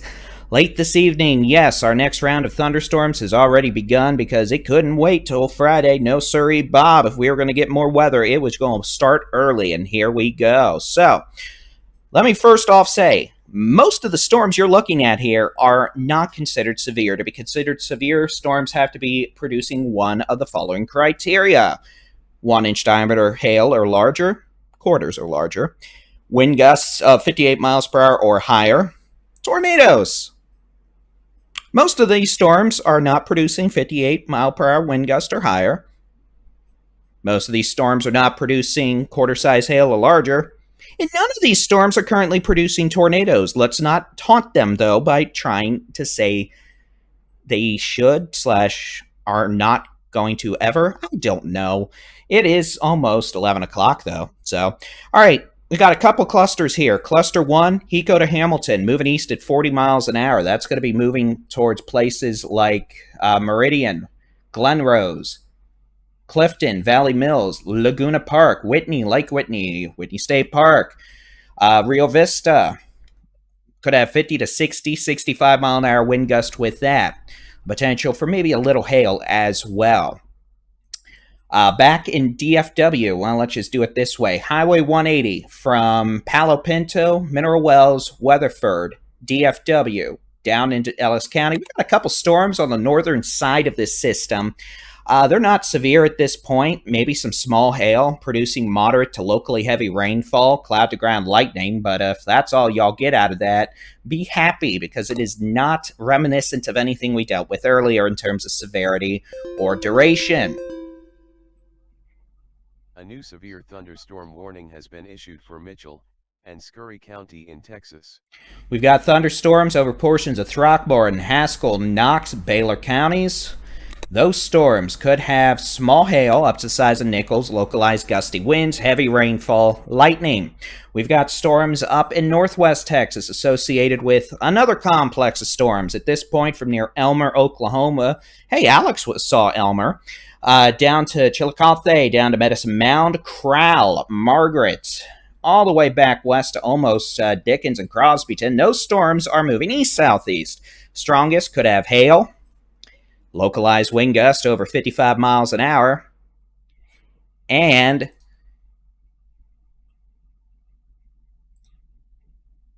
the potential for heavy rainfall. Oh, but worry not. Last but not least, ladies and gentlemen, we have storms developing once again back in the big country from Bront into Taylor County, to Sweetwater, to Colorado City, and Mitchell County. The strongest of these storms capable of producing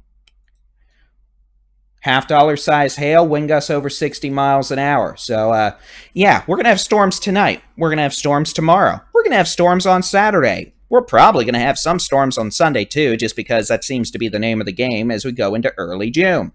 We're going to clear everything off this map, and we're going to pop on over to the magical super-duper high-resolution rapid refresh model. Yes, it's my birthday. Yes, I've had caffeine. And yes, I've been sitting in this chair 7 hours, which is a very comfy chair, but at some point it also tries to put me to sleep. So I'm trying to offset that energy by being hyper. All right. So let's see what the HER has right now. Now, I promise you, this thing's probably doing horribly. Most models are. It's 11 o'clock. Oh boy, look how bad that is, ladies and gentlemen. That is what the HER model thinks the radar is going to look like in 6 minutes. Here's what the radar actually looks like. So again, it has some of this activity, but it's missing most of it. So again, I'm not even going to bother you showing you this model. I'm just going to verbally describe the expectations of what I think will happen overnight, and even that has a 80% chance of being completely off base. Storms at southeast Texas will move down to the Gulf of Mexico, Louisiana. Next cluster of storms underway now from Somerville County, Boss County, Hamilton County, moving towards McLennan County, Hill County, Southern Johnson County. Eventually, wouldn't be shocked if it turns further southeast. If not, we're going to see those storms continue to I-35 and maybe I-45 in portions of Freestone, Navarro, Ellis, Limestone counties. Localized wind gusts, 55, 65 miles an hour possible, maybe some nickel to quarter size hail, heavy rain. If this decides it wants to just be difficult, it may keep going most of the night. If it runs into rain-cooled air, it may dissipate. But to be honest with you, given how difficult these storms have been the last couple of days, I would bet on it dissipating. It may not be overly intense, but they'll probably keep on chugging along. We've got a thunderstorm capable of producing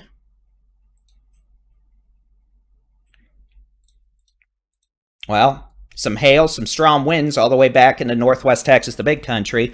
Notice those storms are actually increasing in both coverage and intensity. That may be our next wave of lift arriving in the region. So those storms are probably going to keep going southeast all night into parts of the big country, northwest Texas, Texoma, North Texas, Central Texas, and eventually we may see storms in the hill country, Central Texas, outside of the current cluster near I-35, west of I-35, later Friday morning. So again, some of these storms are probably going to have damaging winds, some hail, maybe nickel to quarter, maybe golf balls if they're really overzealous. Those tail-end storms on I-20 in the big country may have slightly larger hail just because they're more supercellular than, linear at this point or in a line.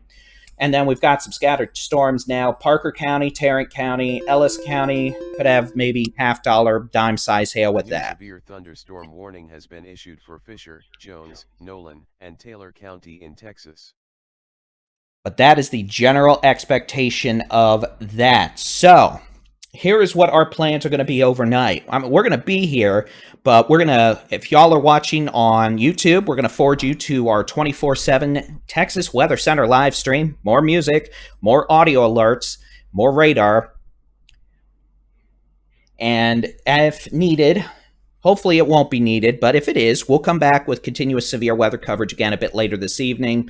But again, it's going to be a rowdy night with a lot of lightning, some heavy rain, some gusty winds, some hail. The tornado threat is very low. It is not completely zero, but it is very low. So round one has moved into Louisiana. It's about to move into freaking Mississippi. It looks like that thing took off like a state trooper on their way to get a donut. Round two, now approaching I-35 in the next hour, south of DFW towards Waco. Round three, northwest Texas in the big country. Look on the bright side. We'll probably have round 4, 5, and 6 tomorrow into Saturday morning. So, all right, we'll be back with additional severe weather coverage if needed. Otherwise, hey, thanks for tuning in this evening. You can always keep up with the free Texas Storm Chasers mobile app. Just download, the app where you download apps for your device. Yeah, that was messed up. Texas Storm Chasers, you search for that. Interactive weather radars, storm chasing videos, severe weather coverage, and the daily Texas weather roundups. A severe thunderstorm warning has been issued for Dallas and Tarrant County in Texas. Well, the storms in DFW have quarter-size hail now, so yay. All right, so again, storms Burleson to Mansfield moving north-northeast have hail. Quarter-size hail, so marginally severe, maybe some gusty winds, but hail. And that's moving towards Arlington, Grand Prairie, Cockrell Hill. So, all right, we'll keep an eye on things here at the Texas Storm Chasers as always. Let's do this. We're going to keep the stream going. I mean, if we're doing this, I might as well at least stick around for a while. But we're going to do our next update here at 11:15. I'm going to go find more caffeine because I'm clearly not caffeinated enough. If I'm still alive and haven't had some sort of a stroke, I'm clearly not caffeinated enough. So let's go find some more, and we'll be back with our next severe weather update here at 11:15, sooner if necessary. Yay!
Alright, let's just come back here and deal with this. Someone just reported dime to ping pong ball size hail near the Spinks Airport in north sides of Burleson. So let's come back and deal with this and see what's going on. It is 11:06 on the 30th of May, 2024. Let's just switch over to... We're going to actually use the Dias radar. I want to see the hail core on this thing over Burleson. Yeah, it's got a hail core. We see some hail cores trying to develop around Eagle Mountain Lake. Mallet time.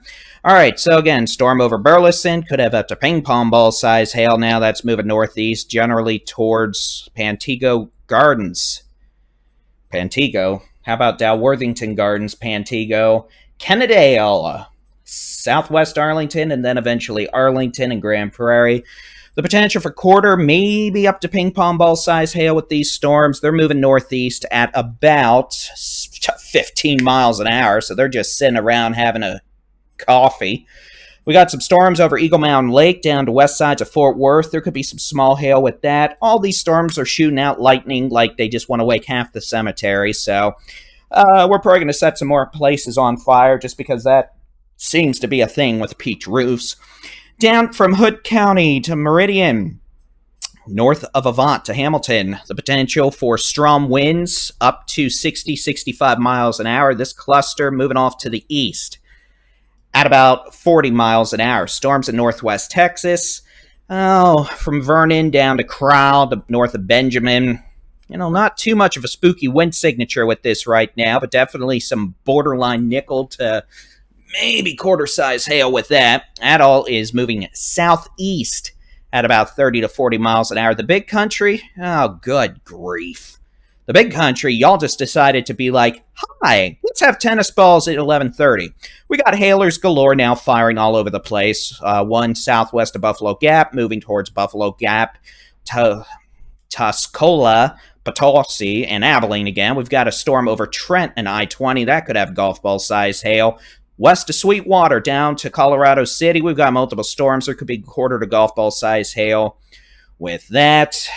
And all that is moving off to the east at about 30 miles an hour. So more storms in the big country, more hail for y'all. Storms in northwest Texas around Vernon down to Benjamin starting to look more impressive. We may get a severe warning for quarter-size hail, maybe some winds from that. That's on its way down 287 to say hi to Vernon, moving only at about 25 miles an hour. I say only because, you know, it was moving at 40 earlier. That may end up saying hello to Wichita Falls, Electra by 12:30. We got storms, Knox City to Seymour to Throckmorton to Haskell. Those are generally moving off to the east-northeast about 20. Heavy rain, maybe a bit of hail with that. Then again, you can see all these storms down in Parker County, Tarrant County, Dallas County, Ellis County, all the way down Hood County, Johnson, Somerville counties, down through portions of Boss County, Hamilton County. All this activity, with the exception of this little bow thing, from Granbury to Meridian to Clifton, is only moving at 20 miles an hour to the east or east-northeast. The Bow Echo's moving east-southeast at about 40 miles an hour. But again, hail, hail, and hail. Yes, DFW, it's time for your evening round of hail. The good news is this isn't necessarily producing much in the way of strong winds, but there's hail, so you get falling chunks of ice. At least quarter-size hail. There could be slightly larger hail with this, maybe up to the size of ping pongs, but otherwise this is a hailer situation with some quarter to ping pong ball size hail versus damaging winds.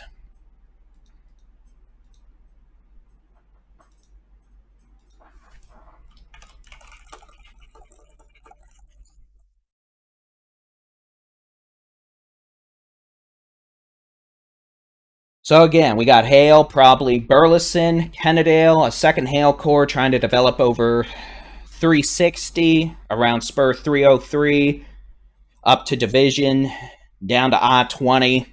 That'll move into Grand Prairie, west sides of Mountain Creek Lake over the next, 20, 30 minutes. So, yeah, we got storms. We got hail. and all that. All right, here's what we're going to do. We're going to let y'all watch the interactive weather radar feed with some music, the warning feed. If we need to come back and do severe weather updates, we shall. But otherwise, you can keep up with the free Texas Storm Chasers mobile app. Just search for Texas Storm Chasers where you download apps for your device. Interactive weather radars, live severe weather coverage when necessary, your local weather forecast, and more. So head on over there. Head on over to the Texas Weather Center on YouTube if you'd like to watch continuing severe weather coverage / yeah, pretty much. All right, we'll talk to you again later if we need to. If not, strongest storms tonight, and there'll be a lot of them. Hail, strong winds, heavy rain, and flooding.